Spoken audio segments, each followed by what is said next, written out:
The Moral Letters to Lucilius by Seneca, Volume 2.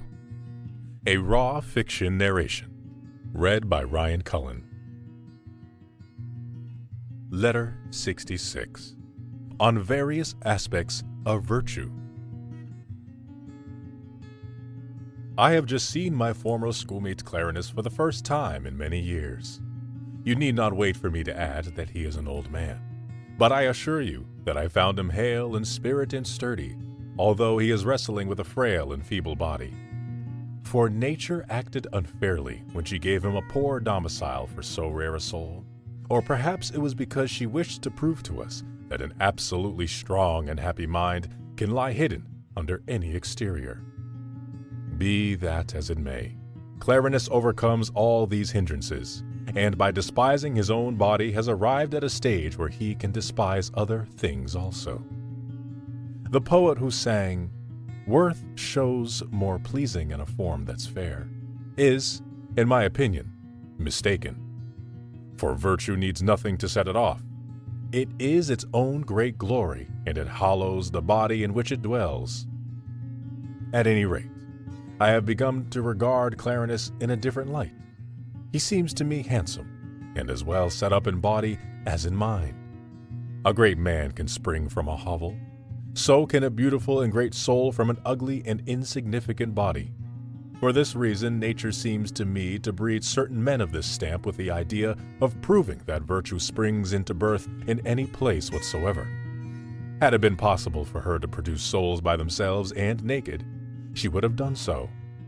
As it is, nature does still a greater thing, for she produces certain men who, though hampered in their bodies, nonetheless break through the obstruction. I think Clarinus has been produced as a pattern, that we might be enabled to understand that the soul is not disfigured by the ugliness of the body, but rather the opposite, that the body is beautified by the comeliness of the soul. Now, though Clarinus and I have spent very few days together, we have nevertheless had many conversations, which I will at once pour forth and pass on to you. The first day we investigated this problem. How can goods be equal if they are of three kinds? For certain of them, according to our philosophical tenets, are primary, such as joy, peace, and the welfare of one's country. Others are of the second order, molded in an unhappy material, such as the endurance of suffering and self-control during severe illness. We shall pray outright for the goods of the first class. For the second class we shall pray only if the need shall arise. There is still a third variety, as, for example, a modest gait, a calm and honest countenance, and a bearing that suits the man of wisdom. Now, how can these things be equal when we compare them, if you grant that we ought to pray for the one and avoid the other? If we would make distinctions among them, we had better return to the first good and consider what its nature is. The soul that gazes upon truth, that is skilled in what should be sought and what should be avoided, establishing standards of value not according to opinion, but according to nature. The soul that penetrates the whole world and directs its contemplating gaze upon all its phenomena, paying strict attention to thoughts and actions, equally great and forceful, superior alike to hardships and blandishments, yielding itself to neither extreme of fortune, rising above all blessings and tribulations, absolutely beautiful, perfectly equipped with grace as well as with strength, healthy and sinewy, unruffled, undismayed, one which no violence can shatter, one which acts of chance can neither exalt nor depress. A soul like this is virtue itself. There you have its outward appearance, if it should ever come under a single view and show itself once in all its completeness. But there are many aspects of it. They unfold themselves according as life varies and as actions differ. But virtue itself does not become less or greater. For the supreme good cannot diminish, nor may virtue retrograde. Rather, it is transformed, now into one quality and now into another, shaping itself according to the part which it is to play. Whatever it has touched, it brings into likeness with itself, and dyes with its own color. It adorns our actions, our friendships, and sometimes entire households which it has entered and set in order. Whatever it has handled, it forthwith makes lovable, notable, admirable. Therefore, the power and the greatness of virtue cannot rise to greater heights, because increase is denied to that which is superlatively great. You will find nothing straighter than the straight, nothing truer than the truth, and nothing more temperate than that which is temperate.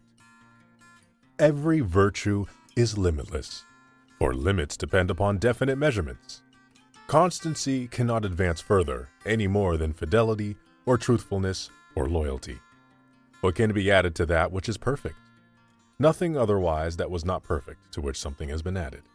Nor can anything be added to virtue either, for if anything can be added thereto, it must have contained a defect. Honor, also, permits of no addition, for it is honorable because of the very qualities which I have mentioned. What then? Do you think that propriety, justice, lawfulness do not also belong to the same type, and that they are kept within fixed limits? The ability to increase is proof that a thing is still imperfect. The good, in every instance, is subject to these same laws. The advantage of the state and that of the individual are yoked together.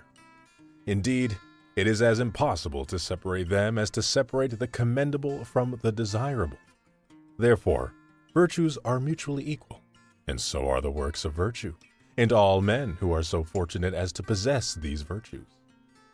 But since the virtues of plants and of animals are perishable, they are also frail and fleeting and uncertain. They spring up, and they sink down again, and for this reason they are not rated at the same value. But to human virtues only one rule applies. For right reason is single and of but one kind. Nothing is more divine than the divine, or more heavenly than the heavenly.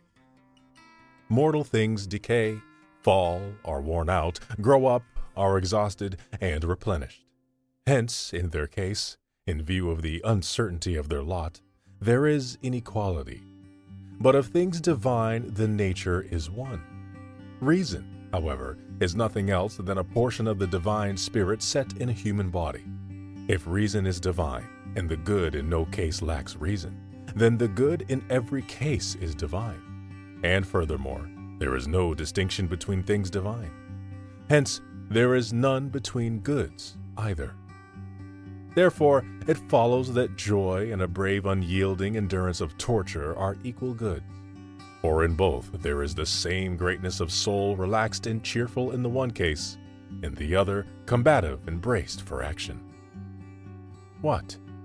Do you not think that the virtue of him who bravely storms the enemy's stronghold is equal to that of him who endures a siege with the utmost patience? Great is Scipio when he invests Numantia, and constrains and compels the hands of an enemy whom he cannot conquer to resort to their own destruction. Great also are the souls of the defenders, men who know that, as long as the path to death lies open, the blockade is not complete, men who breathe their last in the arms of liberty. In like manner, the other virtues are also equal as compared with one another: tranquility, simplicity, generosity, constancy, equanimity, endurance. For underlying them all is a single virtue, that which renders the soul straight and unswerving. What then, you say, is there no difference between joy and unyielding endurance of pain? None at all, as regards the virtues themselves. Very great, however, in the circumstances in which either of these two virtues is displayed. In the one case, there is a natural relaxation and loosening of the soul. In the other, there is an unnatural pain. Hence, these circumstances, between which a great distinction can be drawn, belong to the category of indifferent things, but the virtue shown in each case is equal. Virtue is not changed by the matter with which it deals. If the matter is hard and stubborn, it does not make the virtue worse. If pleasant and joyous, it does not make it better. Therefore, virtue necessarily remains equal. For, in each case, what is done with equal uprightness, with equal wisdom, and with equal honor. Hence, The states of goodness involved are equal, and it is impossible for a man to transcend these states of goodness by conducting himself better, either the one man in his joy or the other amid his suffering. And two goods, neither of which can possibly be better, are equal. For if things which are extrinsic to virtue can either diminish or increase virtue, then that which is honorable ceases to be the only good. If you grant this, honor has wholly perished. And why? Let me tell you. It is because no act is honorable that is done by an unwilling agent. That is compulsory. Every honorable act is voluntary. Alloy it with reluctance, complaints, cowardice, or fear, and it loses its best characteristic, self-approval. That which is not free cannot be honorable, for fear means slavery. The honorable is wholly free from anxiety and is calm. If it ever objects, laments, or regards anything as an evil, it becomes subject to disturbance and begins to flounder about amid great confusion. For on one side the semblance of right calls to it, on the other the suspicions of evil drag it back. Therefore, when a man is about to do something honorable, he should not regard any obstacles as evils, even though he regard them as inconvenient, but he should will to do the deed, and do it willingly. For every honorable act is done without commands or compulsion. It is unalloyed and contains no admixture of evil. I know what you may reply to me at this point. Are you trying to make us believe that it does not matter whether a man feels joy or whether he lies upon the rack and tires out his torturer? I might say in answer. Epicurus also maintains that the wise man, though he is being burned in the bull of Phalaris, will cry out, "'Tis pleasant and concerns me not at all." Why need you wonder if I maintain that he who reclines at a banquet and the victim who stoutly withstands torture possess equal goods, when Epicurus maintains a thing that is harder to believe, namely, that it is pleasant to be roasted in this way? But the reply which I do make is that there is great difference between joy and pain. If I am asked to choose, I shall seek the former and avoid the latter. The former is according to nature, the latter contrary to it. So long as they are rated by this standard, there is a great gulf between. But when it comes to a question of the virtue involved, the virtue in each case is the same, whether it comes through joy or through sorrow. Vexation and pain and other inconveniences are of no consequence, for they are overcome by virtue. Just as the brightness of the sun dims all lesser lights, so virtue, by its own greatness, shatters and overwhelms all pains, annoyances, and wrongs. And wherever its radiance reaches, all lights which shine without the help of virtue are extinguished. And inconveniences, when they come in contact with virtue, play no more important a part than does a storm cloud at sea. This can be proved to you by the fact that the good man will hasten unhesitatingly to any noble deed, even though he be confronted by the hangman, the torturer, and the stake. He will persist, regarding not what he must suffer, but what he must do. And he will entrust himself as readily to an honorable deed as he would to a good man. He will consider it advantageous to himself, safe, propitious. And he will hold the same view concerning an honorable deed, even though it be fraught with sorrow and hardship, as concerning a good man who is poor or wasting away in exile. Come now, contrast a good man who is rolling in wealth with a man who has nothing, except that in himself he has all things. They will be equally good, though they experience unequal fortune. This same standard, as I have remarked, is to be applied to things as well as to men. Virtue is just as praiseworthy if it dwells in a sound and free body as in one which is sickly or in bondage. Therefore, as regards your own virtue also, you will not praise it any more if fortune has favored it by granting you a sound body than if fortune has endowed you with a body that is crippled in some member, since that would mean rating a master low because he is dressed like a slave. For all those things over which chance holds sway are chattels, money, person, position. They are weak, shifting, prone to perish, and of uncertain tenure. On the other hand, the works of virtue are free and unsubdued, neither more worthy to be sought when fortune treats them kindly, nor less worthy when any adversity weighs upon them. Now, friendship in the case of men corresponds to desirability in the case of things. You would not, I fancy, love a good man if he were rich any more than if he were poor, nor would you love a strong and muscular person more than one who is slender and of delicate constitution. Accordingly, neither will you seek or love a good thing that is mirthful and tranquil more than one that is full of perplexity and toil. Or, if you do this, you will, in the case of two equally good men, care more for him who is neat and well-groomed than for him who is dirty and unkempt. You would next go so far as to care more for a good man who is sound in all his limbs and without blemish than for one who is weak or purblind. And gradually your fastidiousness would reach such a point that, of two equally just and prudent men, you would choose him who has long curling hair. Whenever the virtue in each one is equal, the inequality in their other attributes is not apparent, for all other things are not parts, but merely accessories.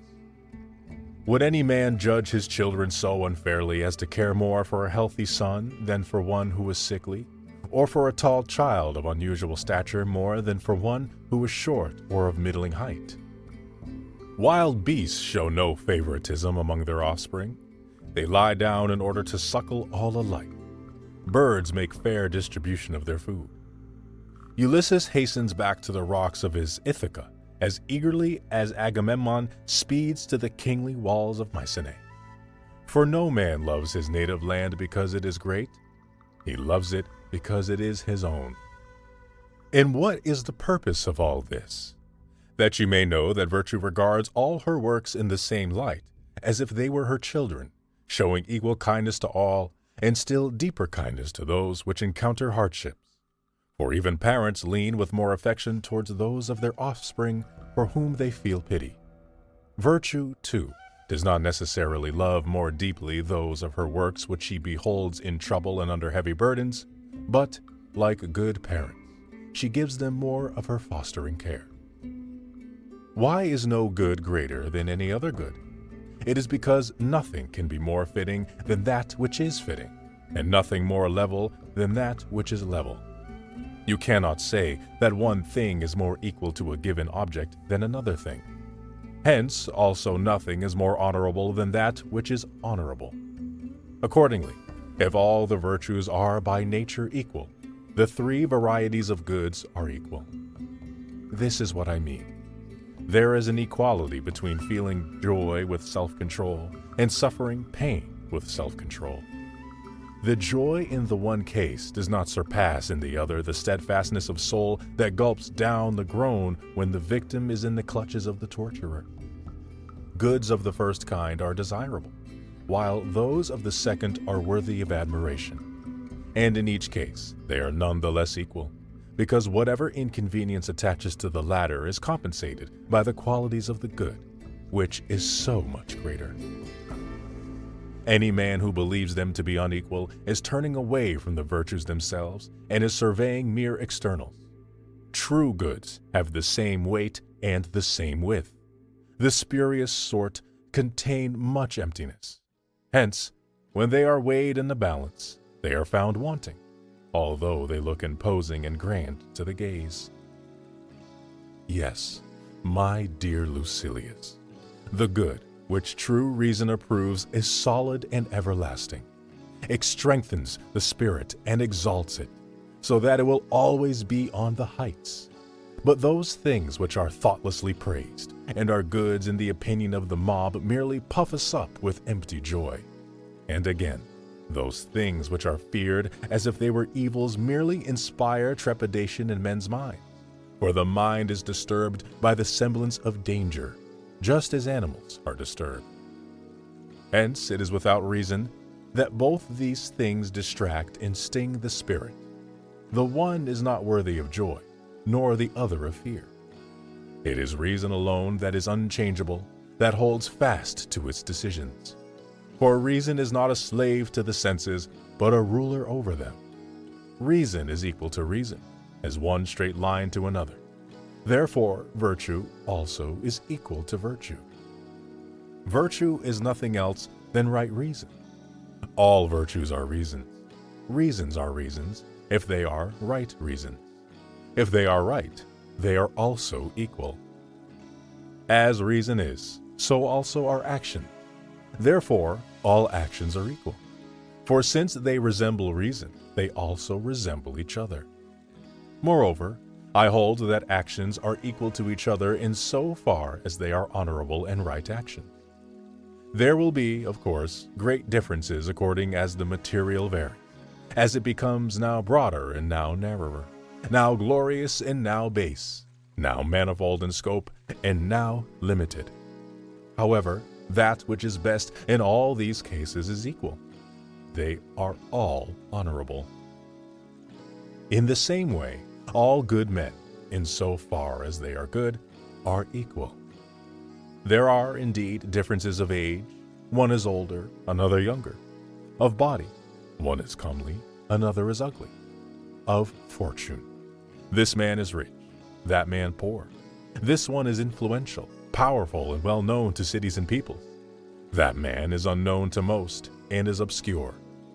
But all, in respect of that wherein they are good, are equal. The senses do not decide upon things good and evil. They do not know what is useful and what is not useful. They cannot record their opinion unless they are brought face to face with a fact. They can neither see into the future nor recollect the past, and they do not know what results from what. But it is from such knowledge that a sequence and succession of actions is woven, and a unity of life is created, a unity which will proceed in a straight course. Reason, therefore, is the judge of good and evil. That which is foreign and external she regards as dross, and that which is neither good nor evil she judges as merely accessory, insignificant, and trivial. For all her good resides in the soul. But there are certain goods which reason regards as primary, to which she addresses herself purposely. These are, for example, victory, good children, and the welfare of one's country. Certain others she regards as secondary. These become manifest only in adversity. For example, equanimity in enduring severe illness or exile. Certain goods are indifferent. These are no more according to nature than contrary to nature, as, for example, a discreet gait and a sedate posture in a chair. For sitting is an act that is not less according to nature than standing or walking. The two kinds of goods which are of higher order are different. The primary are according to nature, such as deriving joy from the dutiful behavior of one's children and from the well-being of one's country. The secondary are contrary to nature, such as fortitude in resisting torture or an enduring thirst when illness makes the vitals feverish. What then, you say? Can anything that is contrary to nature be a good? Of course not. But that in which this good takes its rise is sometimes contrary to nature. For being wounded, wasting away over a fire, being afflicted with bad health, such things are contrary to nature. But it is in accordance with nature for a man to preserve an indomitable soul amid such distresses. To explain my thought briefly, the material with which a good is concerned is sometimes contrary to nature, but a good itself never is contrary, since no good is without reason, and reason is in accordance with nature. What, then, you ask, is reason? It is copying nature. And what, you say, is the greatest good that man can possess? It is to conduct oneself according to what nature wills.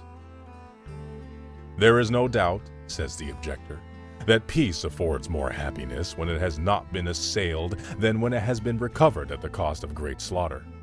There is no doubt also, he continues, that health which has not been impaired affords more happiness than health which has been restored to soundness by means of force, as it were, and by endurance of suffering, after serious illnesses that threaten life itself. And similarly, there will be no doubt that joy is a greater good than a soul's struggle to endure to the bitter end the torments of wounds or burning at the stake. By no means, for things that result from hazard admit of wide distinctions, since they are rated according to their usefulness in the eyes of those who experience them. But with regard to goods, the only point to be considered is that they are in agreement with nature, and this is equal in the case of all goods. When at a meeting of the Senate, we vote in favor of someone's motion, it cannot be said A is more in accord with the motion than B. All alike vote for the same motion. I make the same statement with regard to virtues. They are all in accord with nature. And I make it with regard to goods also. They are all in accord with nature. One man dies young, another in old age, and still another in infancy, having enjoyed nothing more than a mere glimpse out into life. They have all been equally subject to death, even though death has permitted the one to proceed farther along the pathway of life, has cut off the life of the second in its flower, and has broken off the life of the third at its very beginning. Some get their release at the dinner table. Others extend their sleep into the sleep of death. Some are blotted out during dissipation. Now, contrast with these persons individuals who have been pierced by the sword, or bitten to death by snakes, or crushed in ruins, or tortured piecemeal out of existence by the prolonged twisting of their sinews. Some of these departures may be regarded as better, some as worse, but the act of dying is equal in all. The methods of ending life are different, but the end is one and the same. Death has no degrees of greater or less, for it has the same limit in all instances, the finishing of life. The same thing holds true, I assure you, concerning goods. You will find one amid circumstances of pure pleasure, another amid sorrow and bitterness. The one controls the favors of fortune, the other overcomes her onslaughts. Each is equally a good, although the one travels a level and easy road, and the other a rough road. And the end of them all is the same. They are goods. They are worthy of praise. They accompany virtue and reason. Virtue makes all the things that it acknowledges equal to one another. You need not wonder that this is one of our principles. We find mentioned in the works of Epicurus 2 goods, of which his supreme good, or blessedness, is composed, namely, a body free from pain and a soul free from disturbance. These goods, if they are complete, do not increase. For how can that which is complete increase? The body is, let us suppose, free from pain.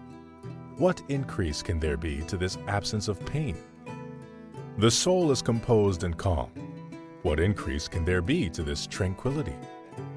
Just as fair weather, purified into the purest brilliancy, does not admit of a still greater degree of clearness, so, when a man takes care of his body and of his soul, weaving the texture of his good from both, his condition is perfect, and he has found the consummation of his prayers, if there is no commotion in his soul or pain in his body.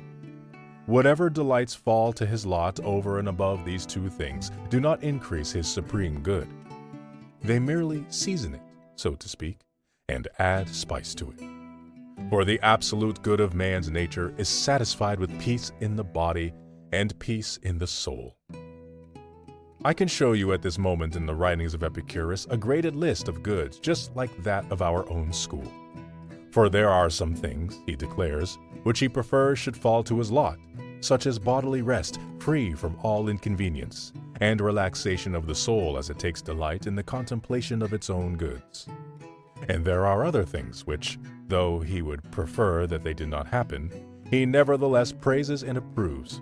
For example, the kind of resignation in times of ill health and serious suffering, to which I alluded a moment ago, and which Epicurus displayed on that last and most blessed day of his life.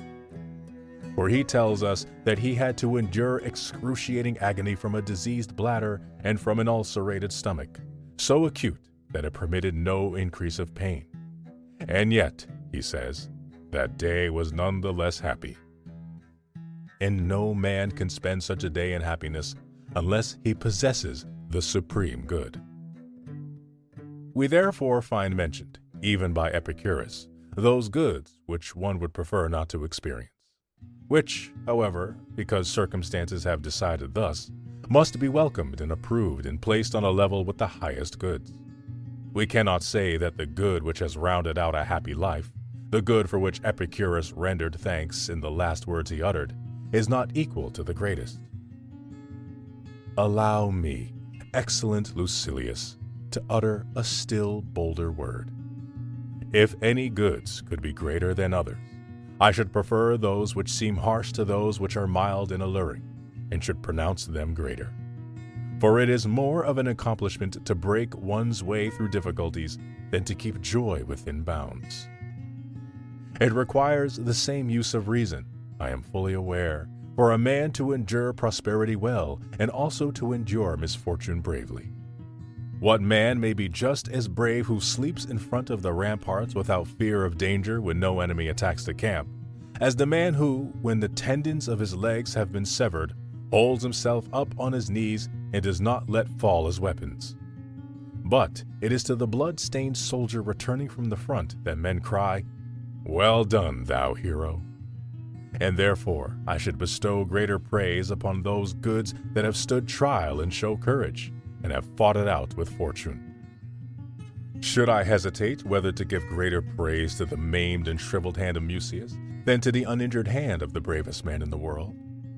There stood Mucius, despising the enemy and despising the fire, and watched his hand as it dripped blood over the fire on his enemy's altar, until Porsenna, envying the fame of the hero whose punishment he was advocating, ordered the fire to be removed against the will of the victim. Why should I not reckon this good among the primary goods, and deem it in so far greater than those other goods which are unattended by danger, and have made no trial of fortune, as it is a rarer thing to have overcome a foe with a hand lost than with a hand armed? What then, you say? Shall you desire this good for yourself? Of course I shall, for this is a thing that a man cannot achieve unless he can also desire it.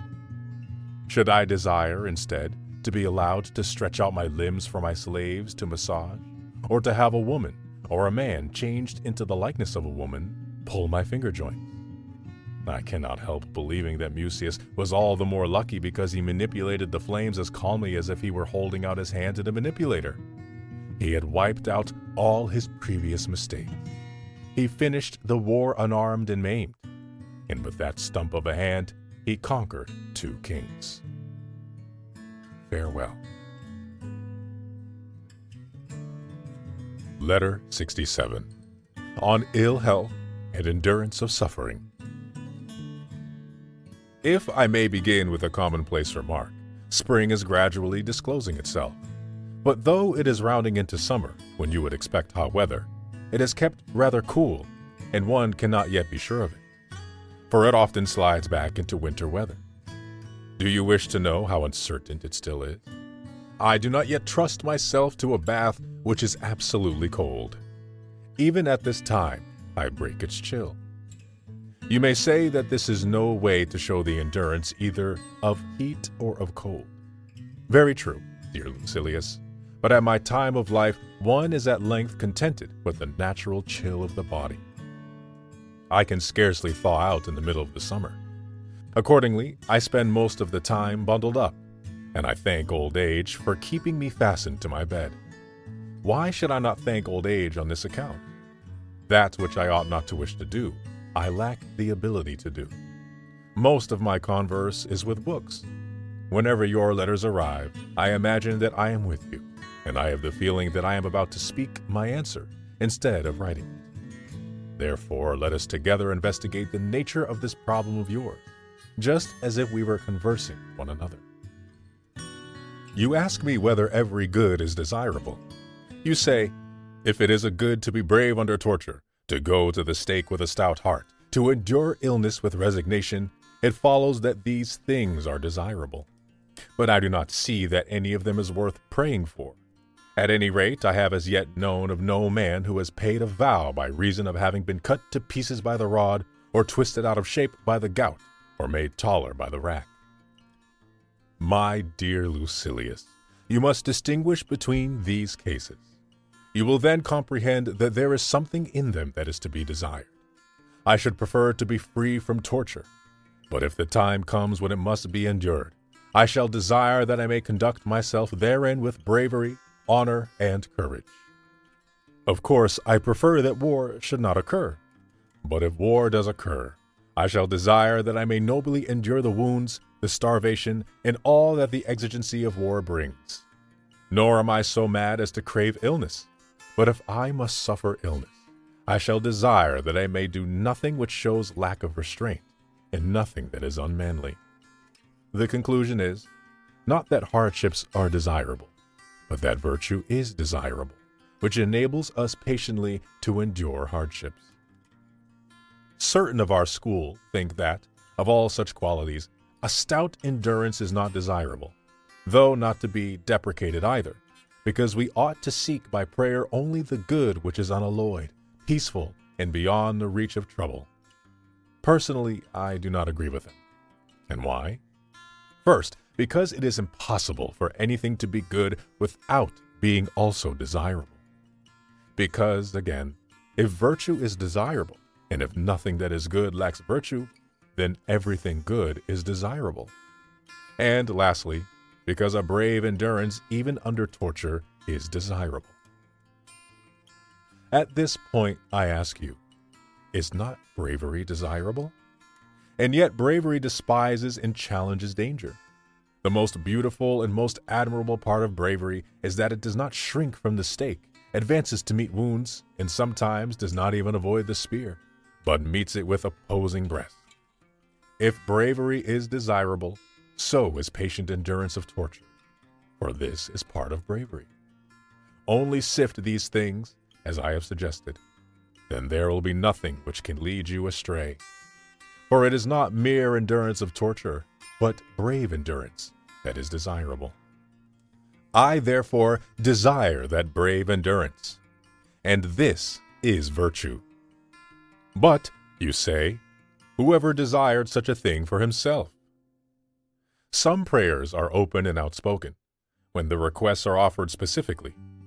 Other prayers are indirectly expressed, when they include many requests under one title. For example, I desire a life of honor. Now, a life of honor includes various kinds of conduct. It may include the chest in which Regulus was confined, or the wound of Cato which was torn open by Cato's own hand, or the exile of Rutilius, or the cup of poison which removed Socrates from Gaul to heaven. Accordingly, in praying for a life of honor, I have prayed also for those things without which, on some occasions, life cannot be honorable. O thrice and 4 times blessed were they who underneath the lofty walls of Troy met happy death before their parents' eyes. What does it matter whether you offer this prayer for some individual or admit that it was desirable in the past? Decius sacrificed himself for the state. He set spurs to his horse and rushed into the midst of the foe, seeking death.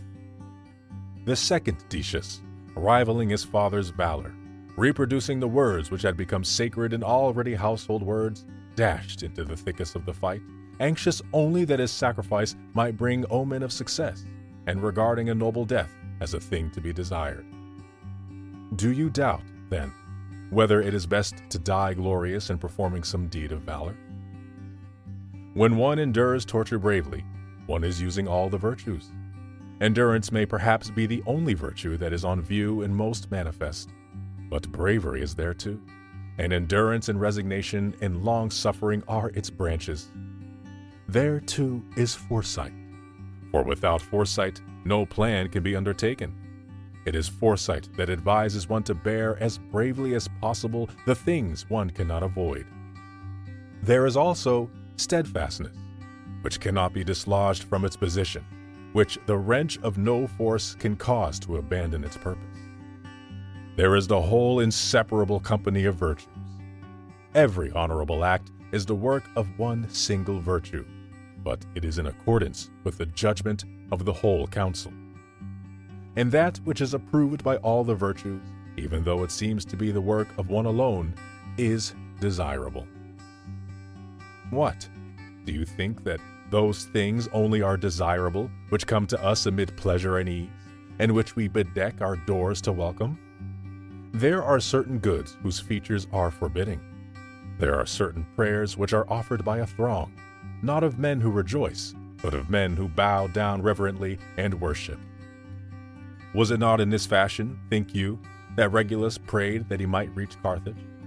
Clothe yourself with a hero's courage, and withdraw for a little space from the opinions of the common man.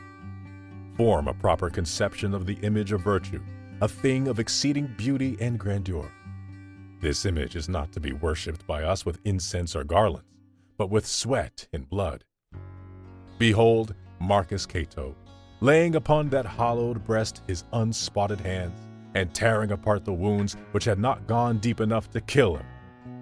Which, pray, shall you say to him, I hope all will be as you wish, and I am grieved? Or shall it be, good fortune in your undertaking? In this connection, I think of our friend Demetrius, who calls an easy existence, untroubled by the attacks of fortune, a Dead Sea. If you have nothing to stir you up and rouse you to action, nothing which will test your resolution by its threats and hostilities, if you recline in unshaken comfort, it is not tranquility. It is merely a flat calm. The Stoic Attalus was wont to say, I should prefer that fortune keep me in her camp rather than in the lap of luxury. If I am tortured, but bear it bravely, all is well. If I die, but die bravely, it is also well. Listen to Epicurus. He will tell you that it is actually pleasant. I myself shall never apply an effeminate word to an act so honorable and austere. If I go to the stake, I shall go unbeaten. Why should I not regard this as desirable? Not because the fire burns me, but because it does not overcome me. Nothing is more excellent or more beautiful than virtue. Whatever we do in obedience to her orders is both good and desirable. Farewell. Letter 68, on wisdom and retirement.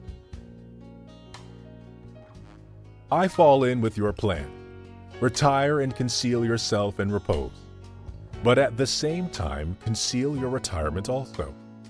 In doing this, you may be sure that you will be following the example of the Stoics, if not their precept. But you will be acting according to their precept also. You will thus satisfy both yourself and any Stoic you please. We Stoics do not urge men to take up public life in every case, or at all times, or without any qualification. Besides, when we have assigned to our wise man that field of public life which is worthy of him, in other words, the universe, he is then not apart from public life, even if he withdraws. Nay, perhaps he has abandoned only one little corner thereof, and has passed over into greater and wider regions. And when he has been set in the heavens, he understands how lowly was the place in which he sat when he mounted the curule chair or the judgment seat. Lay this to heart, that the wise man is never more active in affairs than when things divine as well as things human have come within his ken. I now return to the advice which I set out to give you, that you keep your retirement in the background. There is no need to fasten a placard upon yourself with the words philosopher and quietist. Give your purpose some other name. Call it ill health and bodily weakness, or mere laziness.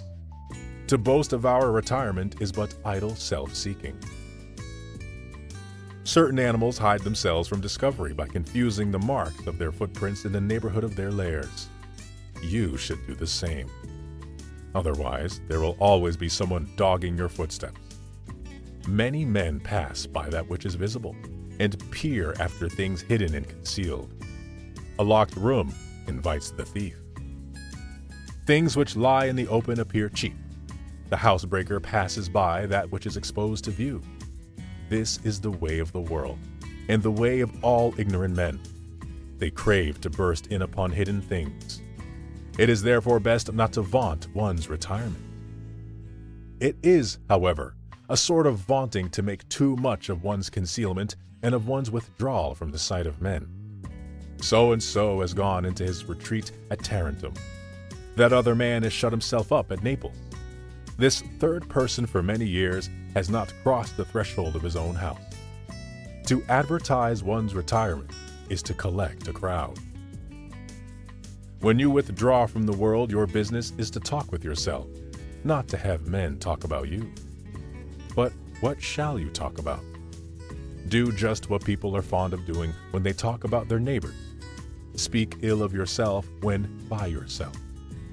Then you will become accustomed both to speak and to hear the truth. Above all, however, ponder that which you come to feel is your greatest weakness. Each man knows best the defects of his own body, and so one relieves his stomach by vomiting, another props it up by frequent eating, another drains and purges his body by periodic fasting. Those whose feet are visited by pain abstain either from wine or from the bath. In general, men who are careless in other respects go out of their way to relieve the disease which frequently afflicts them. So it is with our soul. There are in them certain parts which are, so to speak, on the sick list, and to these parts the cure must be applied. What, then, am I myself doing with my leisure? I am trying to cure my own sores. If I were to show you a swollen foot, or an inflamed hand, or some shriveled sinews in a withered leg, you would permit me to lie quiet in one place and to apply lotions to the diseased member. But my trouble is greater than any of these, and I cannot show it to you. The abscess, or ulcer, is deep within my breast. Pray, pray, do not commend me. Do not say, "What a great man! He has learned to despise all things, condemning the madnesses of man's life. He has made his escape." I have condemned nothing except myself. There is no reason why you should desire to come to me for the sake of making progress.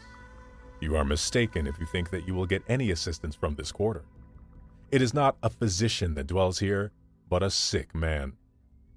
I would rather have you say, on leaving my presence, "I used to think him a happy man and a learned one, and I had pricked up my ears to hear him. But I have been defrauded. I have seen nothing, heard nothing which I craved and which I came back to hear."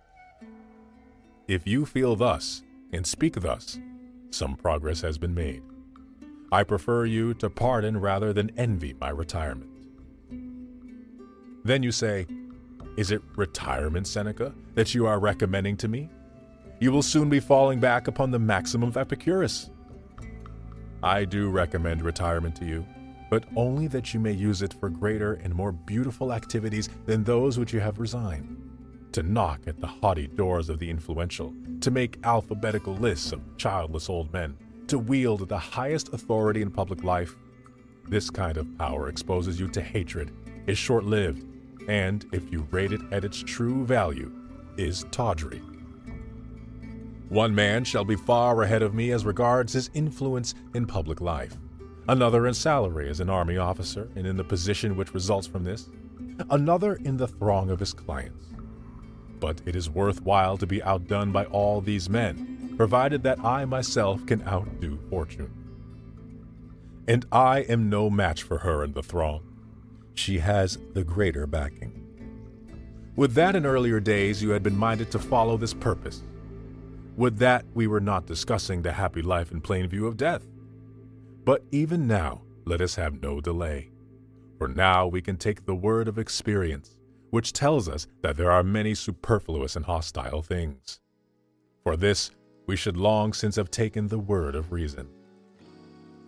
Let us do what men are wont to do when they are late in setting forth, and wish to make up for lost time by increasing their speed. Let us ply the spur.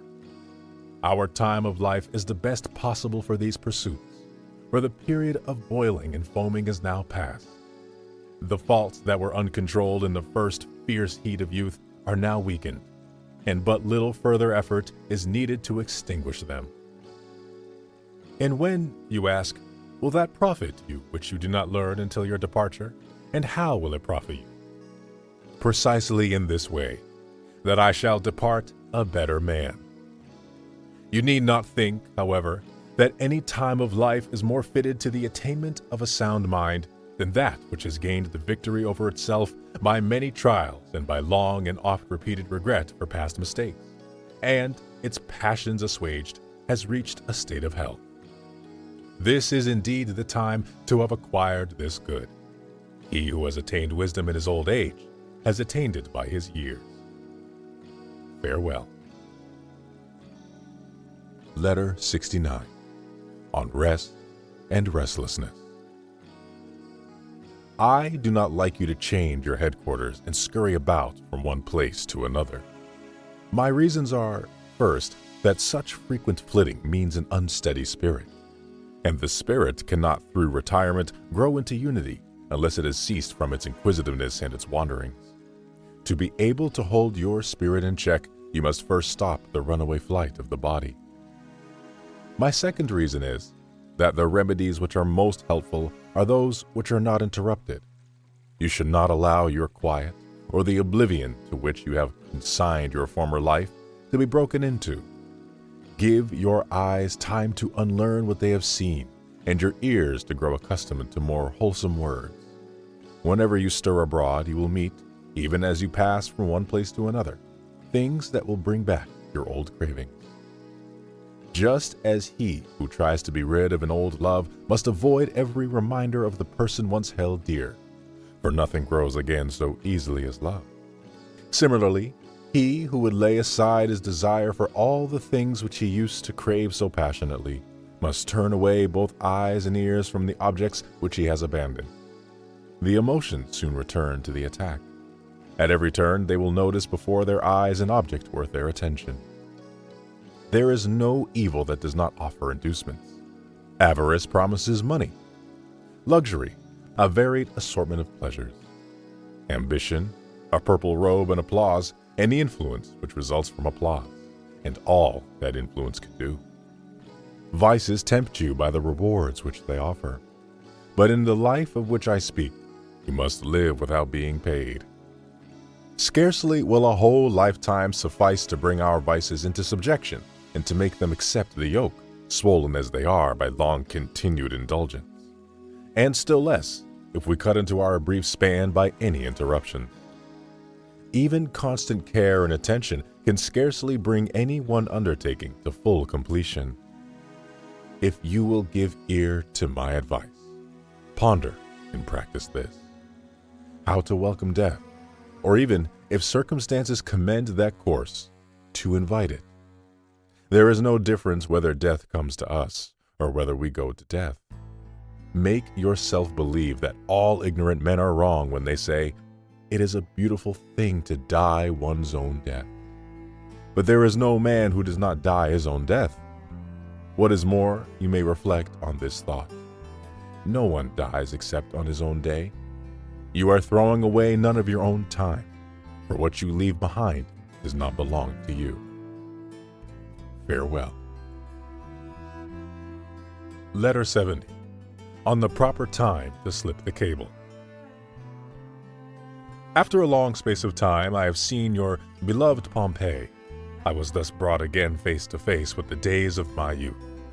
And it seemed to me that I could still do, nay, had only done a short time ago, all the things which I did there when a young man. We have sailed past life, Lucilius, as if we were on a voyage, and just as when at sea, to quote our poet Virgil, lands and towns are left astern. Even so, on this journey where time flies with the greatest speed, we put below the horizon first our boyhood, and then our youth, and then the space which lies between young manhood and middle age and borders on both, and next, the best years of old age itself. Last of all, we begin to sight the general bourne of the race of man. Fools that we are, we believe this bourne to be a dangerous reef, but it is the harbor where we must someday put in, which we may never refuse to enter. And if a man has reached this harbor in his early years, he has no more right to complain than a sailor who has made a quick voyage. For some sailors, as you know, are tricked and held back by sluggish winds, and grow weary and sick of the slow-moving calm, while others are carried quickly home by steady gales. You may consider that the same thing happens to us. Life has carried some men with the greatest rapidity to the harbor they were bound to reach even if they tarried on the way, while others it has fretted and harassed. To such a life, as you are aware, one should not always cling, for mere living is not a good, but living well. Accordingly, the wise man will live as long as he ought, not as long as he can. He will mark in what place, with whom, and how he is to conduct his existence and what he is about to do. He always reflects concerning the quality and not the quantity of his life. As soon as there are many events in his life that give him trouble and disturb his peace of mind, he sets himself free. And this privilege is his, not only when the crisis is upon him, but as soon as fortune seems to be playing with him false. Then he looks about carefully and sees whether he ought or ought not to end his life on that account. He holds that it makes no difference to him whether his taking off be natural or self-inflicted, whether it comes later or earlier. He does not regard it with fear, as if it were a great loss, for no man can lose very much when but a driblet remains. It is not a question of dying earlier or later, but of dying well or ill. And dying well means escape from the danger of living ill. That is why I regard the words of the well-known Rhodian as most unmanly. This person was thrown into a cage by his tyrant and fed there like some wild animal. And when a certain man advised to end his life by fasting, he replied, "A man may hope for anything while he has life." This may be true, but life is not to be purchased at any price. No matter how great or how well assured certain rewards may be, I shall not strive to attain them at the price of a shameful confession of weakness. Shall I reflect that fortune has all power over one who lives, rather than reflect that she has no power over one who knows how to die? There are times, nevertheless, when a man, even though certain death impends and he knows that torture is in store for him, will refrain from lending a hand to his own punishment. To himself, however, he would lend a hand. It is folly to die through fear of dying. The executioner is upon you. Wait for him. Why anticipate him? Why assume the management of a cruel task that belongs to another? Do you grudge your executioner his privilege, or do you merely relieve him of his task? Socrates might have ended his life by fasting. He might have died by starvation rather than by poison. But instead of this, he spent 30 days in prison awaiting death, not with the idea, everything may happen, or so long an interval has room for many a hope, but in order that he might show himself submissive to the laws and make the last moments of Socrates an edification to his friends. What would have been more foolish than to scorn death, and yet fear poison? Scribonia, a woman of the stern old type, was an aunt of Drusus Libo. This young man was as stupid as he was well born, with higher ambitions than anyone could have been expected to entertain in that epoch, or a man like himself in any epoch at all. When Libo had been carried away ill from the Senate house in his litter, though certainly with a very scanty train of followers, for all his kinsfolk undutifully deserted him when he was no longer a criminal but a corpse, he began to consider whether he should commit suicide or await death. Scribonia said to him, "What pleasure do you find in doing another man's work?" But he did not follow her advice. He laid violent hands upon himself. And he was right, after all. For when a man is doomed to die in 2 or 3 days at his enemy's pleasure, he is really doing another man's work if he continues to live. No general statement can be made, therefore, with regard to the question whether, when a power beyond our control threatens us with death, we should anticipate death or await it. For there are many arguments to pull us in either direction. If one death is accompanied by torture and the other is simple and easy, why not snatch the latter? Just as I shall select my ship when I am about to go on a voyage, or my house when I propose to take a residence, so I shall choose my death when I am about to depart from life. Moreover, Just as a long drawn-out life does not necessarily mean a better one, so a long drawn-out death necessarily means a worse one. There is no occasion when the soul should be humored more than at the moment of death. Let the soul depart as it feels itself impelled to go, whether it seeks the sword or the halter or some drought that attacks the veins. Let it proceed and burst the bonds of its slavery. Every man ought to make his life acceptable to others besides himself, but his death to himself alone. The best form of death is the one we like. Men are foolish who reflect thus. One person will say that my conduct was not brave enough, another that I was too headstrong, a third that a particular kind of death would have betokened more spirit. What you should really reflect is, I have under consideration a purpose with which the talk of men has no concern. Your sole aim should be to escape from fortune as speedily as possible. Otherwise, there will be no lack of persons who will think ill of what you have done. You can find men who have gone so far as to profess wisdom and yet maintain that one should not offer violence to one's own life, and hold it accursed for a man to be the means of his own destruction. We should wait, say they, for the end decreed by nature. But one who says this does not see that he is shutting off the path to freedom.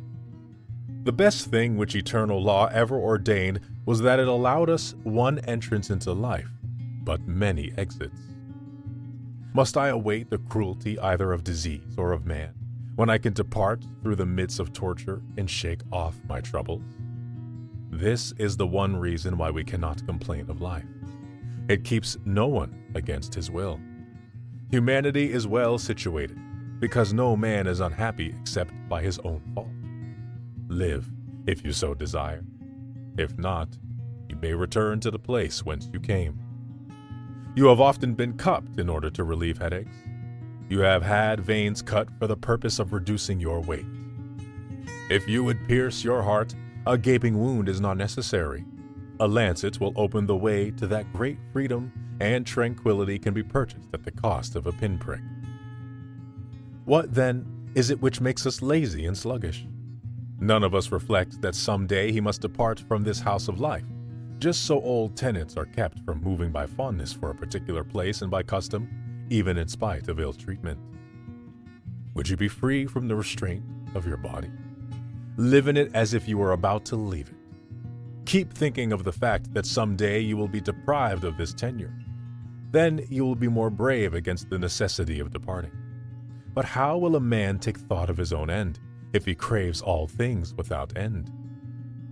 And yet, there is nothing so essential for us to consider, for our training in other things is perhaps superfluous. Our souls have been made ready to meet poverty, but our riches have held out. We have armed ourselves to scorn pain, but we have had the good fortune to possess sound and healthy bodies, and so have never been forced to put this virtue to the test. We have taught ourselves to endure bravely the loss of those we love, but fortune has preserved to us all whom we love. It is in this one matter only that the day will come which will require us to test our training.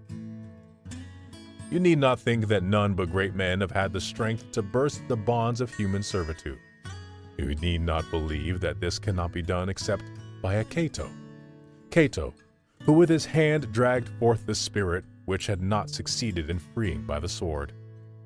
Nay, men of the meanest lot in life have but a mighty impulse escaped to safety, and when they were not allowed to die at their own convenience, or to suit themselves in their choice of the instruments of death, they have snatched up whatever was lying ready to hand, and by sheer strength have turned objects which were by nature harmless into weapons of their own. For example, there was lately in a training school for wild beast gladiators a German who was making ready for the morning exhibition. He withdrew in order to relieve himself, the only thing which he was allowed to do in secret and without the presence of a guard. While so engaged, he seized the stick of wood, tipped with a sponge, which was devoted to the vilest uses, and stuffed it, just as it was, down his throat. Thus he blocked up his windpipe and choked the breath from his body. That was truly to insult death. Yes, Indeed, it was not a very elegant or becoming way to die. But what is more foolish than to be over-nice about dying? What a brave fellow! He surely deserved to be allowed to choose his fate. How bravely he would have wielded a sword! With what courage he would have hurled himself into the depths of the sea or down a precipice. Cut off from resources on every hand, he yet found a way to furnish himself with death, and with a weapon for death. Hence, you can understand that nothing but the will need postpone death. Let each man judge the deed of this most zealous fellow as he likes, provided we agree on this point, that the foolish death is preferable to the fairest slavery. Inasmuch as I began with an illustration taken from humble life, I shall keep on with that sort. For men will make greater demands upon themselves if they see that death can be despised even by the most despised class of men. The Catos, the Scipios, and the others whose names we are wont to hear with admiration, we regard as beyond the sphere of imitation. But I shall now prove to you that the virtue of which I speak is found as frequently in the gladiator's training school as among the leaders in a civil war. Lately a gladiator, who had been sent forth to the morning exhibition, was being conveyed in a cart along with the other prisoners. Nodding as if he were heavy with sleep, he let his head fall over so far that it was caught in the spokes. Then he kept his body in position long enough to break his neck by the revolution of the wheel. So he made his escape by means of the very wagon which was carrying him to his punishment. When a man desires to burst forth and take his departure, nothing stands in his way. It is an open space in which nature guards us. When our plight is such as to permit it, we may look about us for an easy exit. If you have many opportunities ready to hand, by means of which you may liberate yourself, you may make a selection and think over the best way of gaining freedom. But if a chance is hard to find, instead of the best, snatch the next best, even though it be something unheard of, something new. If you do not lack the courage, you will not lack the cleverness to die. See how even the lowest class of slave, when suffering goads him on, is aroused and discovers a way to deceive even the most watchful guards. He is truly great who not only has given himself the order to die, but has also found the means. I have promised you, however, some more illustrations drawn from the same games. During the second event in a sham sea fight, one of the barbarians sank deep into his own throat a spear which had been given him for use against his foe. "Why, oh why," he said, "have I not long ago escaped from all this torture and all this mockery? Why should I be armed and yet wait for death to come?" This exhibition was all the more striking because of the lesson men learned from it, that dying is more honorable than killing. What then? If such a spirit is possessed by abandoned, dangerous men, shall it not be possessed also by those who have trained themselves to meet such contingencies by long meditation, and by reason, the mistress of all things? It is reason which teaches us that fate has various ways of approach, but the same end, and that it makes no difference at what point the inevitable event begins. Reason, too, advises us to die, if we may, according to our taste. If this cannot be, she advises us to die according to our ability, and to seize upon whatever means shall offer itself for doing violence to ourselves. It is criminal to live by robbery, but, on the other hand, it is most noble to die by robbery. Farewell. Letter 71. On the Supreme Good.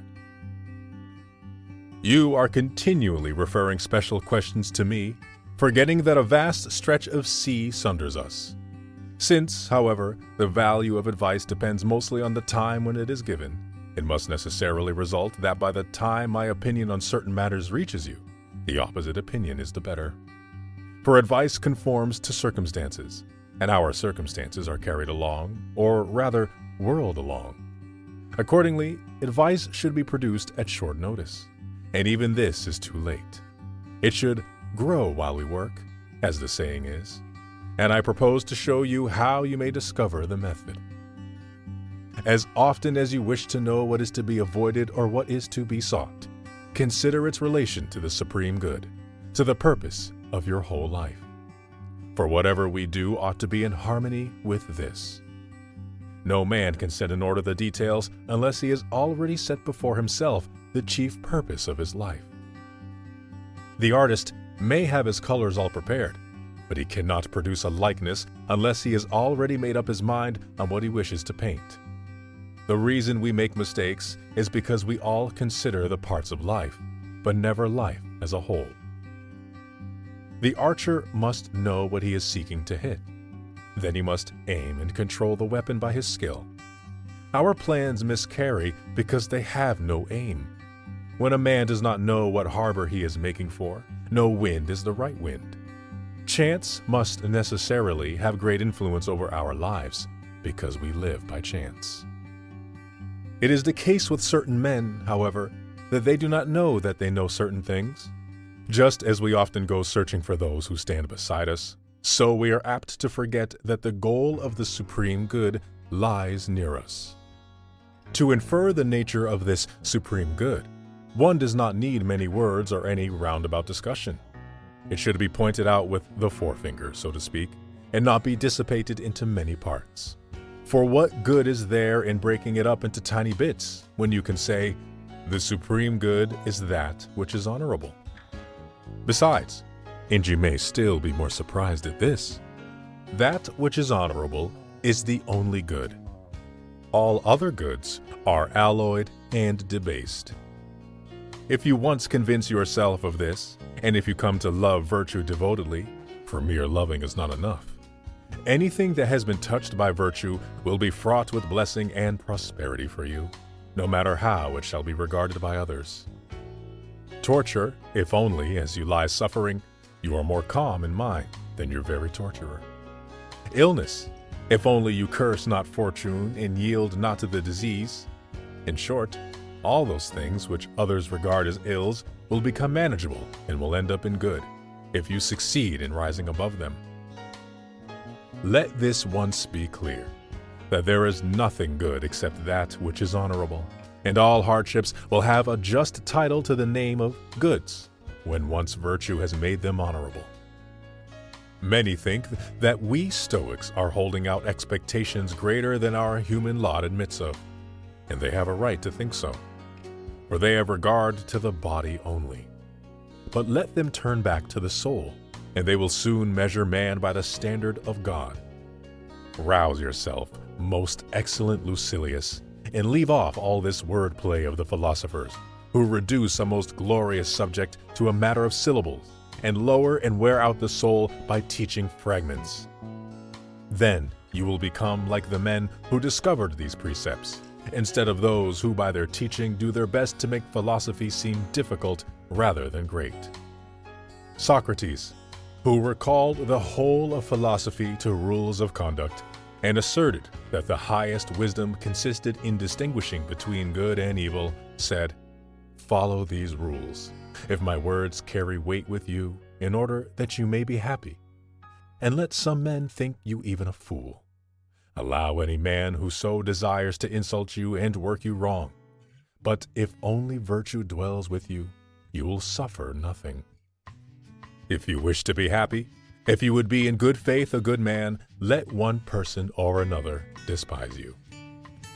No man can accomplish this unless he has come to regard all goods as equal, for the reason that no good exists without that which is honorable, and that which is honorable is in every case equal.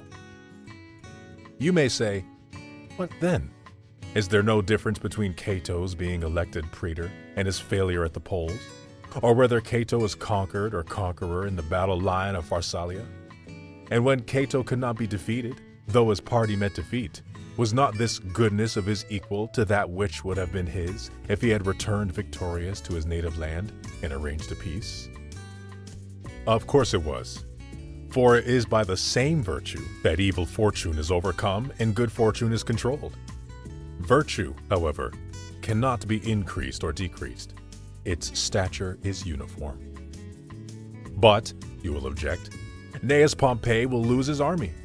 The patricians, those noblest patterns of the state's creation, and the front-rank men of Pompey's party, a senate under arms, will be routed in a single engagement.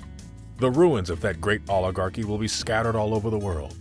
One division will fall in Egypt, another in Africa, and another in Spain. And the poor state will not be allowed even the privilege of being ruined once and for all. Yes, this all may happen. Juba's familiarity with every position in his own kingdom may be of no avail to him. Of no avail the resolute bravery of his people when fighting for their king. Even the men of Utica, crushed by their troubles, may waver in their allegiance. And the good fortune which ever attended men in the name of Scipio may desert Scipio in Africa. But long ago destiny saw to it that Cato should come to no harm. He was conquered in spite of it all. Well, you may include this among Cato's failures. Cato will bear with an equally stout heart anything that thwarts him of his victory, as he bore that which thwarted him of his praetorship. The day whereon he failed of election, he spent in play. The night wherein he intended to die, he spent in reading. He regarded in the same light both the loss of his praetorship and the loss of his life. He had convinced himself that he ought to endure anything which might happen. Why should he not suffer, bravely and calmly, a change in the government? For what is free from the risk of change? Neither earth, nor sky, nor the whole fabric of our universe, though it be controlled by the hand of God. It will not always preserve its present order. It will be thrown from its course in days to come. All things move in accord with their appointed times. They are destined to be born, to grow, and to be destroyed. The stars which you see moving above us, in this seemingly immovable earth to which we cling and on which we are set, will be consumed and cease to exist. There is nothing that does not have its old age. The intervals are merely unequal at which nature sends forth all these things towards the same goal. Whatever is will cease to be, and yet it will not perish, but will be resolved into its elements. To our minds, this process means perishing, for we behold only that which is nearest. Our sluggish mind, under allegiance to the body, does not penetrate to bournes beyond.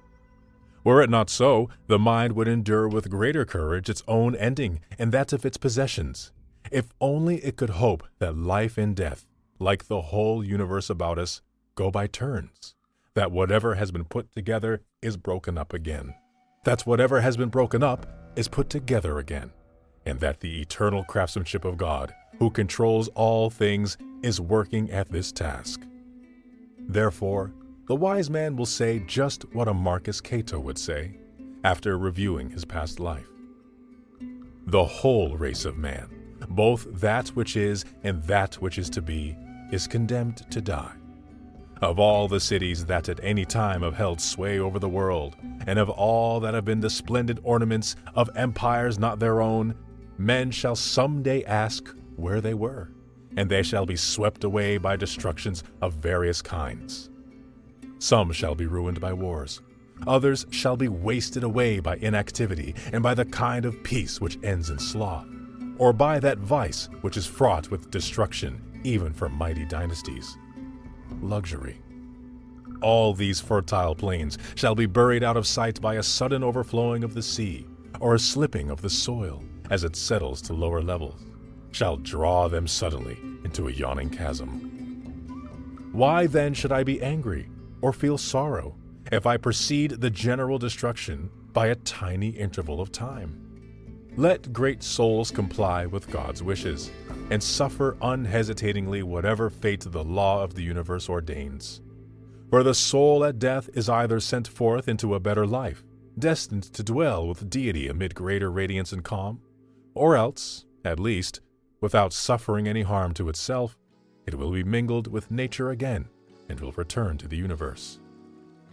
Therefore, Cato's honorable death was no less a good than his honorable life, since virtue admits of no stretching. Socrates used to say that verity and virtue were the same. Just as truth does not grow, so neither does virtue grow. for it has its due proportions and is complete.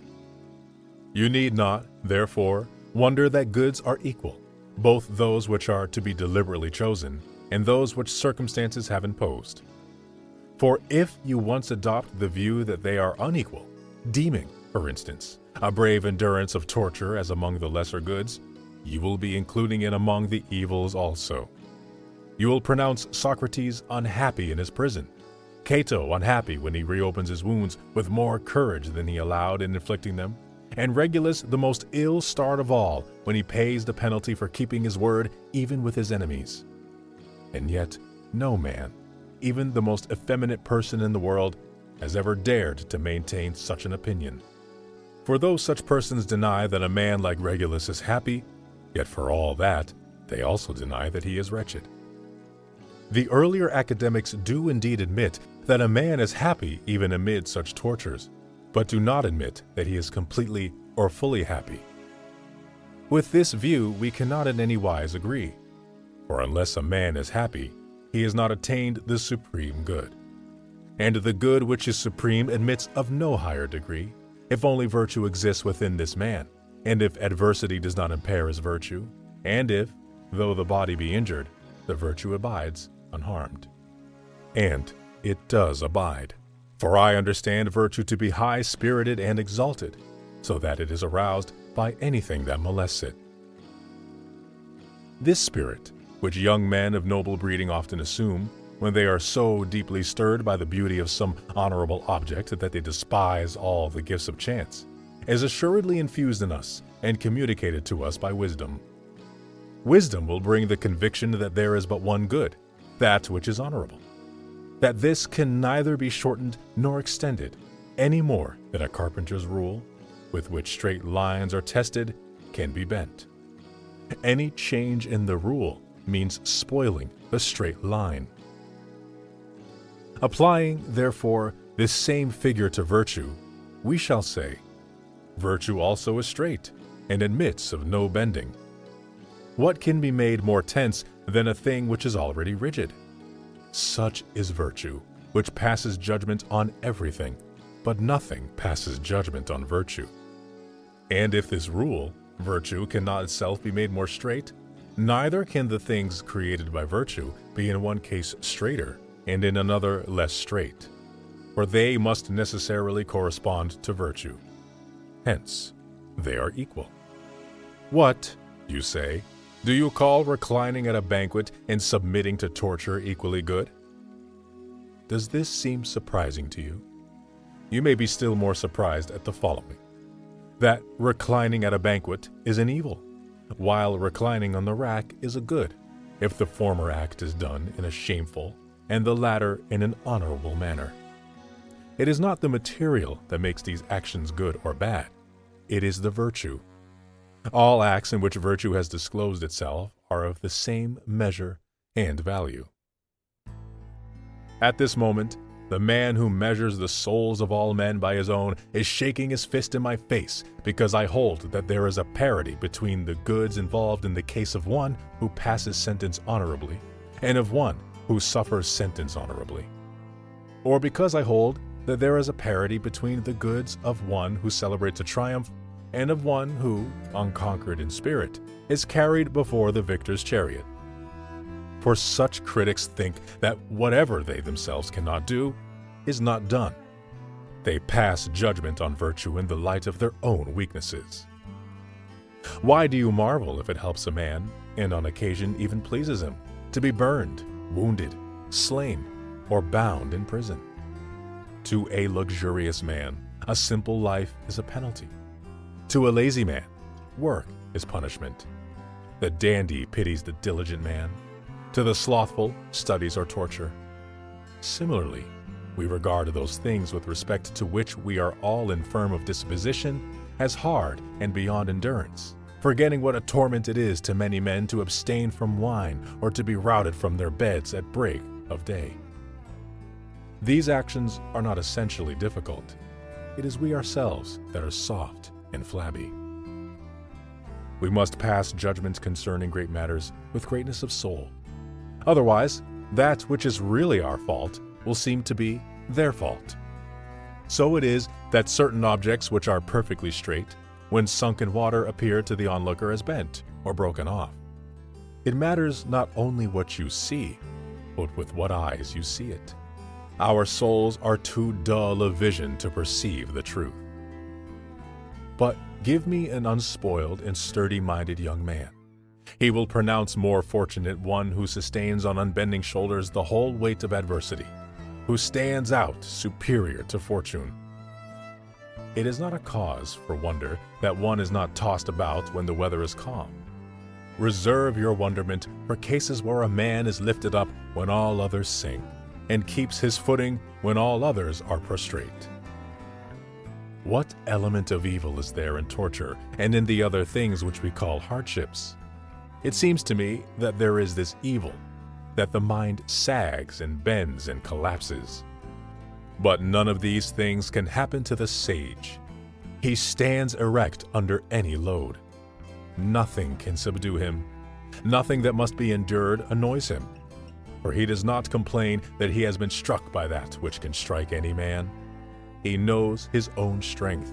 He knows that he was born to carry burdens. I do not withdraw the wise man from the category of man, nor do I deny to him the sense of pain as though he were a rock that has no feelings at all. I remember that he is made up of two parts. The one part is irrational. It is this that may be bitten, burned, or hurt. The other part is rational. It is this which holds resolutely to opinions, is courageous, and is unconquerable. In the latter is situated man's supreme good. Before this is completely attained, the mind wavers in uncertainty. Only when it is fully achieved is the mind fixed and steady. And so, when one has just begun, or is on one's way to the heights and is cultivating virtue, or even if one is drawing near the perfect good but has not yet put the finishing touch upon it, one will retrograde at times, and there will be a certain slackening of mental effort. For such a man has not yet traversed the doubtful ground. He is still standing in slippery places. But the happy man, whose virtue is complete, loves himself most of all when his bravery has been submitted to the severest test, and when he not only endures but welcomes that which all other men regard with fear, if it is the price which he must pay for the performance of a duty which honor imposes, and he greatly prefers to have men say of him, "How much more noble," rather than, "How much more lucky." And now I have reached the point to which your patient waiting summons me. You must not think that our human virtue transcends nature. The wise man will tremble, will feel pain, will turn pale. For all these are sensations of the body. Where then is the abode of utter distress, of that which is truly an evil? And the other part of us, no doubt, if it is the mind that these trials drag down, forced to a confession of its servitude, and cause to regret its existence. The wise man, indeed, overcomes fortune by his virtue, but many who profess wisdom are sometimes frightened by the most unsubstantial threats. And at this stage, it is a mistake on our part to make the same demands upon the wise man and upon the learner. I still exhort myself to do that which I recommend, but my exhortations are not yet followed. And even if this were the case, I should not have these principles so ready for practice, or so well trained that they would rush to my assistance in every crisis. Just as wool takes up certain colors at once, while there are others which it will not absorb unless it is soaked and steeped in them many times, so other systems of doctrine can be immediately applied by men's minds after once being accepted. But this system of which I speak, unless it has gone deep and has sunk in for a long time, and has not merely colored but thoroughly permeated the soul, does not fulfill any of its promises. The matter can be imparted quickly and in very few words. Virtue is the only good. At any rate, there is no good without virtue. And virtue itself is situated in our nobler part, that is, the rational part. And what will this virtue be? a true and never swerving judgment. For therefrom will spring all mental impulses, and by its agency every external appearance that stirs our impulses will be clarified. It will be in keeping with his judgment to judge all things that have been colored by virtue as goods, and as equal goods. Bodily goods are, to be sure, good for the body, but they are not absolutely good.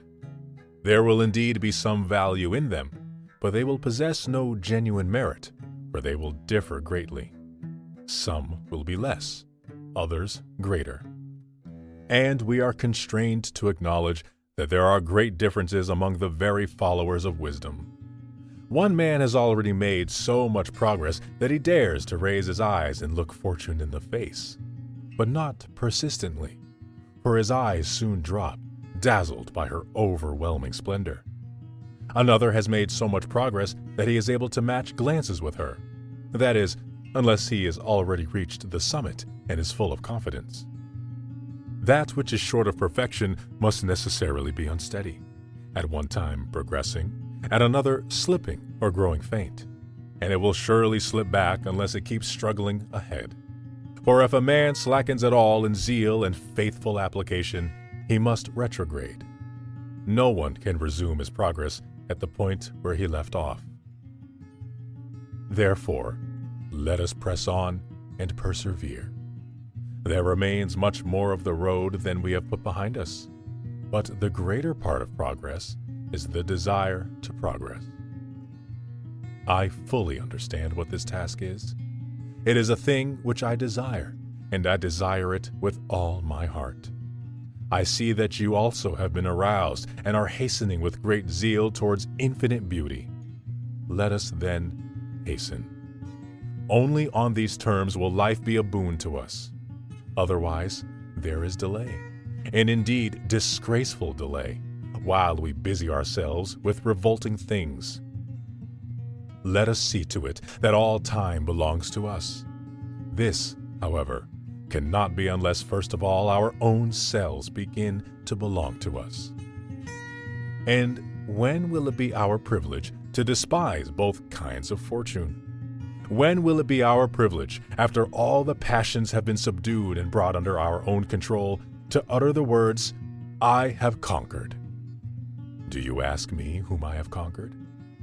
Neither the Persians, nor the far-off Medes, nor any warlike race that lies beyond the Dehi. Not these, but greed, ambition, and the fear of death that has conquered the conquerors of the world. Farewell. Letter 72. On business as the enemy of philosophy. The subject concerning which you question me was once clear to my mind and required no thought, so thoroughly had I mastered it.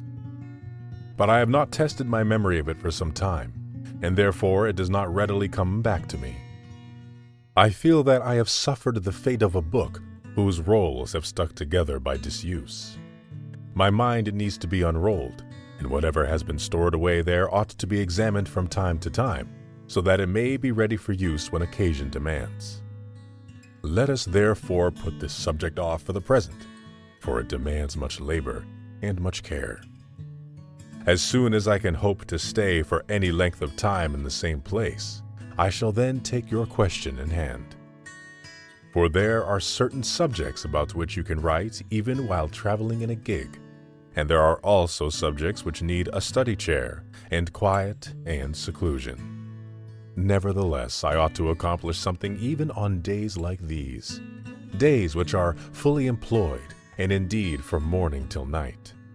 For there is never a moment when fresh employments will not come along. We sow them, and for this reason several spring up from one. Then, too, we keep adjourning our own cases by saying, "As soon as I am done with this, I shall settle down to hard work," or, "If I have ever set this troublesome matter in order, I shall devote myself to study." But the study of philosophy is not to be postponed until you have leisure. Everything else is to be neglected in order that we may attend to philosophy, for no amount of time is long enough for it. even though our lives be prolonged from boyhood to the uttermost bounds of time allotted to man. It makes little difference whether you leave philosophy out altogether or study it intermittently, for it does not stay as it was when you dropped it, but because its continuity has been broken, it goes back to the position in which it was at the beginning, like things which fly apart when they are stretched taut. We must resist the affairs which occupy our time. They must not be untangled, but rather put out of the way. Indeed, there is no time that is unsuitable for helpful studies, and yet many a man fails to study amid the very circumstances which make study necessary. He says, "Something will happen to hinder me." No, not in the case of the man whose spirit, no matter what his business may be, is happy and alert. It is those who are still short of perfection whose happiness can be broken off.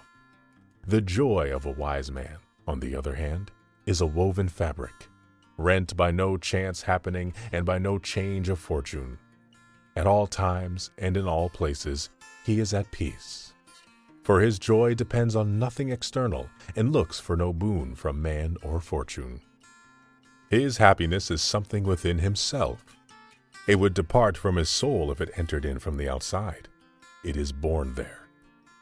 Sometimes an external happening reminds him of his mortality, but it is a light blow and merely grazes the surface of his skin.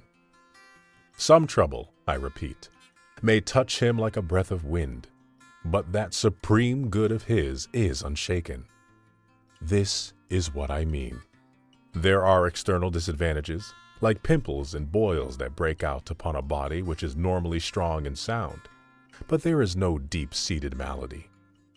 The difference, I say, between a man of perfect wisdom and another who is progressing in wisdom is the same as the difference between a healthy man and one who is convalescing from a severe and lingering illness, for whom health means only a lighter attack of his disease. If the latter does not take heed, there is an immediate relapse and a return to the same old trouble. But the wise man cannot slip back or slip into any more illness at all. For health of body is a temporary matter which the physician cannot guarantee, even though he has restored it. Nay, he is often roused from his bed to visit the same patient who summoned him before. The mind, however, once healed, is healed for good and all. I shall tell you what I mean by health. If the mind is content with its own self, if it has confidence in itself, if it understands that all those things for which men pray, all the benefits which are bestowed and sought for, are of no importance in relation to a life of happiness, under such conditions it is sound. For anything that can be added to is imperfect. Anything that can suffer loss is not lasting. But let the man whose happiness is to be lasting rejoice in what is truly his own. Now, all that which the crowd gapes after ebbs and flows. Fortune gives us nothing which we can really own. But even these gifts of fortune please us when reason has tempered and blended them to our taste. For it is reason which makes acceptable to us even external goods that are disagreeable to use if we absorb them too greedily. Attalus used to employ the following simile. Did you ever see a dog snapping with wide-open jaws at bits of bread or meat which his master tosses to him? Whatever he catches, he straightway swallows whole and always opens his jaws in the hope of something more. So it is with ourselves. We stand expectant, and whatever fortune is thrown to us, we forthwith bolt, without any real pleasure, and then stand alert and frantic for something else to snatch. But it is not so with the wise man. He is satisfied. Even if something falls to him, he merely accepts it carelessly and lays it aside. The happiness that he enjoys is supremely great, is lasting, is his own. Assume that a man has good intentions and has made progress, but is still far from the heights. The result is a series of ups and downs. He is now raised to heaven, now brought down to earth. For those who lack experience and training, there is no limit to the downhill course, such as one falls into the chaos of Epicurus, empty and boundless. There is still a third class of men, those who toy with wisdom. They have not indeed touched it, but yet are in sight of it, and have it, so to speak, within striking distance. They are not dashed about, nor do they drift back either. They are not on dry land, but are already in port. Therefore, considering the great difference between those on the heights and those in the depths, and seeing that even those in the middle are pursued by an ebb and flow peculiar to their state, and pursued also by an enormous risk of returning to their degenerate ways, we should not give ourselves up to the matters which occupy our time. They should be shut out. If they once gain an entrance, they will bring in still others to take their places. Let us resist them in their early stages. It is better that they shall never begin than that they shall be made to cease. Farewell. Letter 73. On Philosophers and Kings. It seems to me erroneous to believe that those who have loyally dedicated themselves to philosophy are stubborn and rebellious, scorners of magistrates or kings, or of those who control the administration of public affairs. For, on the contrary, no class of man is so popular with the philosopher as the ruler is, and rightly so, because rulers bestow upon no men a greater privilege than upon those who are allowed to enjoy peace and leisure. Hence, those who are greatly profited, as regards their purpose of right living, by the security of the state, must needs cherish as a father the author of this good. Much more so, at any rate, than those restless persons who are always in the public eye, who owe much to the ruler, but also expect much from him, and are never so generously loaded with favors that their cravings, which grow by being supplied, are thoroughly satisfied. And yet, he whose thoughts are of benefits to come has forgotten the benefits received, and there is no greater evil in covetousness than its ingratitude. Besides, no man in public life thinks of the many whom he has outstripped. He rather thinks of those by whom he is outstripped. And these men find it less pleasing to see many behind them than annoying to see anyone ahead of them. That is the trouble with every sort of ambition. It does not look back. Nor is it ambition alone that is fickle, but also every sort of craving, because it always begins where it ought to end. But that other man, upright and pure, who has left the Senate and the bar and all affairs of state, that he may retire to nobler affairs, cherishes those who have made it possible for him to do this in security. He is the only person who returns spontaneous thanks to them, the only person who owes them a great debt without their knowledge. Just as a man honors and reveres his teachers, by whose aid he has found release from his early wanderings, so the sage honors these men, also, under whose guardianship he can put his good theories into practice. But you answer, other men too are protected by a king's personal power. Perfectly true. But just as, out of a number of persons who have profited by the same stretch of calm weather, a man deems that his debt to Neptune is greater if his cargo during that voyage has been more extensive and valuable, and just as the vow is paid with more of a will by the merchant than by the passenger, and just as, from among the merchants themselves, heartier thanks are uttered by the dealer in spices, purple fabrics, and objects worth their weight in gold, than by him who has gathered cheap merchandise that will be nothing but ballast for his ship. Similarly, the benefits of this peace, which extends to all, are more deeply appreciated by those who make good use of it. For there are many of our toga-clad citizens to whom peace brings more trouble than war. Or do those, think you, owe as much as we do for the peace they enjoy, who spend it in drunkenness, or in lust, or in other vices which are worth even a war to interrupt? No, not unless you think that the wise man is so unfair as to believe that as an individual he owes nothing in return for the advantages which he enjoys with all the rest. I owe a great debt to the sun and to the moon, and yet they do not rise for me alone. I am personally beholden to the seasons and to the God who controls them, although in no respect have they been apportioned for my benefit. The foolish greed of mortals makes a distinction between possession and ownership, and believes that it has ownership in nothing in which the general public has a share. But our philosopher considers nothing more truly his own than that which he shares in partnership with all mankind. For these things would not be common property, as indeed they are, unless every individual had his quota. Even a joint interest based upon the slightest share makes one a partner. Again, the great and true goods are not divided in such a manner that each has but a slight interest. They belong in their entirety to each individual. At a distribution of grain, men receive only the amount that has been promised to each person.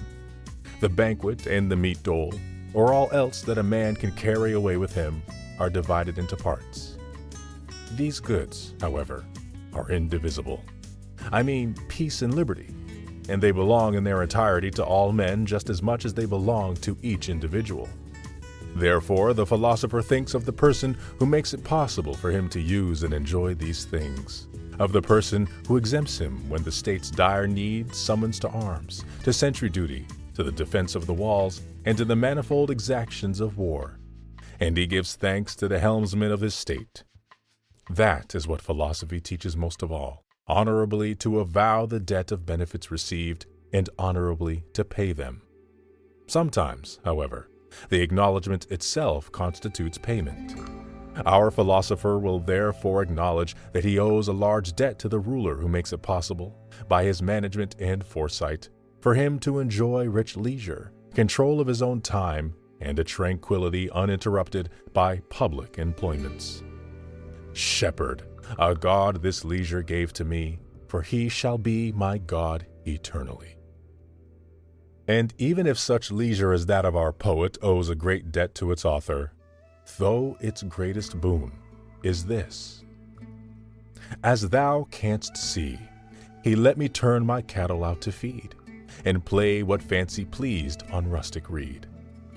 How highly are we to value this leisure of the philosopher, which is spent among the gods and makes us gods? Yes, this is what I mean, Lucilius. And I invite you to heaven by a shortcut. Sextius used to say that Jupiter had no more power than the good man. Of course, Jupiter has more gifts which he can offer to mankind. But when you are choosing between two good men, the richer is not necessarily the better, any more than, in the case of two pilots of equal skill in managing the tiller, you would call him the better whose ship is larger and more imposing. In what respect is Jupiter superior to our good man? His goodness lasts longer, but the wise man does not set a lower value upon himself just because his virtues are limited by a briefer span. Or take two wise men. He who has died at a greater age is not happier than he whose virtue has been limited to fewer years. Similarly, a god has no advantage over a wise man in point of happiness, even though he has such an advantage in point of years. That virtue is not greater, which lasts longer. Jupiter possesses all things, but he has surely given over the possession of them to others. The only use of them which belongs to him is this: he is the cause of their use to all men.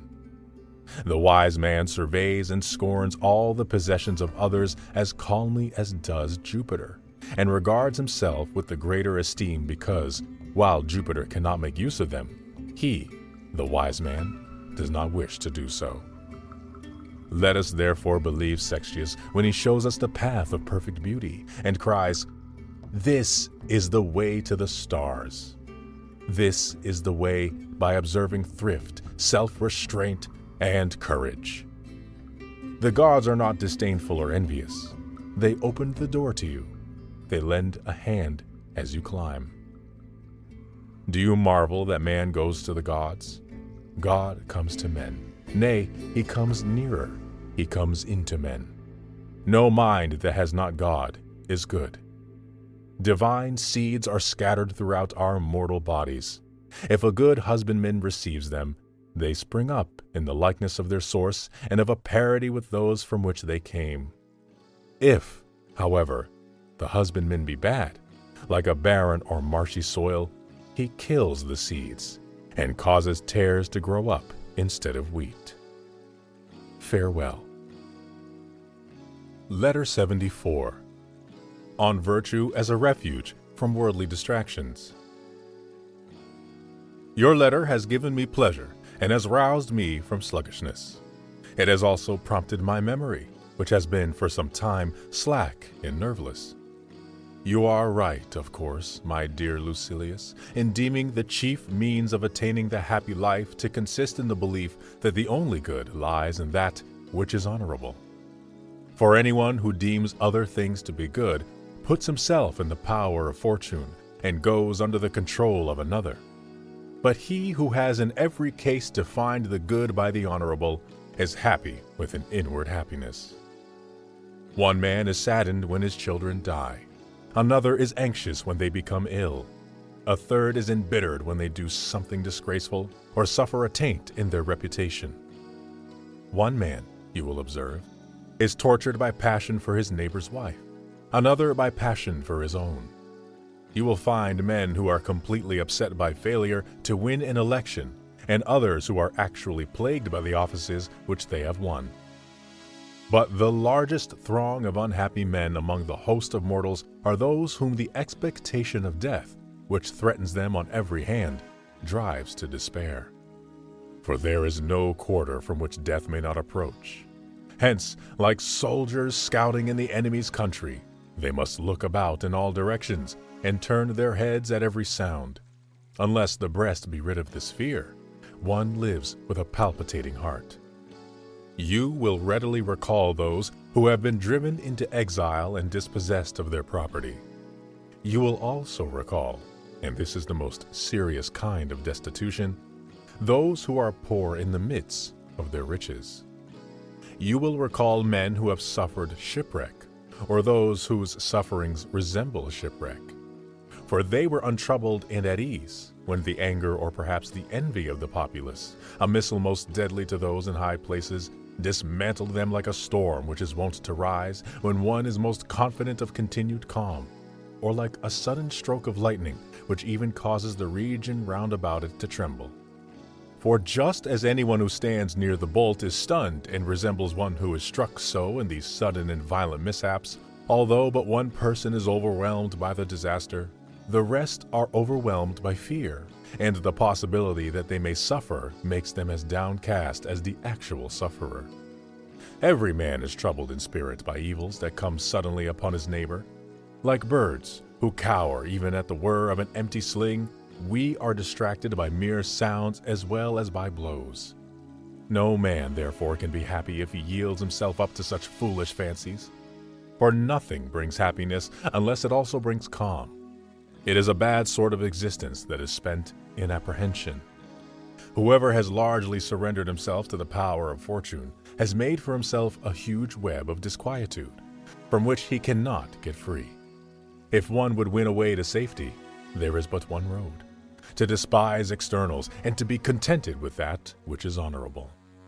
For those who regard anything as better than virtue, or believe that there is any good except virtue, are spreading their arms to gather in that which fortune tosses abroad, and are anxiously awaiting her favors. Picture now to yourself that fortune is holding a festival and is showering down honors, riches, and influence upon this mob of mortals. Some of these gifts have already been torn to pieces in the hands of those who try to snatch them. Others have been divided up by treacherous partnerships, and still others have been seized to the great detriment of those into whose possession they have come. Certain of these favors have fallen to men while they were absent-minded. Others have been lost to their seekers because they were snatching too eagerly for them, and just because they are greedily seized upon, have been knocked from their hands. There is not a man among them all, however, even he who has been lucky in the booty which has fallen to him, whose joy in his spoil has lasted until the morrow. The most sensible man, therefore, as soon as he sees the dole being brought in, runs from the theater, for he knows that one pays a high price for small favors. No one will grapple with him on the way out, or strike him as he departs. The quarreling takes place where the prizes are. Similarly with the gifts which fortune tosses down to us, Wretches that we are, we become excited, we are torn asunder. We wish that we had many hands. We look back now in this direction and now in that. All too slowly, as it seems, are the gifts thrown in our direction. They merely excite our cravings, since they can reach but few and are awaited by all. We are keen to intercept them as they fall down. We rejoice if we have laid hold of anything, and some have been mocked by the idle hope of laying hold. We have either paid a high price for worthless plunder with some disadvantage to ourselves, or else have been defrauded and are left in the lurch. Let us therefore withdraw from a game like this and give way to the greedy rabble. Let them gaze after such goods, which hang suspended above them, and be themselves still more in suspense. Whoever makes up his mind to be happy should conclude that the good consists only in that which is honorable. For if he regards anything else as good, he is, in the first place, passing an unfavorable judgment upon Providence because of the fact that upright men often suffer misfortunes, and that the time which is allotted to us is but short and scanty, if you compare it with the eternity which is allotted to the universe. It is a result of complaints like these that we are unappreciative in our comments upon the gifts of heaven. We complain because they are not always granted to us, because they are few and unsure and fleeting. Hence, we have not the will either to live or to die.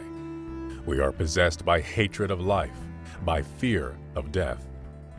Our plans are all at sea, and no amount of prosperity can satisfy us. And the reason for all this is that we have not yet attained to that good which is immeasurable and unsurpassable, and which all wishing on our part must cease, because there is no place beyond the highest. Do you ask why virtue needs nothing? Because it is pleased with what it has, and does not lust after that which it has not. Whatever is enough is abundant in the eyes of virtue. Dissent from this judgment, and duty in loyalty will not abide. For one who desires to exhibit these two qualities must endure much that the world calls evil. We must sacrifice many things to which we are addicted, thinking them to be goods. Gone is courage, which should be continually testing itself. Gone is greatness of soul, which cannot stand out clearly unless it has learned to scorn as trivial everything that the crowd covets as supremely important. And gone is kindness and the repaying of kindness. If we fear toil, if we have acknowledged anything to be more precious than loyalty, if our eyes are fixed upon anything except the best. But to pass these questions by, either these so-called goods are not goods, or else man is more fortunate than God, because God has no enjoyment of the things which are given to us. For lust pertains not to God, nor to elegant banquets, nor wealth, nor any of the things that allure mankind and lead him on through the influence of degrading pleasure. Therefore, it is either not incredible that there are goods which God does not possess, or else the very fact that God does not possess them is in itself a proof that these things are not goods. Besides, many things which are wont to be regarded as goods are granted to animals in fuller measure than to men. Animals eat their food with better appetite, are not in the same degree weakened by sexual indulgence, and have a greater and more uniform constancy in their strength. Consequently, they are much more fortunate than man. For there is no wickedness, no injury to themselves in their way of living. They enjoy their pleasures, and they take them more often and more easily, without any of the fear that results from shame or regret. This being so, you should consider whether one has a right to call anything good in which God is outdone by man. Let us limit the supreme good to the soul. It loses its meaning if it is taken from the best part of us and applied to the worst, that is, if it is transferred to the senses. For the senses are more active in dumb beasts. The sum total of our happiness must not be placed in the flesh. The true goods are those which reason bestows, substantial and eternal. They cannot fall away, neither can they grow less or be diminished. Other things are goods according to opinion, and though they are called by the same name as the true goods, the essence of goodness is not in them. Let us therefore call them advantages, and to use our technical term, preferred things. Let us, however, recognize that they are not our chattels, not parts of ourselves, and let us have them in our possession, but take heed to remember that they are outside ourselves. Even though they are in our possession, they are to be reckoned as things subordinate and poor, the possession of which gives no man a right to plume himself. For what is more foolish than being self-complacent about something which one has not accomplished by one's own efforts? Let everything of this nature be added to us, and not stick fast to us, so that, if it is withdrawn, it may come away without tearing off any part of us. Let us use these things, but not boast of them, and let us use them sparingly, as if they were given for safekeeping and will be withdrawn. Anyone who does not employ reason in his possession of them never keeps them long, for prosperity of itself, if uncontrolled by reason, overwhelms itself. If anyone has put his trust in goods that are most fleeting, he is soon bereft of them, and, to avoid being bereft, he suffers distress. Few men have been permitted to lay aside prosperity gently. The rest all fall, together with the things amid which they have come into eminence, and they are weighed down by the very things which had before exalted them. For this reason, foresight must be brought into play, to insist upon a limit or upon frugality in the use of these things, since license overthrows and destroys its own abundance. That which has no limit has never endured, unless reason, which sets limits, has held it in check. The fate of many cities will prove the truth of this. Their sway has ceased at the very prime because they were given to luxury, and excess has ruined all that had been won by virtue. We should fortify ourselves against such calamities. But no wall can be erected against fortune which she cannot take by storm. Let us strengthen our inner defenses. If the inner part be safe, man can be attacked, but never captured. Do you wish to know what this weapon of defense is? It is the ability to refrain from chafing over whatever happens to one, of knowing that the very agencies which seem to bring harm are working for the preservation of the world and are a part of the scheme for bringing to fulfillment the order of the universe and its functions. Let man be pleased with whatever has pleased God. Let him marvel at himself and his own resources for this very reason, that he cannot be overcome, that he has the very powers of evil subject to his control, and that he brings into subjection chance and pain and wrong by means of that strongest of powers, reason. Love reason. The love of reason will arm you against the greatest hardships. Wild beasts dash against the hunter's spear through love of their young, and it is their wildness and their unpremeditated onrush that keeps them from being tamed. Often a desire for glory has stirred the mind of youth to despise both sword and stake. The mere vision and semblance of virtue impels certain men to a self-imposed death. In proportion as reason is stouter and steadier than ally of these emotions, so much the more forcefully will she make her way through the midst of utter terrors and dangers. Men say to us, "You are mistaken if you maintain that nothing is a good except that which is honorable. A defense like this will not make you safe from fortune and free from her assaults, for you maintain that dutiful children and a well-governed country and good parents are to be reckoned as goods. But you cannot see these dear objects in danger and be yourself at ease. Your calm will be disturbed by a siege conducted against your country, by the death of your children, or by the enslaving of your parents." I will first state what we Stoics usually reply to these objectors, and then will add what additional answer should, in my opinion, be given. The situation is entirely different in the case of goods whose loss entails some hardship substituted in their place. For example, when good health is impaired, there is a change to ill health. When the eye is put out, we are visited with blindness. We not only lose our speed when our leg muscles are cut, but infirmity takes the place of speed. But no such danger is involved in the case of the goods to which we referred a moment ago. And why, if I have lost a good friend, I have no false friend whom I must endure in his place. Nor, if I have buried a dutiful son, must I face and exchange unfilial conduct. In the second place, this does not mean to me the taking off of a friend or of a child. It is the mere taking off of their bodies. But a good can be lost in only one way, by changing into what is bad. And this is impossible according to the law of nature, because every virtue and every work of virtue abides uncorrupted. Again, even if friends have perished, or children of approved goodness who fulfill their father's prayers for them, there is something that can fill their place. Do you ask what this is? It is that which has made them good in the first place, namely, virtue. Virtue suffers no space in us to be unoccupied. It takes possession of the whole soul and removes all sense of loss. It alone is sufficient. For the strength and beginnings of all goods exist in virtue herself.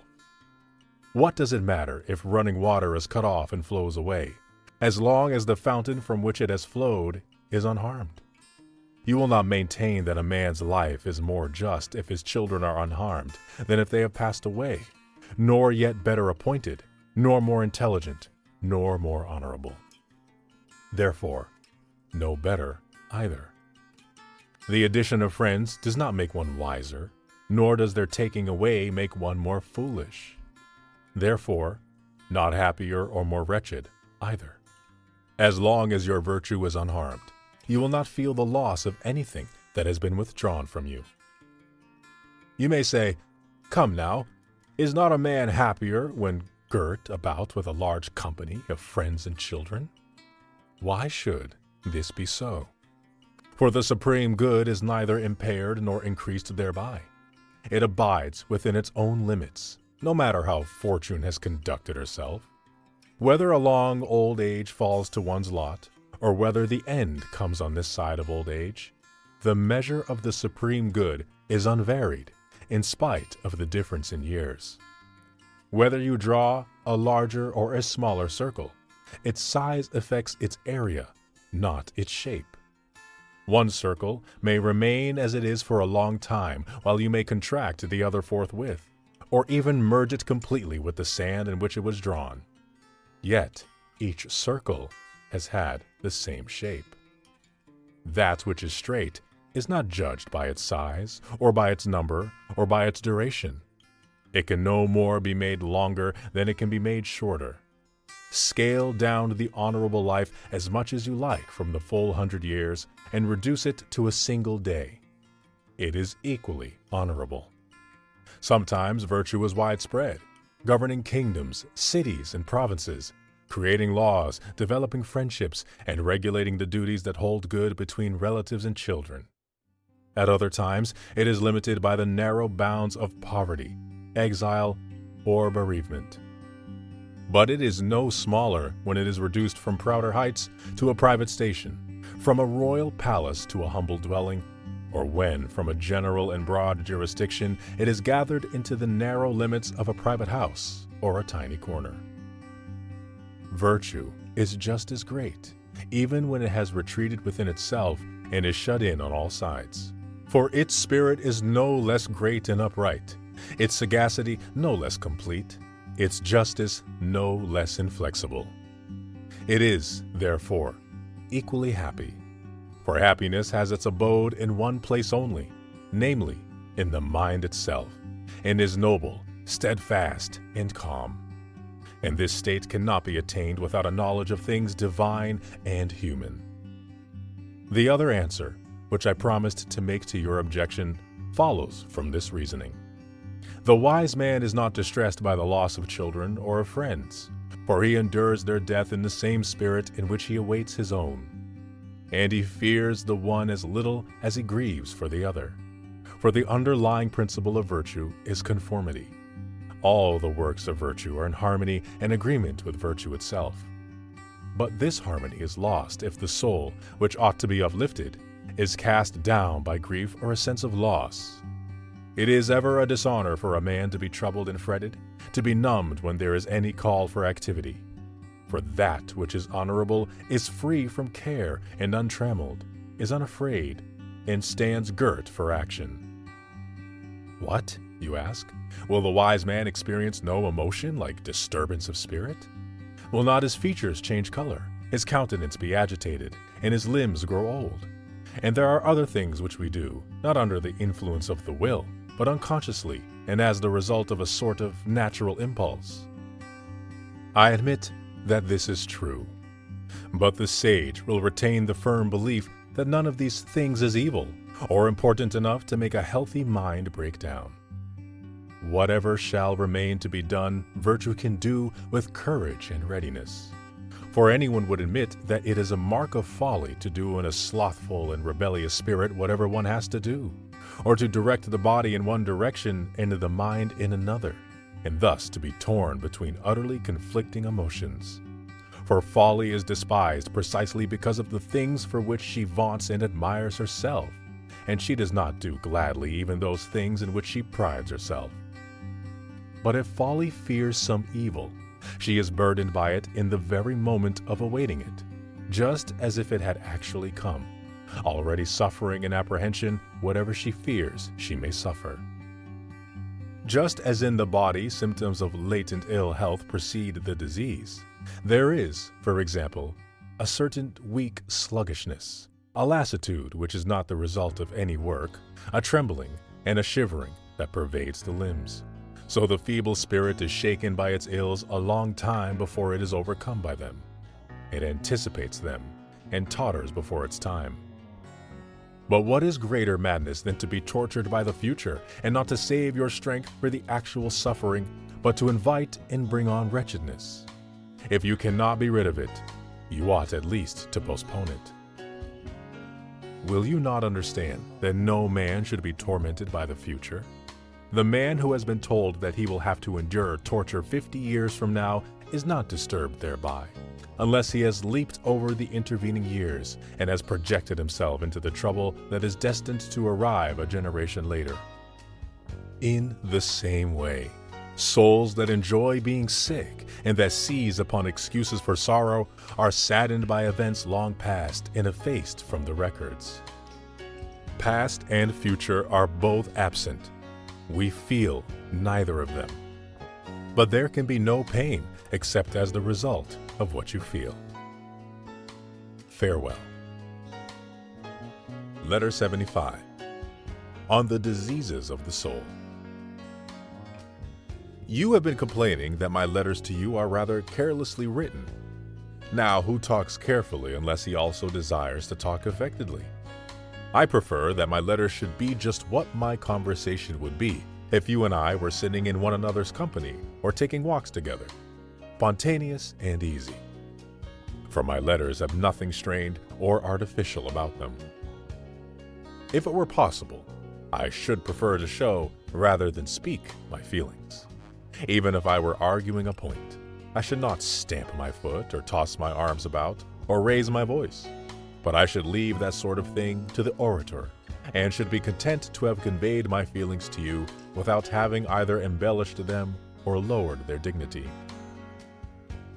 I should like to convince you entirely of this one fact, that I feel whatever I say, that I not only feel it, but am wedded to it. It is one sort of kiss which a man gives his mistress, and another which he gives his children.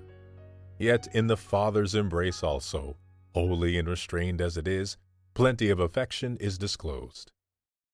I prefer, however, that our conversation on matters so important should not be meager and dry, for even philosophy does not renounce the company of cleverness. One should not, however, bestow very much attention upon mere words. Let this be the kernel of my idea. Let us say what we feel, and feel what we say. Let speech harmonize with life. That man has fulfilled his promise who is the same person both when you see him and when you hear him. We should not fail to see what sort of man he is and how large a man he is, if only he is one and the same. Our words should aim not to please, but to help.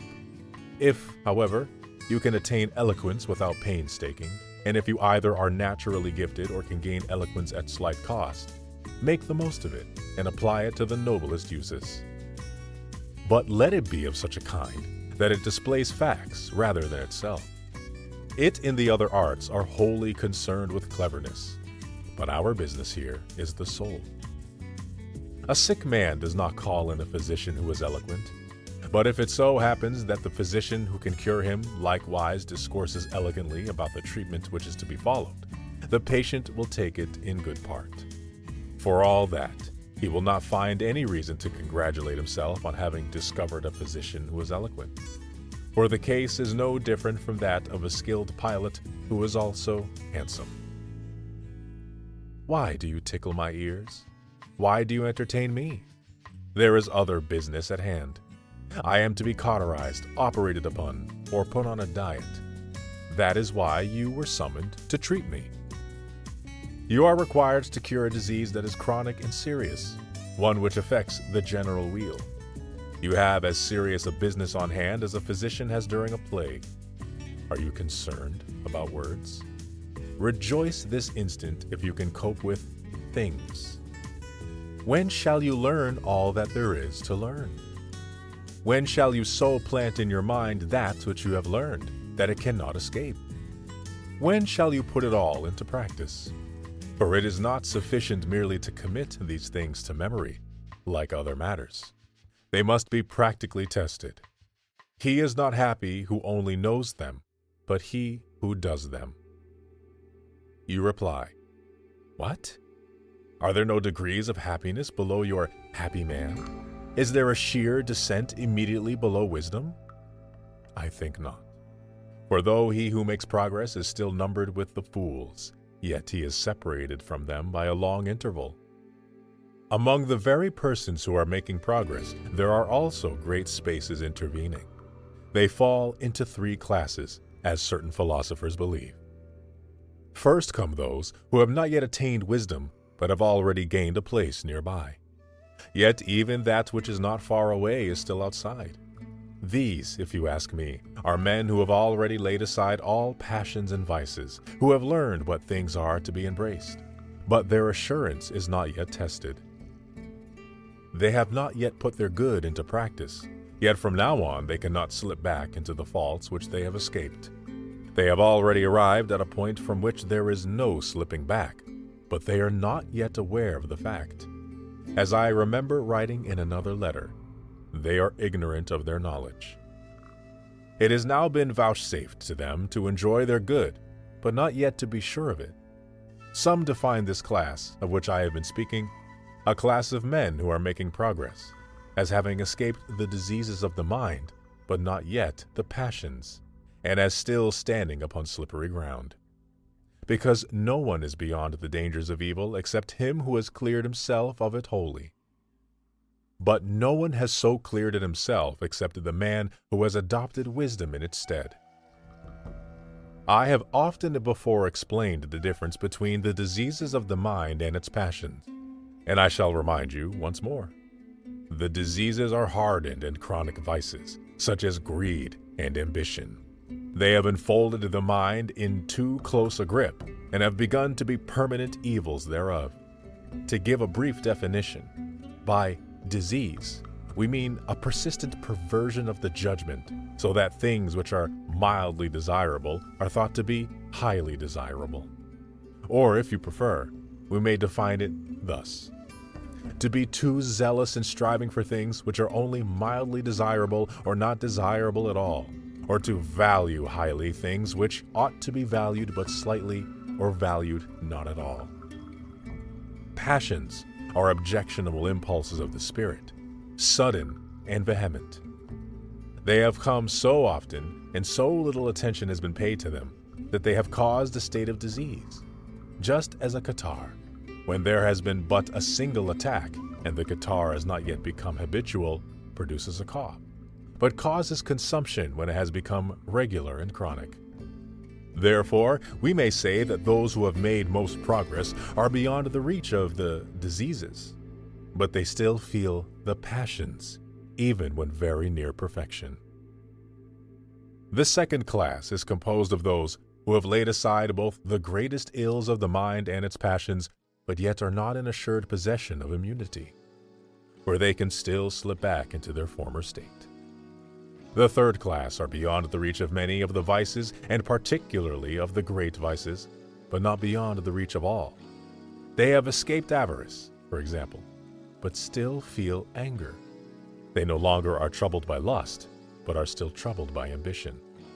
They no longer have desire, but they still have fear. And just because they fear, although they are strong enough to withstand certain things, there are certain things to which they yield. They scorn death, but are in terror of pain. Let us reflect a moment on this topic. It will be well with us if we are admitted to this class. The second stage is gained by great good fortune with regard to our natural gifts and by great and unceasing application to study. But not even the third type is to be despised. Think of the host of evils which you see about you. Behold how there is no crime that is not exemplified, how far wickedness advances every day, and how prevalent are sins in home and commonwealth. You will see, therefore, that we are making a considerable gain if we are not numbered among the basest. But as for me, you say, I hope that it is in me to rise to a higher rank than that. I should pray, rather than promise, that we may attain this. We have been forestalled. We hasten towards virtue while hampered by vices. I am ashamed to say it, but we worship that which is honorable only in so far as we have time to spare. But what a rich reward awaits us if only we break off from affairs which forestall us and the evils that cling to us with utter tenacity. Then neither desire nor fear shall rout us. Undisturbed by fears, unspoiled by pleasures, we shall be afraid neither of death nor of the gods. We shall know that death is no evil, and that the gods are not powers of evil. That which harms has no greater power than that which receives harm, and things which are utterly good have no power at all to harm. There await us, if ever we escape from these low dregs to that sublime and lofty height, peace of mind, and, when all error has been driven out, perfect liberty. You ask what this freedom is. It means not fearing either men or gods. It means not craving wickedness or excess. It means possessing supreme power over oneself. And it is a priceless good to be master of oneself. Farewell. Letter 76. On learning wisdom in old age. You have been threatening me with your enmity if I do not keep you informed about all my daily actions. But see, now, upon what frank terms you and I live. For I shall confide even the following fact to your ears. I have been hearing the lectures of a philosopher. 4 days have already passed since I have been attending his school and listening to the Haran, which begins at 2 o'clock. A fine time of life for that, you say. Yes, fine indeed.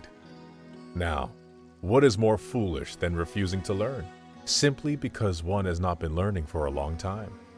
What do you mean? Must I follow the fashions set by the fops and youngsters? But I am pretty well off if this is the only thing that discredits my declining years. Men of all ages are admitted to this classroom. You retort, do we grow old merely in order to tag after the youngsters?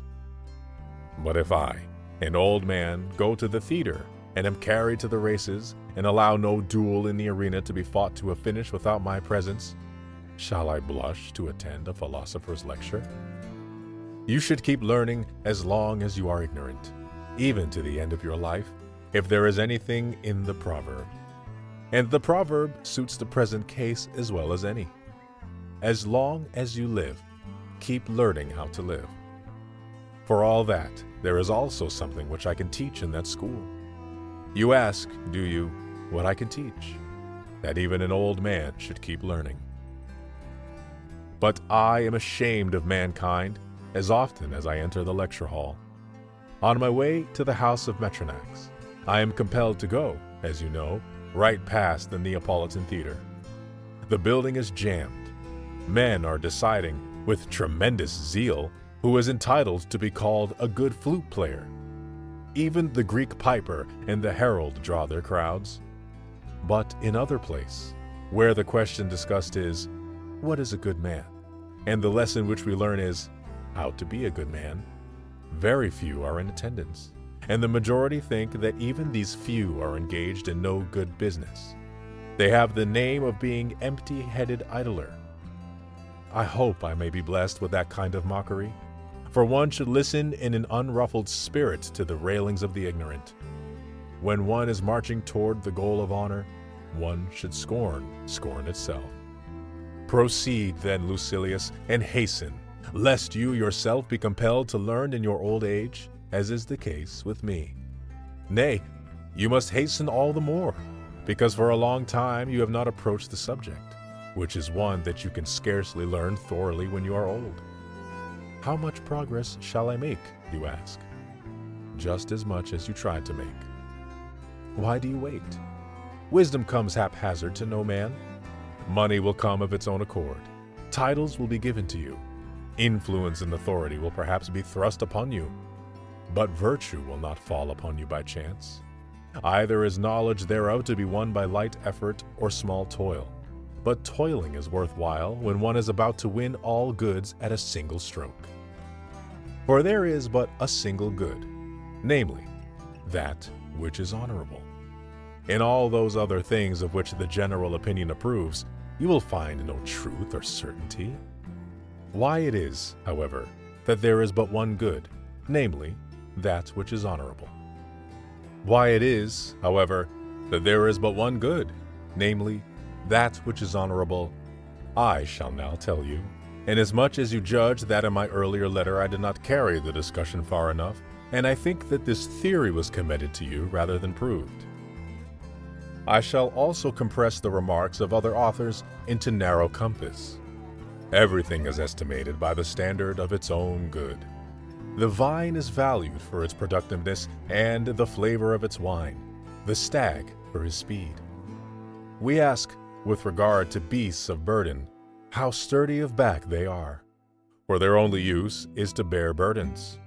If a dog is to find the trail of a wild beast, keenness of scent is of first importance. If to catch his quarry, swiftness of foot. If to attack and harry it, courage.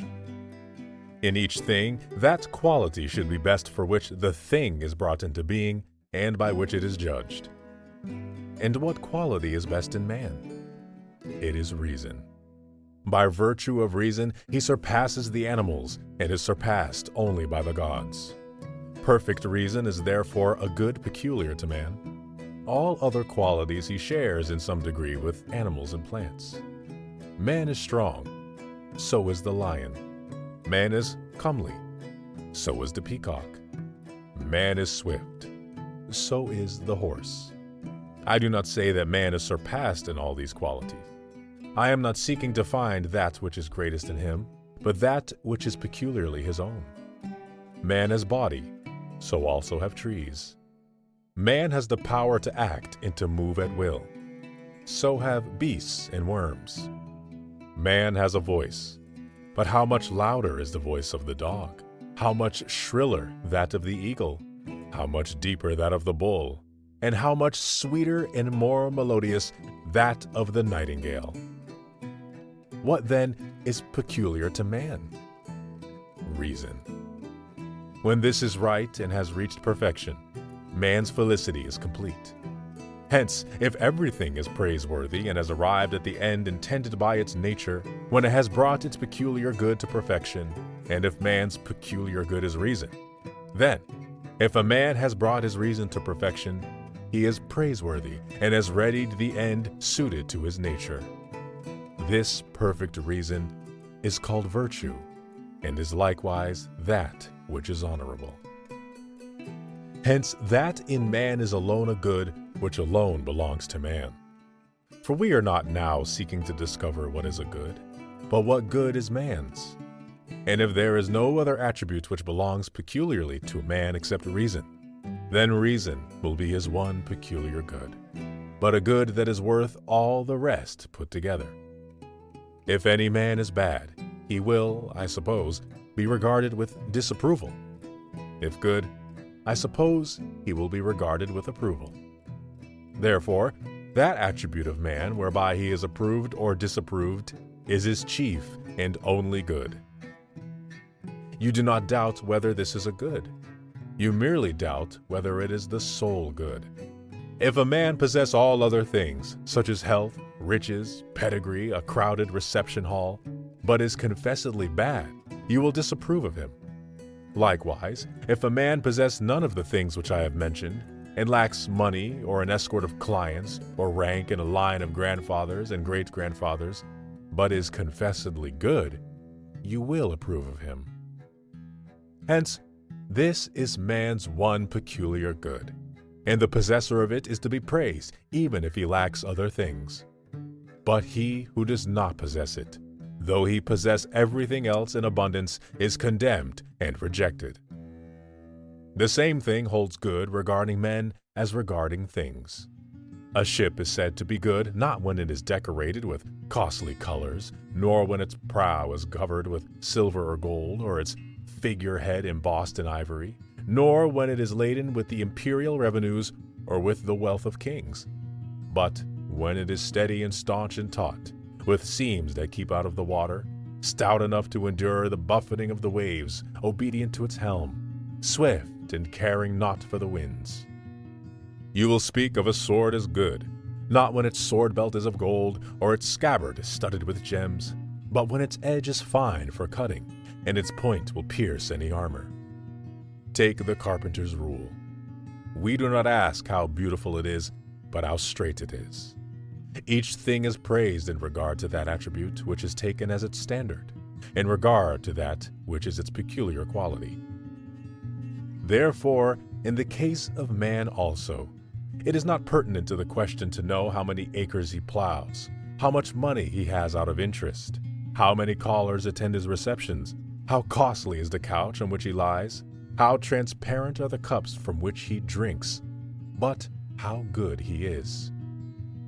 He is good, however, if his reason is well ordered and right and adapted to that which his nature has willed. It is this that is called virtue. This is what we mean by honorable. It is man's unique good. For since reason alone brings man to perfection, reason alone, when perfected, makes man happy. This, moreover, is man's only good, the only means by which he is made happy. We do indeed say that those things also are goods which are furthered and brought together by virtue, that is, all the works of virtue. But virtue itself is for this reason the only good, because there is no good without virtue. If every good is in the soul, then whatever strengthens, uplifts, and enlarges the soul is a good. Virtue, however, does not make the soul stronger, loftier, and larger. For all other things which arouse our desires depress the soul and weaken it. And when we think that they are uplifting the soul, they are merely puffing it up and cheating it with much emptiness.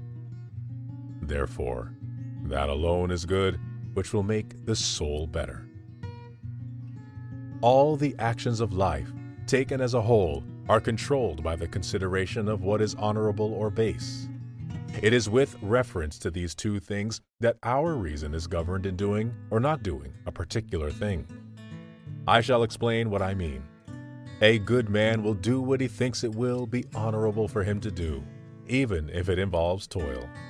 He will do it even if it involves harm to him. He will do it even if it involves peril. Again, he will not do that which will be base, even if it brings him money, or pleasure, or power. Nothing will deter him from that which is honorable, and nothing will tempt him into baseness. Therefore, if he is determined invariably to follow that which is honorable, invariably to avoid baseness, and in every act of his life to have regard for these two things, deeming nothing else good except that which is honorable, and nothing else bad except that which is base, if virtue alone is unperverted in him, and by itself keeps its even course, then virtue is that man's only good, and nothing can thenceforth happen to it which may make it anything else than good. It has escaped all risk of change, Folly may creep upwards towards wisdom, but wisdom never slips back into folly. You may perhaps remember my saying that the things which have been generally desired and feared have been trampled down by many a man in moments of sudden passion. There have been found men who would place their hands in the flames, men whose smiles could not be stopped by the torturer, men who would shed not a tear at the funeral of their children, men who would meet death unflinchingly.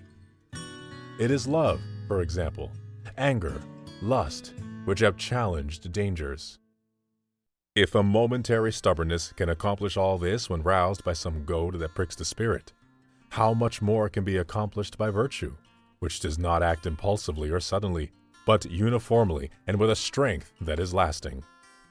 It follows that the things which are often scorned by the men who are moved with a sudden passion, and are always scorned by the wise, are neither goods nor evils.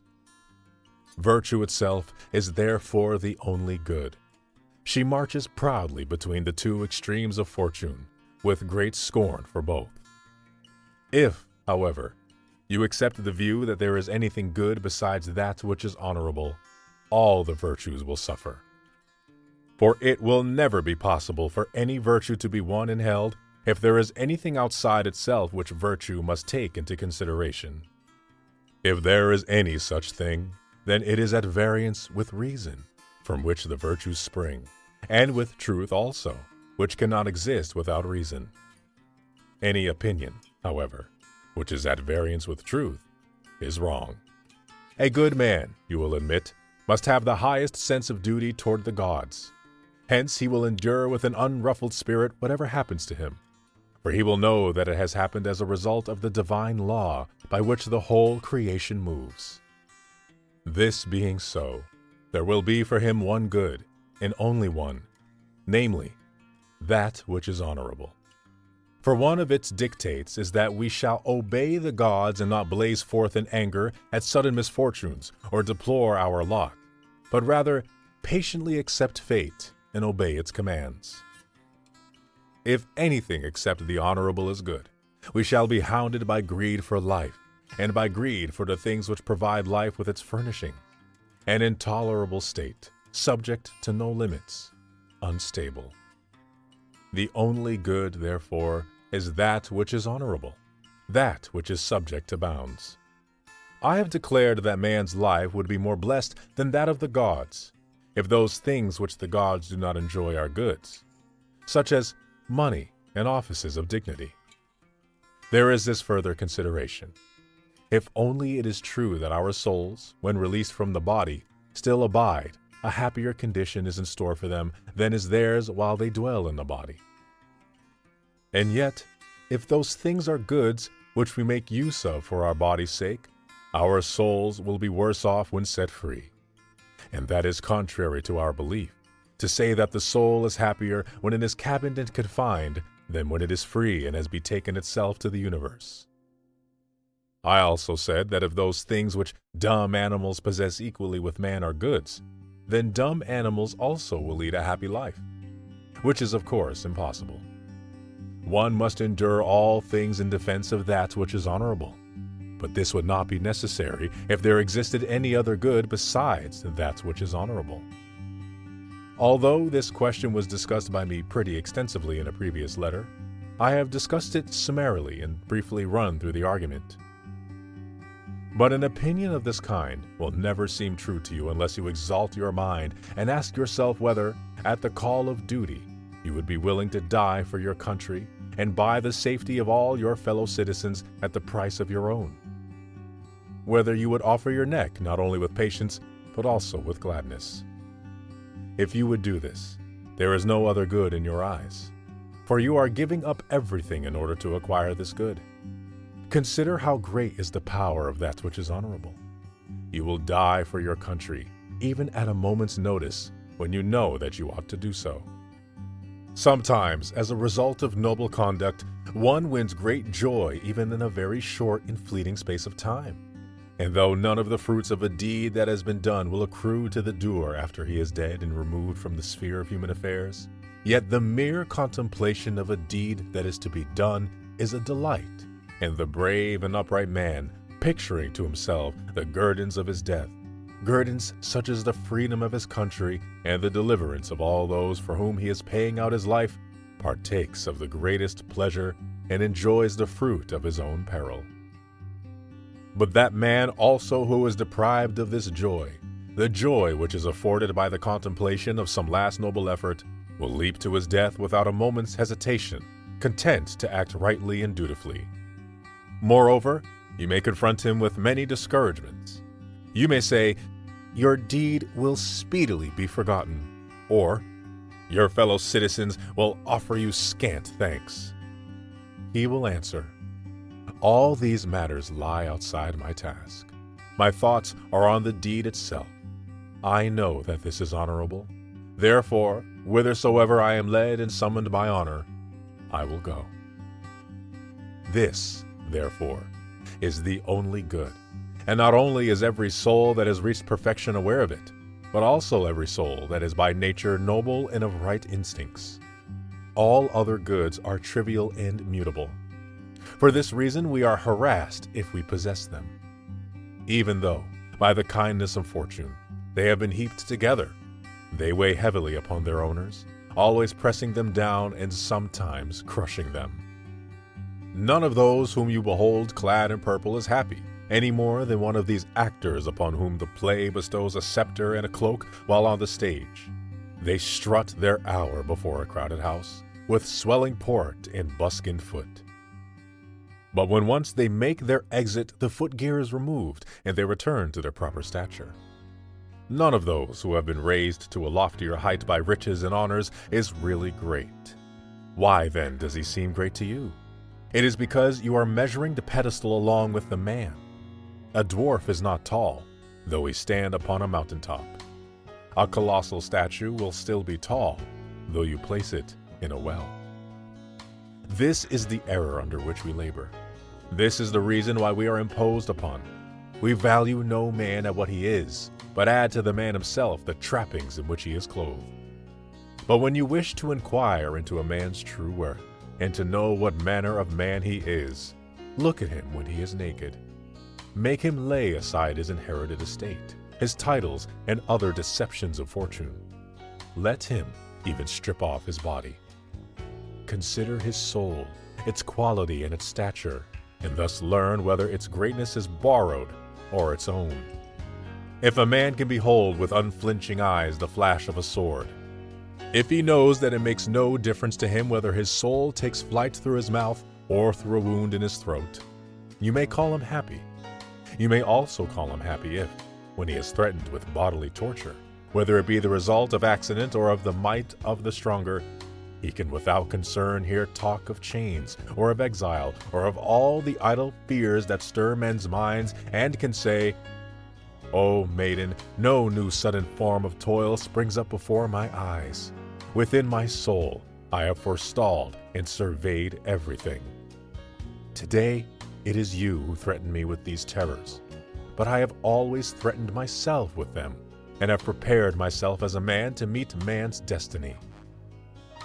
If an evil has been pondered beforehand, the blow is gentle when it comes. To the fool, however, and to him who trusts in fortune, each event as it arrives comes in new and sudden form, and a large part of evil, to the inexperienced, consists in its novelty. This is proved by the fact that men endure with greater courage, when they have once become accustomed to them, the things which they had first regarded as hardships. Hence, the wise man accustoms himself to coming trouble, lightening by long reflection the evils which others lighten by long endurance. We sometimes hear the inexperienced say, "I knew that this was in store for me." But the wise man knows that all things are in store for him. Whatever happens, he says, "I knew it." Farewell. Letter 77. On taking one's own life. Suddenly there came into our view today the Alexandrian ships. I mean those which are usually sent ahead to announce the coming of the fleet. They are called mailboats. The Campanians are glad to see them. All the rabble of Puteoli stand on the docks and can recognize the Alexandrian boats. No matter how great the crowd of vessels, by the very trim of their sails. For they alone may keep spread their topsails, which all ships use when out at sea, because nothing sends a ship along so well as its upper canvas. That is where most of the speed is obtained. So when the breeze has stiffened and become stronger than is comfortable, they set their yards lower, for the wind has less force near the surface of the water. Accordingly, when they have made Capri in the headland whence tall Pallas watches on the stormy peak, all other vessels are bidden to be content with the mainsail, and the topsail stands out conspicuously on the Alexandrian mailboats. While everybody was bustling about and hurrying to the waterfront, I felt great pleasure in my laziness, because, although I was soon to receive letters from my friends, I was in no hurry to know how my affairs were progressing abroad, or what news the letters were bringing. For some time now I have had no losses, nor gains either. Even if I were not an old man, I could not have helped feeling pleasure at this. But as it is, my pleasure was far greater. For, however small my possessions might be, I should still have left over more traveling money than journey to travel, especially since this journey upon which we have set out is one which need not be followed to the end. An expedition will be incomplete if one stops halfway, or anywhere on this side of one's destination. But life is not incomplete if it is honorable. At whatever point you leave off living, provided you leave off nobly, your life is a whole. Often, however, one must leave off bravely, and our reasons therefore need not be momentous, for neither are the reasons momentous which hold us here. Tullius Marcellinus, a man whom you knew very well, who in youth was a quiet soul and became old prematurely, fell ill of a disease which was by no means hopeless, but it was protracted and troublesome, and it demanded much attention. Hence, he began to think about dying. He called many of his friends together.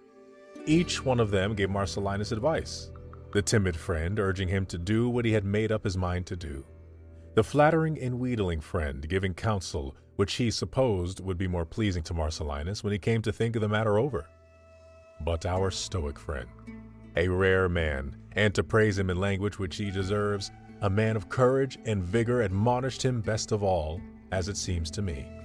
For he began as follows: "Do not torment yourself, my dear Marcellinus, as if the question you are weighing were a matter of importance.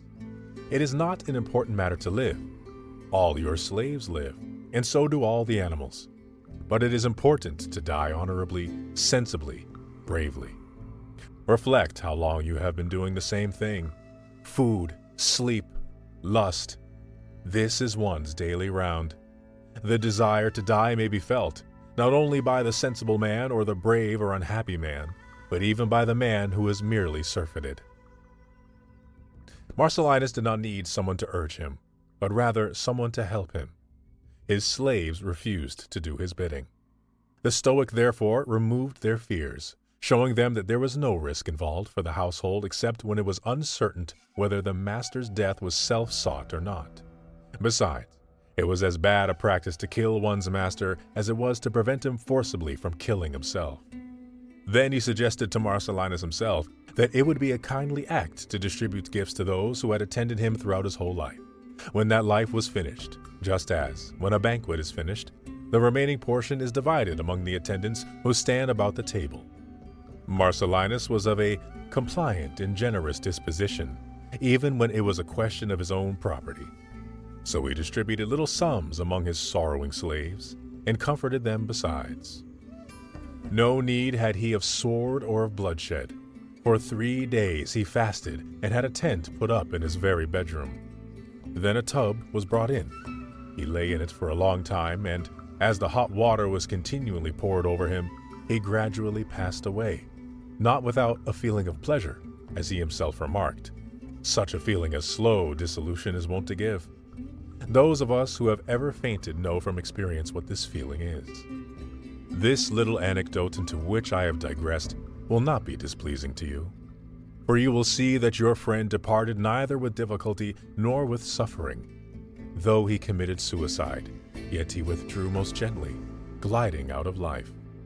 The anecdote may also be of some use, for often a crisis demands just such examples. There are times when we ought to die and are unwilling. Sometimes we die and are unwilling. No one is so ignorant as not to know that we must at some time die. Nevertheless, when one draws near death, one turns to flight, trembles, and laments. Would you not think him an utter fool who wept because he was not alive 1,000 years ago? And is he not just as much of a fool who weeps because he will not be alive 1,000 years from now? It is all the same. You will not be, and you were not. Neither of these periods of time belongs to you. You have been cast upon this point of time. If you would make it longer, how much longer shall you make it? Why weep? Why pray? You are taking pains to no purpose. Give over thinking that your prayers can bend divine decrees from their predestined end. These decrees are unalterable and fixed. They are governed by a mighty and everlasting compulsion. Your goal will be the goal of all things. What is there strange in this to you? You were born to be subject to this law.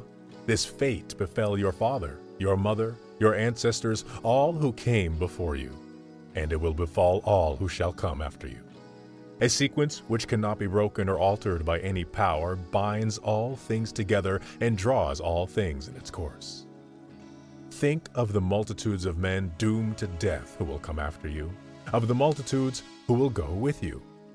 You would die more bravely, I suppose, in the company of many thousands. And yet there are many thousands, both of men and of animals, who at this very moment, while you are irresolute about death, are breathing their last in their several ways. But you, did you believe that you would not someday reach the goal towards which you have always been traveling? No journey but has its end. You think, I suppose, that it is now in order for me to cite some examples of great men. No, I shall cite rather the case of a boy. This story of the Spartan lad has been preserved. Taken captive while still a stripling, he kept crying in his Doric dialect, "I will not be a slave." And he made good his word. For the very first time he was ordered to perform a menial and degrading service, and the command was to fetch a chamber pot. He dashed out his brains against the wall. So near at hand is freedom, and is anyone still a slave? Would you not rather have your own son die thus than reach old age by weakly yielding? Why, therefore, are you distressed, even when a boy can die so bravely? Suppose that you refuse to follow him. You will be led. Take into your own control that which is now under the control of another. Will you not borrow that boy's courage and say, "I am no slave"?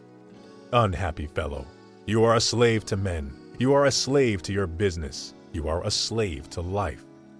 For life, if courage to die be lacking, is slavery. Have you anything worth waiting for? Your very pleasures, which cause you to tarry and hold you back, have already been exhausted by you. None of them is a novelty to you, and there is none that has not already become hateful because you are cloyed with it. You know the taste of wine and cordials. It makes no difference whether 100 or 1,000 measures pass through your bladder. You are nothing but a wine strainer. You are a connoisseur in the flavor of the oyster and of the mullet. Your luxury has not left you anything untasted for the years that are to come. And yet these are the things from which you are torn away unwillingly. What else is there which you would regret to have taken with you? Friends?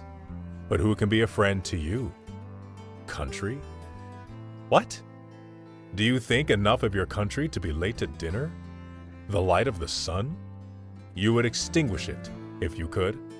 For what have you ever done that was fit to be seen in the light? Confess the truth. It is not because you long for the Senate chamber or the forum, or even for the world of nature, that you would fain put off dying.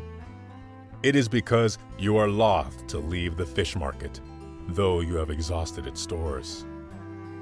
You are afraid of death. But how could you scorn it in the midst of a mushroom supper? You wish to live.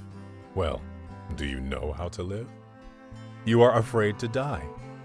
But come now, is this life of yours anything but death? Gaius Caesar was passing along the Via Latina when a man stepped out from the ranks of the prisoners, his gray beard hanging down even to his breast, and begged to be put to death. "What?" said Caesar. "Are you alive now?" That is the answer which should be given to men to whom death would come as a relief. You are afraid to die. What? Are you alive now? "But," says one, "I wish to live, for I am engaged in many honorable pursuits. I am loth to leave life's duties, which I am fulfilling with loyalty and zeal." Surely you are aware that dying is also one of life's duties. You are deserting no duty, for there is no definite number established which you are bound to complete. There is no life that is not short. Compared with the world of nature, even Nestor's life was a short one, or Satia's, the woman who bade carve on her tombstone that she had lived 90 in 9 years. Some persons, you see, boast of their long lives. But who could have endured the old lady if she had had the luck to complete her 100th year? It is with life as it is with a play. It matters not how long the action is spun out, but how good the acting is. It makes no difference at what point you stop. Stop whenever you choose. Only see to it that the closing period is well turned. Farewell. Letter 78. On the healing power of the mind. That you are frequently troubled by the snuffling of catarrh and by short attacks of fever which follow after long and chronic catarrhal seizures, I am sorry to hear. Particularly because I have experienced this sort of illness myself, and scorned it in its early stages. For when I was still young, I could put up with hardships and show a bold front to illness. But I finally succumbed, and arrived at such a state that I could do nothing but snuffle, reduced as I was to the extremity of thinness. I often entertained the impulse of ending my life then and there, but the thought of my kind old father kept me back. For I reflected, not how bravely I had the power to die, but how little power he had to bear bravely the loss of me. And so I commanded myself to live. For sometimes it is an act of bravery even to live. Now I shall tell you what consoled me during those days, stating at the outset that these very aids to my peace of mind were as efficacious as medicine. Honorable consolation results in a cure, and whatever has uplifted the soul helps the body also. My studies were my salvation. I place it to the credit of philosophy that I recovered and regained my strength. I owe my life to philosophy, and that is the least of my obligations. My friends, too, helped me greatly toward good health. I used to be comforted by their cheering words, by the hours they spend at my bedside, and by their conversation. Nothing, my excellent Lucilius, refreshes and aids a sick man so much as the affection of his friends. Nothing so steals away the expectation and the fear of death. In fact, I could not believe that, if they survived me, I should be dying at all. Yes, I repeat, it seemed to me that I should continue to live, not with them, but through them. I imagined myself not to be yielding up my soul, but to be making it over to them. All these things gave me the inclination to succor myself and to endure any torture. Besides, it is a most miserable state to have lost one's zest for dying, and to have no zest in living. These, then, are the remedies to which you should have recourse. The physician will prescribe your walks and your exercise. He will warn you not to become addicted to idleness, as is the tendency of the inactive invalid. He will order you to read in a louder voice and to exercise your lungs and passages and cavity of which are affected, or to sail and shake up your bowels by a little mild motion. He will recommend the proper food and the suitable time for aiding your strength with wine or refraining from it in order to keep your cough from being irritated and hacking. But as for me, my counsel to you is this, and it is a cure, not merely of this disease of yours, but of your whole life. Despise death. There is no sorrow in the world, when we have escaped from the fear of death. There are these three serious elements in every disease: fear of death, bodily pain, and interruption of pleasures. Concerning death enough has been said, and I shall add only a word. This fear is not a fear of disease, but a fear of nature. Disease has often postponed death, and a vision of dying has been many a man's salvation. You will die, not because you are ill, but because you are alive. Even when you have been cured, the same end awaits you. When you have recovered, it will not be death, but ill health that you have escaped. Let us now return to the consideration of the characteristic disadvantage of disease. It is accompanied by great suffering. The suffering, however, is rendered endurable by interruptions, for the strain of extreme pain must come to an end. No man can suffer both severely and for a long time. Nature, who loves us most tenderly, has so constituted us as to make pain either endurable or short. The severest pains have their seat in the most slender parts of our body. Nerves, joints, and any other of the narrow passages hurt most cruelly when they have developed trouble within their contracted spaces.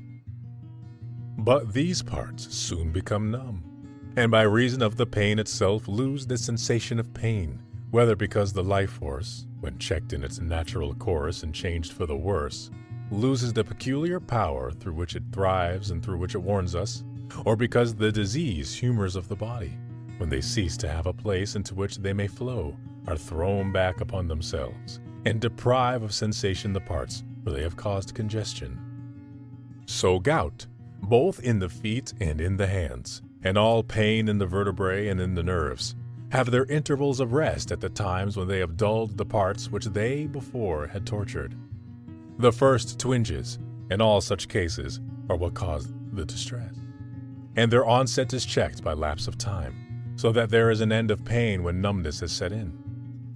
Pain in the teeth, eyes, and ears is most acute for the very reason that it begins among the narrow spaces of the body, no less acute, indeed, than in the head itself.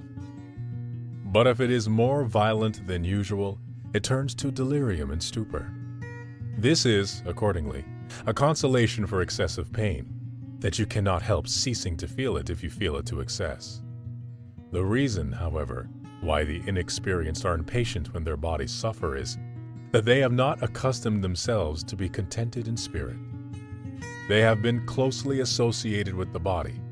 Therefore, a high-minded and sensible man divorces soul from the body and dwells much with the better or divine part, and only as far as he must with his complaining and frail portion. But it is a hardship, men say, to do without our customary pleasures, to fast, to feel thirst and hunger. These are indeed serious when one first abstains from them. Later, the desire dies down, because the appetites themselves which lead to desire are wearied and forsake us. Then the stomach becomes petulant. Then the food which we craved before becomes hateful. Our very wants die away. But there is no bitterness in doing without that which you have ceased to desire. Moreover, every pain sometimes stops, or at any rate slackens. Moreover, one may take precautions against its return, and, when it threatens, may check it by means of remedies. Every variety of pain has its premonitory symptoms. This is true, at any rate, of pain that is habitual and recurrent. One can endure the suffering which disease entails, if one has come to regard its results with scorn. But do not of your own accord make your troubles heavier to bear and burden yourself with complaining. Pain is slight if opinion has added nothing to it. But if, on the other hand, you begin to encourage yourself and say, "It is nothing, a trifling matter at most," keep a stout heart and it will soon cease. Then in thinking in slight, you will make it slight. Everything depends on opinion. Ambition, luxury, greed, hark back to opinion. It is according to opinion that we suffer. A man is as wretched as he has convinced himself that he is. I hold that we should do away with complaint about past sufferings and with all language like this. None has ever been worse off than I. What sufferings, what evils have I endured? No one has thought that I shall recover. How often have my family bewailed me, and the physician given me over? Men who are placed on the rack are not torn asunder with such agony. However, even if all this is true, it is over and gone.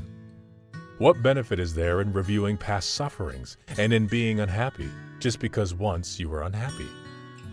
Besides, everyone adds much to his own ills and tells lies to himself.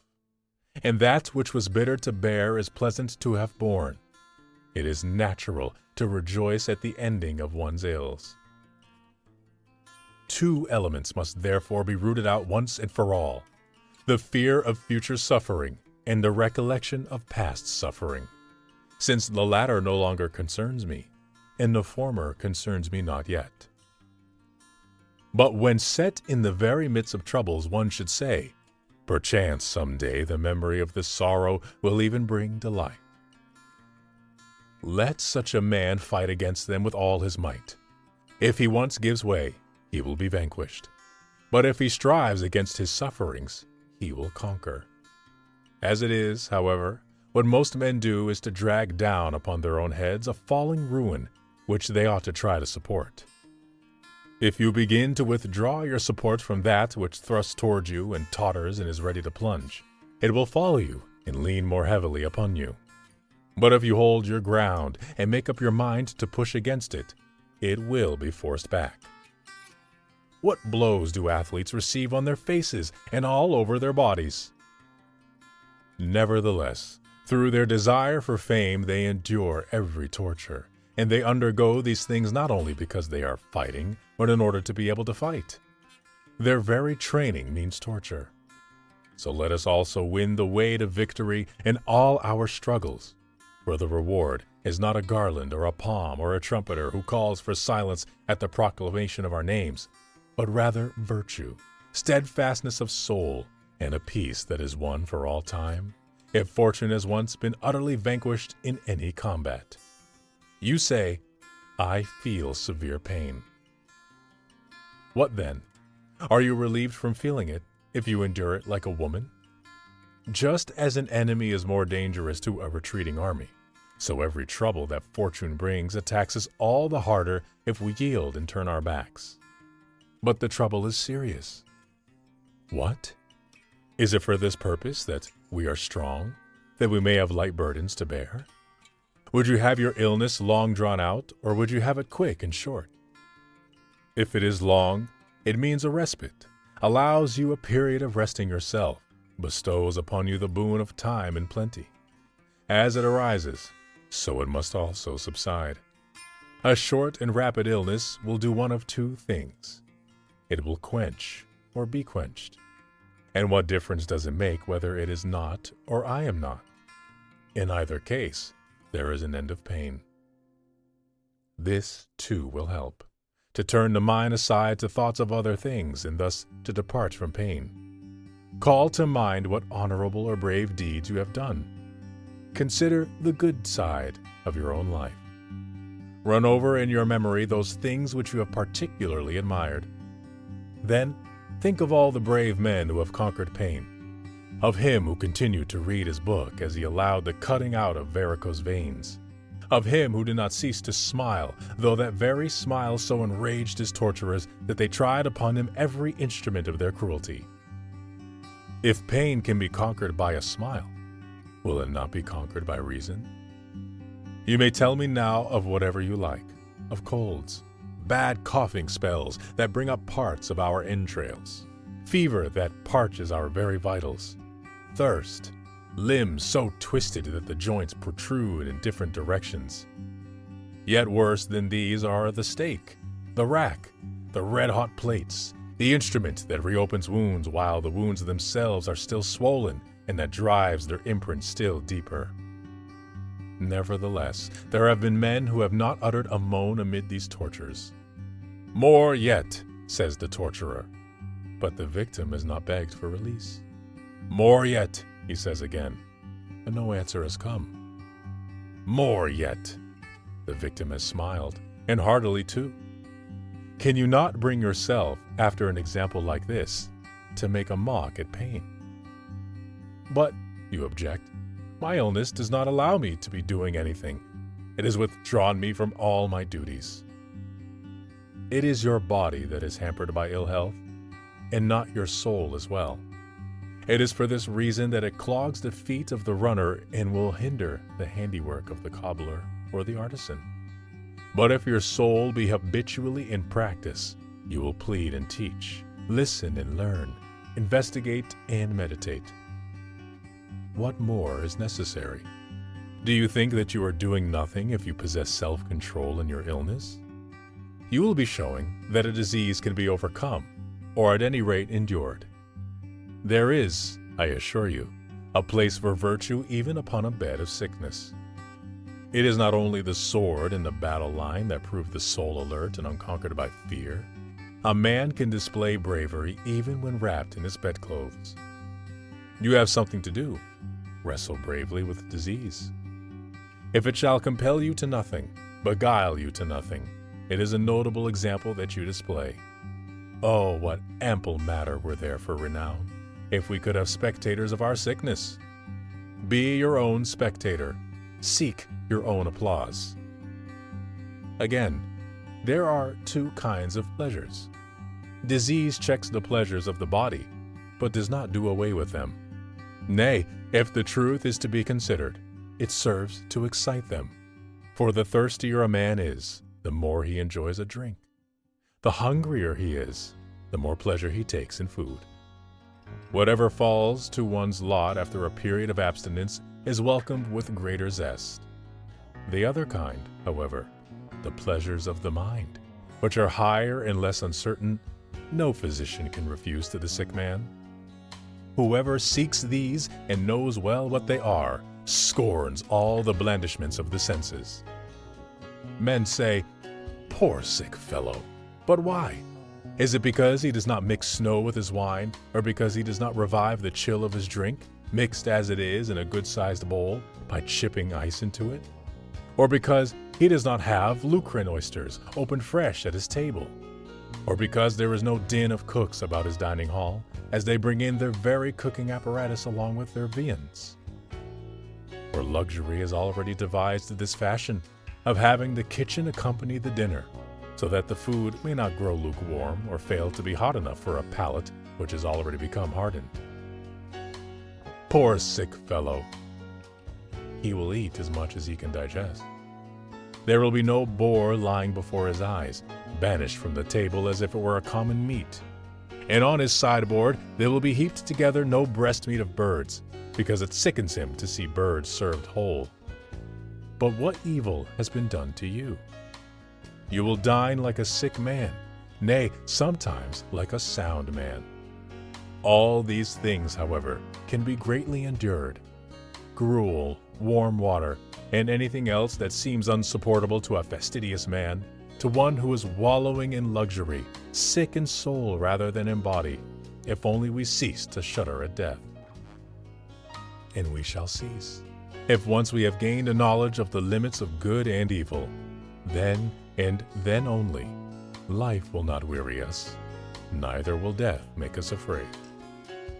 For surfeit of self can never seize upon a life that surveys all the things which are manifold, great, divine.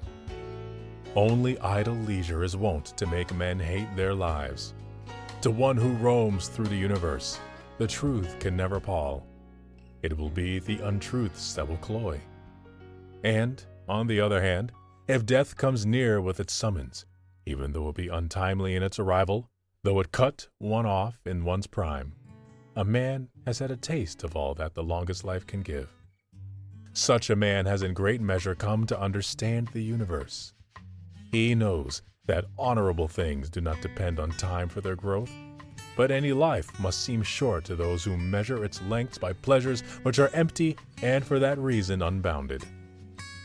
Refresh yourself with such thoughts as these, and meanwhile reserve some hours for our letters. There will come a time when we shall be united again and brought together. However short this time may be, we shall make it long by knowing how to employ it. For, as Posidonius says, a single day among the learned lasts longer than the longest life of the ignorant. Meanwhile, hold fast to this thought and grip it close. Yield not to adversity. Trust not to prosperity. Keep before your eyes the full scope of fortune's power, as if she would surely do whatever it is her power to do.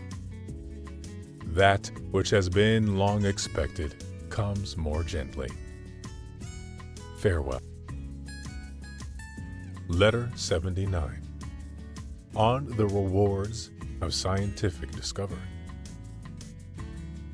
I have been awaiting a letter from you, that you might inform me what new matter was revealed to you during your trip around Sicily, and especially that you might give me further information regarding Charybdis itself. I know very well that Scylla is a rock, and indeed a rock not dreaded by mariners. But with regard to Charybdis, I should like to have a full description in order to see whether it agrees with the accounts in mythology, and if you have by chance investigated it, or it is indeed worthy of your investigation. Please enlighten me concerning the following. Is it lashed into a whirlpool by a wind from only one direction, or do all storms alike serve to disturb its depths? Is it true that objects snatched downwards by the whirlpool in that strait are carried for many miles underwater, and then come to the surface on the beach near Taraminium? If you will write me a full account of these matters, I shall then have the boldness to ask you to perform another task, also to climb Etna at my special request.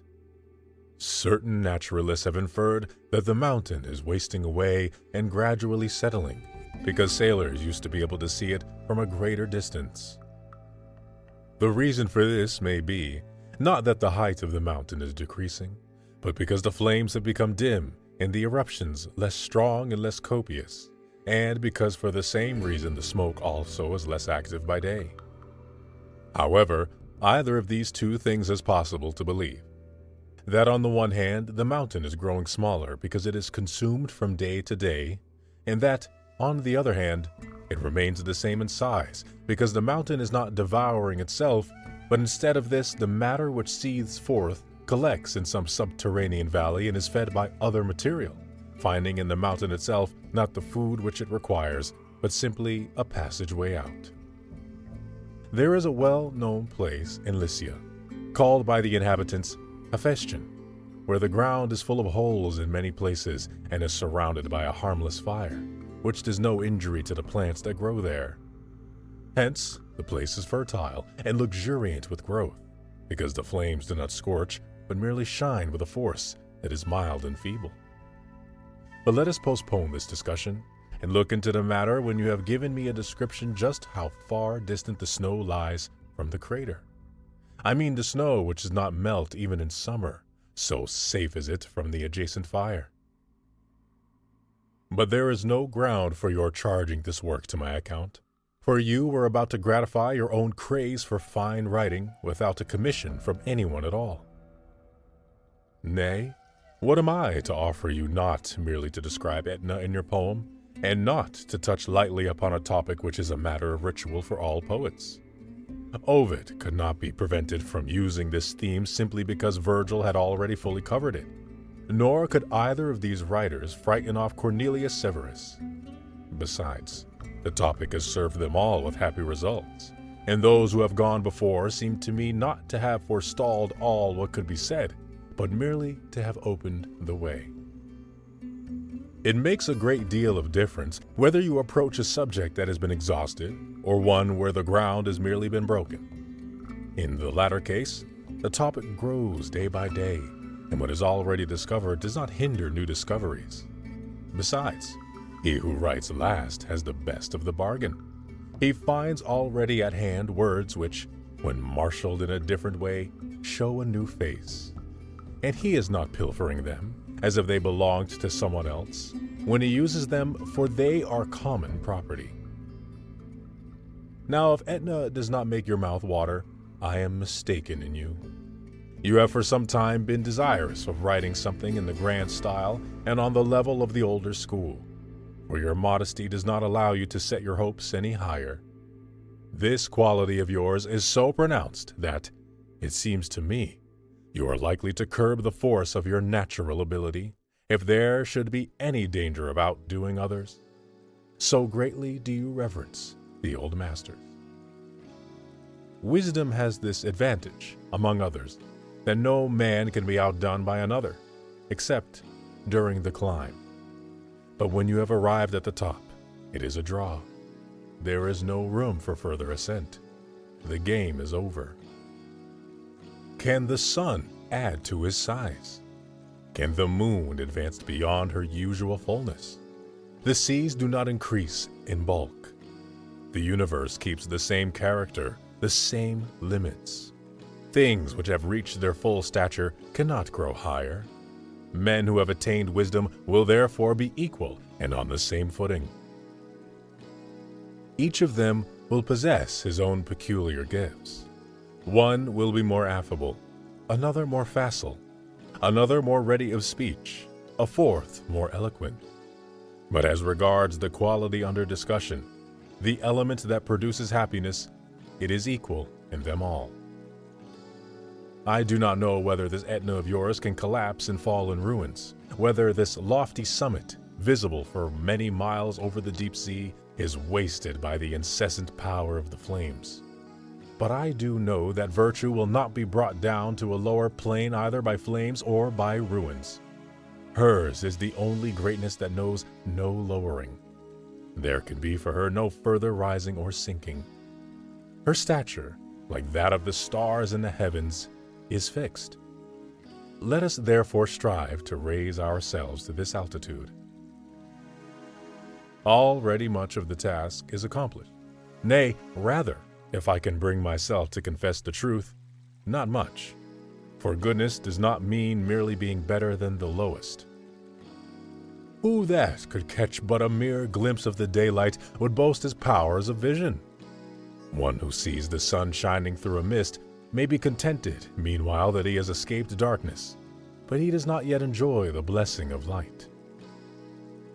Our souls will not have reason to rejoice in their lot until, freed from this darkness in which they grope, they have not merely glimpsed the brightness with feeble vision, but have absorbed the full light of day and have been restored to their place in the sky, until, indeed, they have regained the place which they held at the allotment of their birth. The soul is summoned upward by its very origin, and it will reach that goal even before it is released from its prison below, as soon as it has cast off sin and, in purity and lightness, has leaped up into celestial realms of thought. I am glad, beloved Lucilius, that we are occupied with this ideal, that we pursue it with all our might, even though few know it or none. Fame is the shadow of virtue. It will attend virtue even against her will. But as the shadow sometimes precedes and sometimes follows or even lags behind, so fame sometimes goes before us and shows herself in plain sight, and sometimes is in the rear, and is all the greater in proportion as she is late in coming, when one's envy has beaten a retreat. How long did men believe Democritus to be mad? Glory barely came to Socrates. And how long did our state remain in ignorance of Cato? They rejected him and did not know his worth until they had lost him. If Rutilius had not resigned himself to wrong, his innocence and virtue would have escaped notice. The hour of his suffering is the hour of his triumph. Did he not give thanks for his lot and welcome his exile with open arms? I have mentioned thus far those to whom fortune has brought renown at the very moment of persecution. But how many there are whose progress toward virtue has come to light only after their death? And how many have been ruined, not rescued, by their reputation? There is Epicurus, for example. Mark how greatly he is admired, not only by the more cultured, but also by this ignorant rabble. This man, however, was unknown to Athens itself, near which he had hidden himself away. And so, When he had already survived by many years his friend Metrodorus, he added in a letter these last words, proclaiming with thankful appreciation the friendship that had existed between them. So greatly blessed were Metrodorus and I, that it has been no harm to us to be unknown, and almost unheard of, in this well-known land of Greece.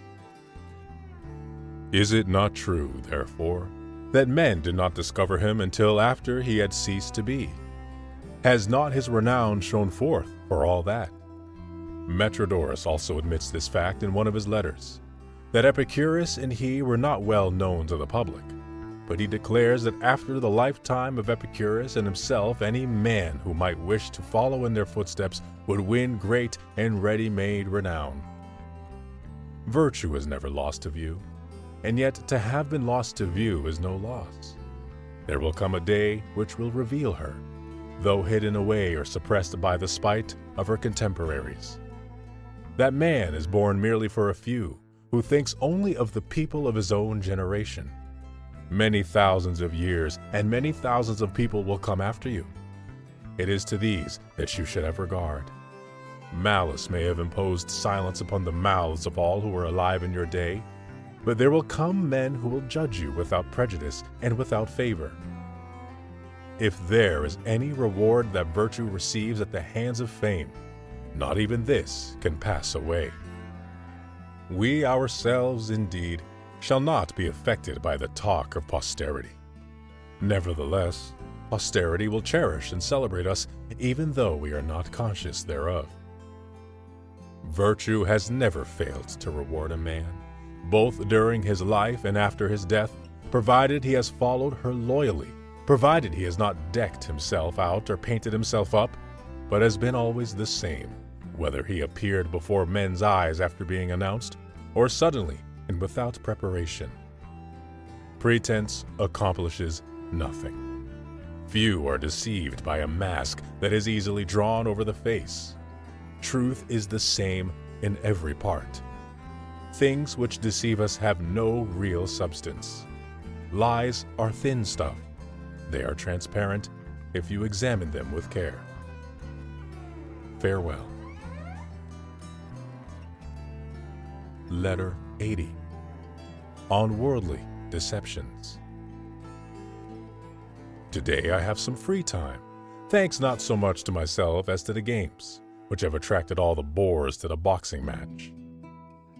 No one will interrupt me or disturb the train of my thoughts, which go ahead more boldly as the result of my very confidence. My door has not been continually creaking on its hinges, nor will my curtain be pulled aside. My thoughts may march safely on, and that is all the more necessary for one who goes independently and follows out his own path. Do I then follow no predecessors? Yes, but I allow myself to discover something new, to alter, to reject. I am not a slave to them, although I give them my approval. And yet, there was a very bold word which I spoke when I assured myself that I should have some quiet and some uninterrupted retirement.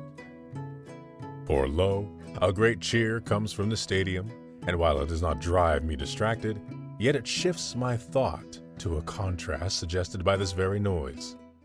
How many men, I say to myself, train their bodies, and how few train their minds? What crowds flock to the games, spurious as they are and arranged merely for pastime, and what a solitude reigns where the good arts are taught. How feather-brained are the athletes whose muscles and shoulders we admire. The question which I ponder most of all is this: if the body can be trained to such a degree of endurance that it will stand the blows and kicks of several opponents at once, and to such a degree that a man can last out the day and resist the scorching sun in the midst of the burning dust, drenched all the while with his own blood, if this can be done, how much more easily might the mind be toughened so that it could receive the blows of fortune and not be conquered, so that it might struggle to its feet again after it has been laid low, after it has been trampled underfoot. For although the body needs many things in order to be strong, yet the mind grows from within, giving to itself nourishment and exercise. Yonder athletes must have copious food, copious drink, copious quantities of oil, and long training besides, but you can acquire virtue without equipment and without expense. All that goes to make you a good man lies within yourself. And what do you need in order to become good? To wish it. But what better thing could you wish for than to break away from this slavery, a slavery that oppresses us all, a slavery which even chattels of the lowest estate, born amid such degradation, strive in every possible way to strip off. In exchange for freedom, they pay out the savings which they have scraped together by cheating their own bellies. Shall you not be eager to attain liberty at any price, seeing that you claim it as your birthright? Why cast glances toward your strong box? Liberty cannot be bought. It is therefore useless to enter in your ledger the item of freedom, for freedom is possessed neither by those who have bought it, nor by those who have sold it. You must give this good to yourself, and seek it from yourself. First of all, free yourself from the fear of death, for death puts the yoke about our necks. Then free yourself from the fear of poverty. If you would know how little evil there is in poverty, compare the faces of the poor with those of the rich. The poor man smiles more often and more genuinely. His troubles do not go deep down. Even if any anxiety comes upon him, it passes like a fitful cloud. But the merriment of those whom men call happy is feigned, while their sadness is heavy and festering, and all the heavier because they may not meanwhile display their grief, but must act the part of happiness in the midst of sorrows that eat out their very hearts. I often feel called upon to use the following illustration, and it seems to me that none expresses more effectively this drama of human life, wherein we are assigned the parts which we are to play so badly. Yonder is the man who stalks upon the stage with swelling port and head thrown back, and says, "Lo, I am he whom Argos hails as Lord, whom Pelops left the heir of lands that spread from Hellespont and from the Ionian Sea, e'en to the Isthmian Straits." And who is this fellow? He is but a slave. His wage is 5 measures of grain and 5 denarii. Yon other who, proud and wayward and puffed up by confidence in his power, declaims, "Peace, Menelaus, or this hand shall slay thee," receives a daily pittance and sleeps on rags.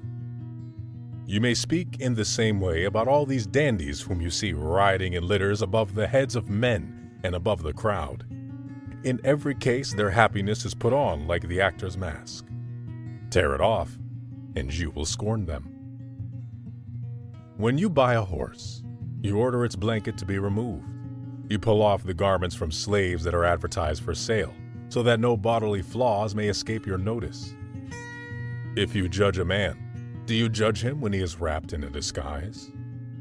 Slave dealers hide under some sort of finery any defect which may give offense, and for that reason the very trappings arouse the suspicion of the buyer. If you catch sight of a leg or an arm that is bound up in cloth, you demand that it be stripped and that the body itself be revealed to you. Do you see yonder Scythian or Sarmatian king, his head adorned with the badge of his office? If you wish to see what he amounts to, and to know his full worth, take off his diadem. Much evil lurks beneath it. But why do I speak of others? If you wish to set a value on yourself, put away your money, your estates, your honors, and look into your own soul. At present, you are taking the word of others for what you are. Farewell. Letter 81. On benefits. You complain that you have met with an ungrateful person. If this is your first experience of that sort, you should offer thanks either to your good luck or to your caution. In this case, however, caution can effect nothing but to make you ungenerous. Or if you wish to avoid such a danger, you will not confer benefits. And so, that benefits may not be lost with another man, they will be lost to yourself. It is better, however, to get no return than to confer no benefits. Even after a poor crop, one should sow again. For often losses due to continued barrenness of an unproductive soil have been made good by 1 year's fertility. In order to discover one grateful person, it is worthwhile to make trial of many grateful ones. No man has so unerring a hand when he confers benefits that he is not frequently deceived. It is well for the traveler to wander, that he may again cleave to the path. After a shipwreck, sailors try the sea again. The banker is not frightened away from the forum by the swindler. If one were compelled to drop everything that caused trouble, life would soon grow dull amid sluggish idleness. But in your case, this very condition may prompt you to become more charitable. For when the outcome of any undertaking is unsure, you must try again and again in order to succeed ultimately. I have, however, discussed the matter with sufficient fullness in the volumes which I have written entitled On Benefits. What I think should rather be investigated is this, a question which I feel has not been made sufficiently clear. Whether he who has helped us has squared the account and has freed us from our debt if he has done us harm later. You may add this question also, if you like, when the harm done later has been more than the help rendered previously. If you are seeking for the formal and just decision of a strict judge, you will find that he checks off one act by the other and declares, though the injuries outweigh the benefits, yet we should credit to the benefits anything that stands over even after the injury. The harm done was indeed greater, but the helpful act was done first. Hence the time also should be taken into account. Other cases are so clear that I need not remind you that you should also look into such points as how gladly was the help offered, and how reluctantly was the harm done, since benefits, as well as injuries, depend on the spirit. I did not wish to confer the benefit, but I was won over by my respect for the man, or by the inopportunity of his request, or by hope. Our feeling about every obligation depends in each case upon the spirit in which the benefit is conferred. We weigh not the bulk of the gift, but the quality of the good will which prompted it. So now let us do away with guesswork. The former deed was a benefit, and the latter, which transcended the earlier benefit, is an injury. The good man so arranges the two sides of his ledger that he voluntarily cheats himself by adding to the benefit and subtracting from the injury. The more indulgent magistrate, however, and I should rather be such a one, will order us to forget the injury and remember the accommodation. But surely, you say, it is the part of justice to render to each that which is his due. Thanks in return for a benefit, and retribution, or at any rate ill will, in return for an injury. This, I say, will be true when it is one man who has inflicted the injury and a different man who has conferred the benefit. For if it is the same man, the force of the injury is nullified by the benefit conferred. Indeed, a man who ought to be pardoned, even though there were no good deeds credited to him in the past, should receive something more than mere leniency if he commits a wrong and when he has a benefit to his credit. I do not set an equal value on benefits and injuries. I reckon a benefit at the higher rate than an injury. Not all grateful persons know what it involves to be in debt for a benefit. Even a thoughtless, crude fellow, one of the common herd, may know, especially soon after he has received the gift. But he does not know how deeply he stands in debt, therefore. Only the wise man knows exactly what value should be put upon everything. For the fool whom I just mentioned, no matter how good his intentions may be, either pays less than he owes, or pays it at the wrong time or the wrong place. That for which he should make return, he wastes and loses.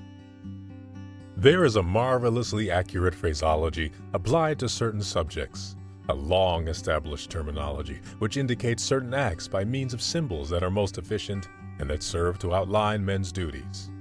We are, as you know, wont to speak thus. A has made a return for the favor bestowed by B. Making a return means handing over of your own accord that which you owe. We do not say, he has paid back the favor, For payback is used of a man upon whom a demand for payment is made, of those who pay against their will, of those who pay under any circumstances whatsoever, and of those who pay through a third party.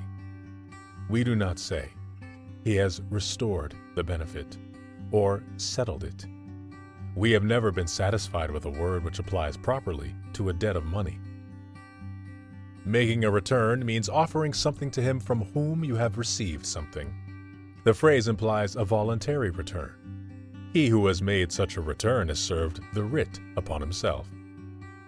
The wise man will inquire in his own mind into all the circumstances, how much he has received, from whom, when, where, how. And so we declare that none but the wise man knows how to make a return for a favor.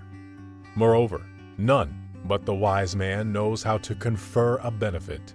That man, I mean, who enjoys the giving more than the recipient enjoys the receiving. Now, some person will reckon this remark as one of the generally surprising statements such as we Stoics are wont to make, and such as the Greeks call paradoxes, and will say, "Do you maintain, then, that only the wise man knows how to return a favor? Do you maintain that no one else knows how to make a restoration to a creditor for a debt, or, on buying a commodity, to pay full value to the seller?" In order not to bring any odium upon myself, let me tell you that Epicurus says the same thing. At any rate, Metrodorus remarks that only the wise man knows how to return a favor. Again, the objector mentioned above wonders at our saying, "The wise man alone knows how to love. The wise man alone is a real friend." And yet it is a part of love and of friendship to return favors. Nay, further, it is an ordinary act, and happens more frequently than real friendship. Again, this same objector wonders at our saying, "There is no loyalty except in the wise man," just as if he himself does not say the same thing. Or do you think that there is any loyalty in him who does not know how to return a favor? These men, accordingly, should cease to discredit us, just as if we were uttering an impossible boast. They should understand that the essence of honor resides in the wise man, while among the crowd we find only the ghost and the semblance of honor. None but the wise man knows how to return a favor. Even a fool can return it in proportion to his knowledge and his power. His fault would be a lack of knowledge rather than a lack of will or desire. To will does not come by teaching. The wise man will compare all things with one another, for the very same object becomes greater or smaller according to the time, the place, and the cause. Often, the riches that are spent in profusion upon a palace cannot accomplish as much as 1,000 denarii given at the right time.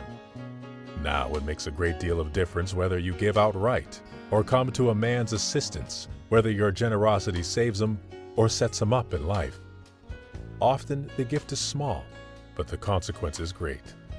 And what a distinction do you imagine there is between taking something which one lacks, something which was offered, and receiving a benefit in order to confer one in return?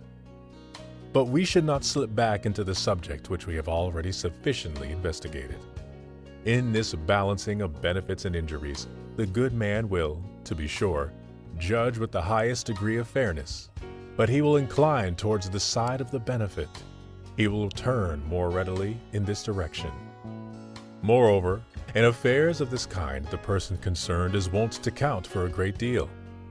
Men say, "You conferred a benefit upon me in that matter of the slave, but you did not an injury in the case of my father." Or, "You saved my son, but robbed me of a father." Similarly, he will follow up all other matters in which comparisons can be made, and if the difference be very slight, he will pretend not to notice it. Even though the difference be great, yet if the concession can be made without impairment of duty and loyalty, our good man will overlook that is, provided that the injury exclusively affects the good man himself. To sum up, the matter stands thus. The good man will be easygoing in striking a balance. He will allow too much to be set against his credit. He will be unwilling to pay a benefit by balancing the injury against it. The side towards which he will lean, the tendency which he will exhibit, is the desire to be under obligations for the favor, and the desire to make return therefor. For anyone who receives a benefit more gladly than he repays it is mistaken, by as much as he who pays is more light-hearted than he who borrows. By so much ought he to be more joyful who unburdens himself of the greatest debt, a benefit received, than he who incurs the greatest obligations. For ungrateful men make mistakes in this respect also. They have to pay their creditors both capital and interest, but they think that benefits are currency which they can use without interest. So the debts grow through postponement, and the later the action is postponed, the more remains to be paid. A man is an ingrate if he repays a favor without interest. Therefore, interest also should be allowed for when you compare your receipts and your expenses. We should try by all means to be as grateful as possible. For gratitude is a good thing for ourselves, in a sense in which justice, that is commonly supposed to concern other persons, is not. Gratitude returns in large measure unto itself. There is not a man who, when he has benefited his neighbor, has not benefited himself. I do not mean for the reason that he whom you have aided will desire to aid you, or that he whom you have defended will desire to protect you, or that an example of good conduct returns in a circle to benefit the doer, just as examples of bad conduct recoil upon their authors, and as men find no pity if they suffer wrongs which they themselves have demonstrated the possibility of committing, but that the reward for all the virtues lies in the virtues themselves, for they are not practiced with a view to recompense. The wages of a good deed is to have done it.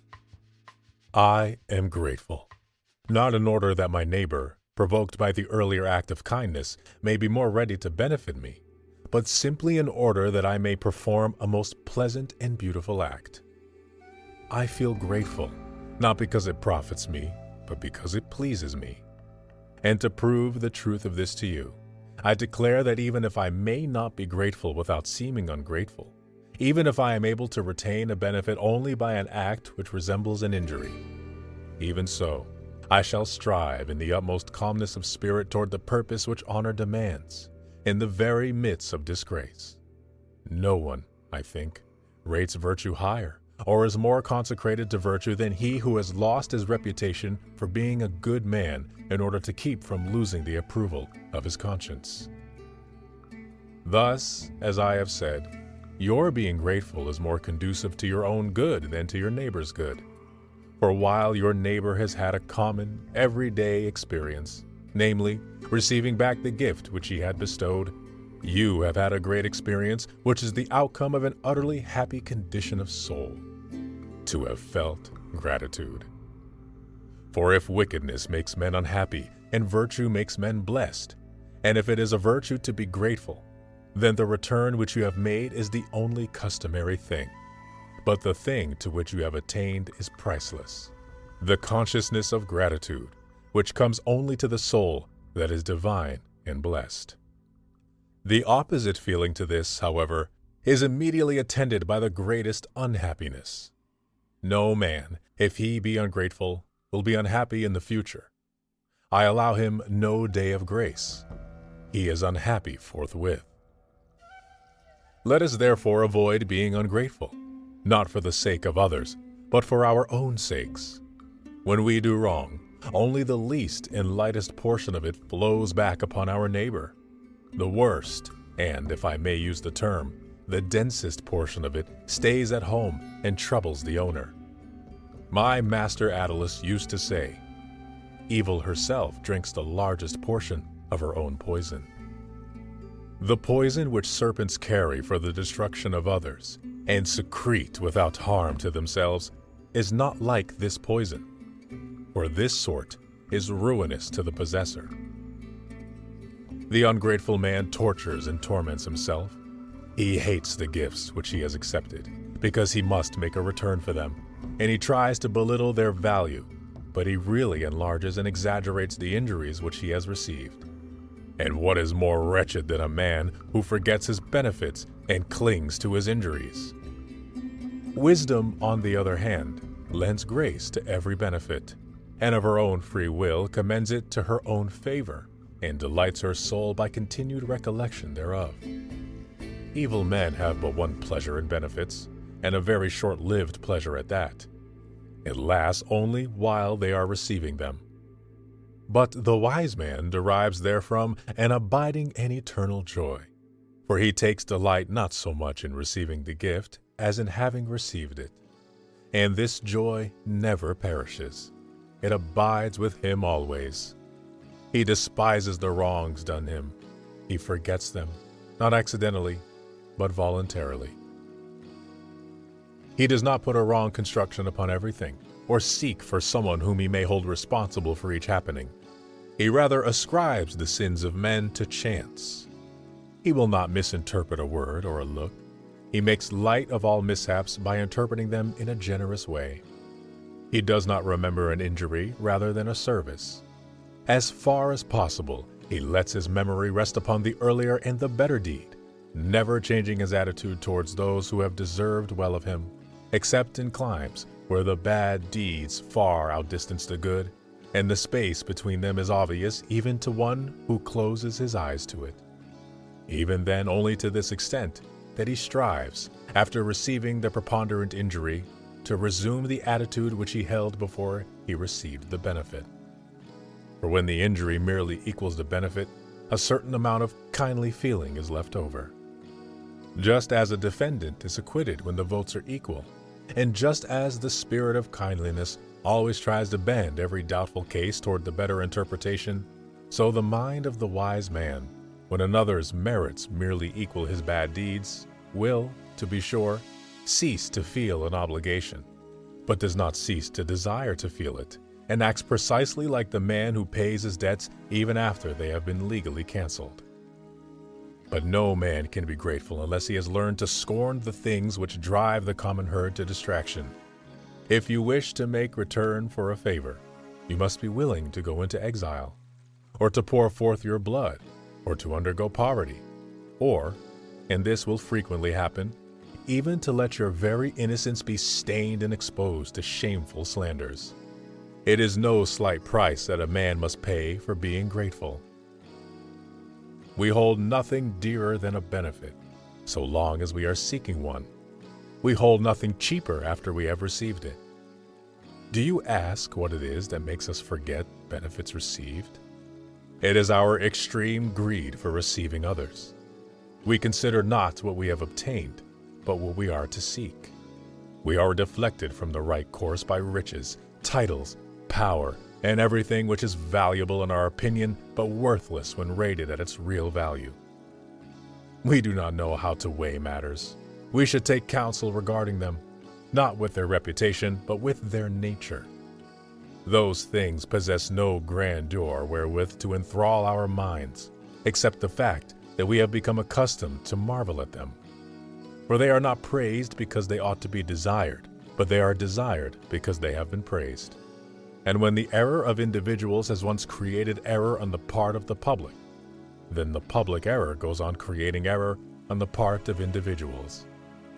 But just as we take on faith such estimates of values, so let us take on the faith of the people this truth that nothing is more honorable than a grateful heart. This phrase will be echoed by all cities and by all races, even those from savage countries. Upon this point, good and bad will agree. Some praise pleasure, some prefer toil. Some say that pain is the greatest of evils, some say it is no evil at all. Some will include riches in the supreme good. Others will say that their discovery meant harm to the human race, and that none is richer than he to whom fortune has found nothing to give. Amid all this diversity of opinion, all men will yet with one voice, as the saying is, vote aye, to the proposition that thanks should be returned to those who have deserved well of us. On this question, the common herd, rebellious as they are, will all agree. But at present we keep paying back injuries instead of benefits. And the primary reason why a man is ungrateful is that he has found it impossible to be grateful enough. Our madness has gone to such lengths that it is a very dangerous thing to confer great benefits upon a person, or just because he thinks it shameful not to repay, so he would have none left alive whom he should repay. Keep for yourself what you have received. I do not ask it back. I do not demand it. Let it be safe to have conferred a favor. There is no worse hatred than that which springs from shame at the desecration of a benefit. Farewell. Letter 82. On the natural fear of death. I have already ceased to be anxious about you. Whom then of the gods, you ask, have you found as your voucher? A god, let me tell you, who deceives no one, a soul in love with that which is upright and good. The better part of yourself is on safe ground. Fortune can inflict injury upon you. What is more pertinent is that I have no fears lest you do injury to yourself. Proceed as you have begun, and settle yourself in this way of living, not luxuriously, but calmly. I prefer to be in trouble rather than in luxury, and you had better interpret the term "in trouble" as popular usage is wont to interpret it, living a hard, rough, toilsome life. We are wont to hear the lives of certain men praised as follows, when they are objects of unpopularity. So-and-so lives luxuriously, but by this they mean, he is softened by luxury. For the soul is made womanish by degrees, and is weakened until it matches the ease and laziness in which it lies. Lo, is it not better for one who is really a man even to become hardened? Next, these same dandies fear that which they have made their own lives resemble. Much difference is there between lying idle and lying buried. But, you say, is it not better even to lie idle than to whirl around in these eddies of business distraction? Both extremes are to be deprecated, both tension and sluggishness. I hold that he who lies on a perfumed couch is no less dead than he who is dragged along by the executioner's hook. Leisure without study is death. It is a tomb for the living man. What then is the advantage of retirement? As if the real causes of our anxieties did not follow us across the seas. What hiding place is there where the fear of death does not enter? What peaceful haunts are there, so fortified and so far withdrawn that pain does not fill them with fear? Wherever you hide yourself, human ills will make an uproar all around. There are many external things which compass us about, to deceive us or to weigh upon us. There are many things within which, even amid solitude, fret and ferment.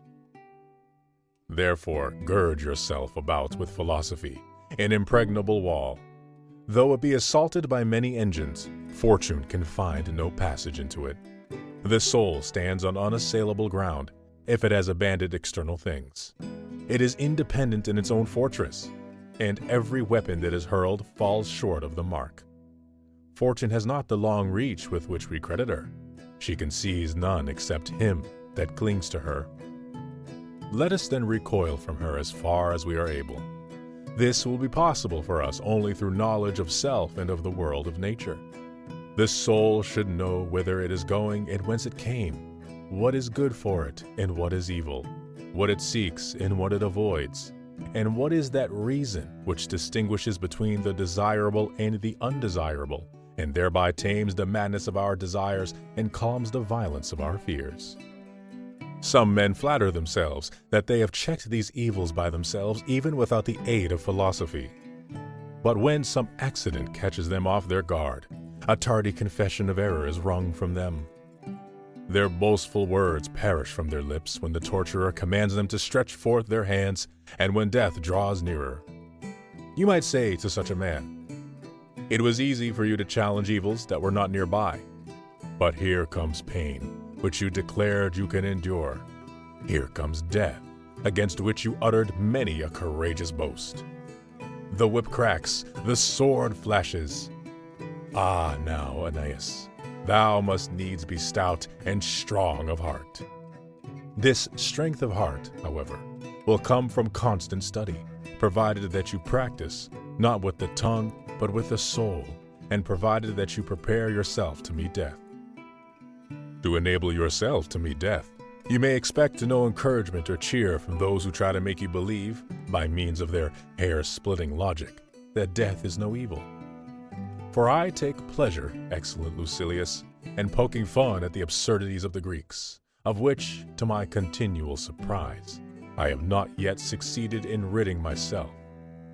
Our master Zeno uses a syllogism like this: no evil is glorious, but death is glorious. Therefore death is no evil. A cure, Zeno. I have been freed from fear. Henceforth I shall not hesitate to bare my neck on the scaffold. Will you not utter sterner words instead of rousing a dying man to laughter? Indeed, Lucilius, I cannot easily tell you whether he who thought that he was quenching the fear of death by setting up this syllogism was the more foolish, or he who attempted to refute it, just as if it had anything to do with the matter.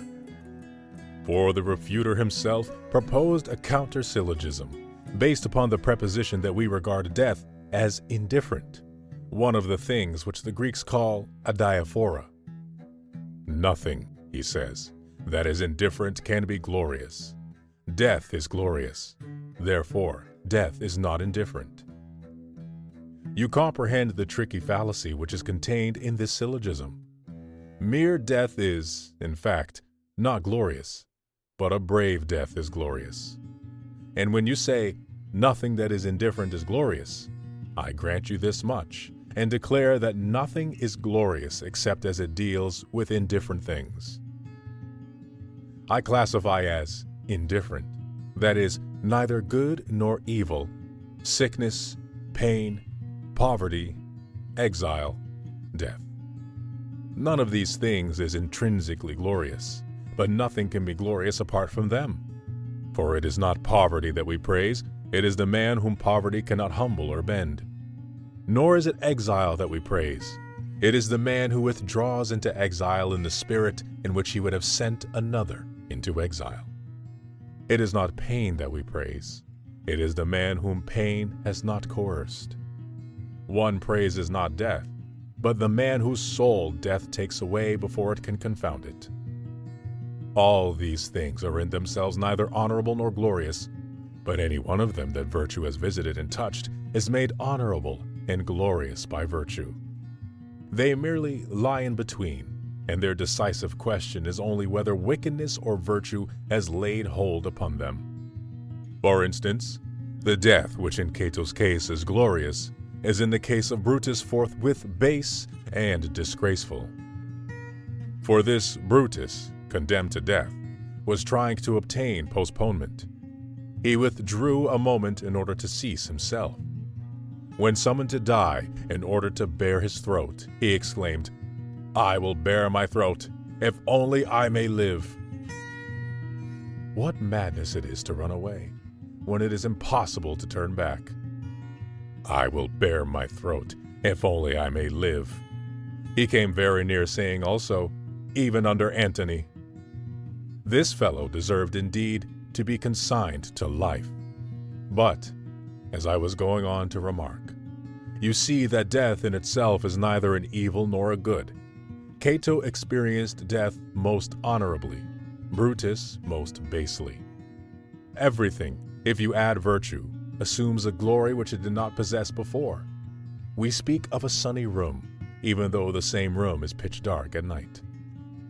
It is the day which fills it with light, and the night which steals the light away. Thus it is with the things which we call indifferent and middle, like riches, strength, beauty, titles, kingship, and their opposites, death, exile, ill health, pain, and all such evils, the fear of which upsets us to a greater or less extent.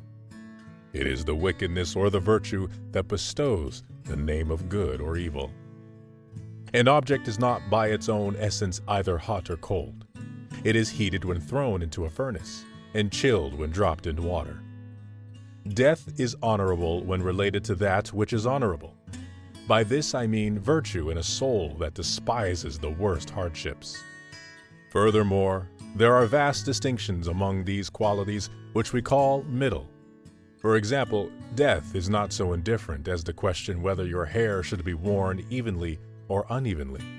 Death belongs among those things which are not indeed evils, but still have in them a semblance of evil.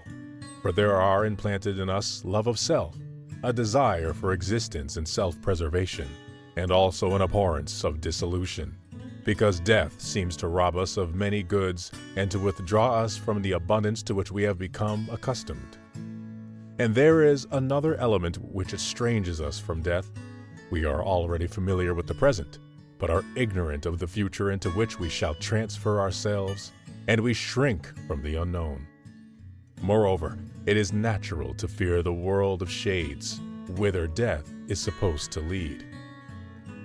Therefore, although death is something indifferent, it is nevertheless not a thing which we can easily ignore. The soul must be hardened by long practice, so that it may learn to endure the sight and the approach of death. Death ought to be despised more than it is wont to be despised, for we believe too many of the stories about death. Many thinkers have striven hard to increase its ill repute. They have portrayed the prison in the world below, and the land overwhelmed by everlasting night, where, within his blood-stained cave, hell's warder huge doth sprawl his ugly length on half-crunched bones, and terrifies the disembodied ghosts with never-ceasing bark. Even if you can win your point and prove that these are mere stories, and that nothing is left for the dead to fear, another fear steals upon you. For the fear of going to the underworld is equaled by the fear of going nowhere. In the face of these notions, which long-standing opinion has dinned in our ears, how can brave endurance of death be anything else but glorious, and fit to rank among the greatest accomplishments of the human mind? For the mind will never rise to virtue if it believes that death is an evil, but it will so rise if it holds that death is a matter of indifference. It is not in the order of nature that a man shall proceed with a great heart to a destiny which he believes to be evil. He will go sluggishly and with reluctance. But nothing glorious can result from unwillingness and cowardice. Virtue does nothing under compulsion. Besides, no deed that a man does is honorable unless he has devoted himself thereto and attended to it with all his heart, rebelling against it with no portion of his being. When, however, a man goes to face an evil, either through fear of worse evils or in the hope of goods whose attainment is of sufficient moment to him that he can swallow the one evil which he must endure, in that case the judgment of the agent is drawn in two directions. On the one side is the motive which bids him carry out his purpose. On the other, the motive which restrains him and makes him flee from something which has aroused his apprehension or leads to danger. Hence, he is torn in different directions. And if this happens, the glory of his act is gone. For virtue accomplishes its plans only when the spirit is in harmony with itself. There is no element of fear in any of its actions. Yield not to evils, but, still braver, go wherever thy fortune shall allow. You cannot still braver go if you are persuaded that those things are the real evils. Root out this idea from your soul, otherwise your apprehensions will remain undecided and will thus check the impulse to action. You will be pushed into that towards which you ought to advance like a soldier. Those of our school, it is true, would have men think that Zeno's syllogism is correct, but that the second I mentioned, which is set up against his, is deceptive and wrong. But I, for my part, decline to reduce such questions to a matter of dialectical rules or to the subtleties of an utterly worn-out system. Away, I say, with all that sort of thing, which makes a man feel, when a question is propounded to him, that he is hemmed in, and forces him to admit a premise, and then makes him say one thing in his answer when his real opinion is another. When truth is at stake, we must act more frankly, and when fear is to be combated, we must act more bravely. Such questions, which the dialecticians involve in subtleties, I prefer to solve and weigh rationally, with the purpose of winning conviction and not of forcing the judgment. When a general is about to lead into action an army prepared to meet death for their wives and children, how will he exhort them to battle? I remind you of the Fabii, who took upon a single clan a war which concerned the whole state. I point out to you the Lacedaemonians in position at the very pass of Thermopylae. They have no hope of victory, no hope of returning. The place where they stand is to be their tomb. In what language do you encourage them to bar the way with their bodies and take upon themselves the ruin of their whole tribe, and to retreat from life rather than from their post? Shall you say, "That which is evil is not glorious, but death is glorious. Therefore death is not an evil"? What a powerful discourse! After such words, who would hesitate to throw himself upon the serried spears of the foeman and die in his tracks? But take Leonidas. How bravely did he address his men? He said, "Fellow soldiers, let us to our breakfast, knowing that we shall sup in Hades." The food of these men did not grow lumpy in their mouths, or stick in their throats, or slip from their fingers. Eagerly did they accept the invitation to breakfast and to supper also. Think, too, of the famous Roman general. His soldiers had been dispatched to seize a position, and when they were about to make their way through a huge army of the enemy, he addressed them with the words, "You must go now, fellow soldiers, to yonder place, whence there is no must about your returning." You see, then, how straightforward and peremptory virtue is. But what man on earth can your deceptive logic make more courageous or more upright? Rather does it break the spirit, which should never be less straitened or forced to deal with petty and thorny problems than when some great work is being planned. It is not the 300. It is all mankind that should be relieved of the fear of death. But how can you prove to all those men that death is no evil? How can you overcome the notions of all our past life, notions with which we are tinged from our very infancy? What succor can you discover for man's helplessness? What can you say that will make men rush, burning with zeal, into the midst of danger? By what persuasive speech can you turn aside this universal feeling of fear? By what strength of wit can you turn aside the conviction of the human race which steadfastly opposes you? Do you propose to construct catchwords for me, or to string together petty syllogisms? It takes great weapons to strike down great monsters. You recall the fierce serpent in Africa, more frightful to the Roman legions than the war itself, and assailed in vain by arrows and slings. It cannot be wounded even by Pythias, since its huge size and the toughness which matched its bulk made spears or any weapon hurled by the hand of man glance off.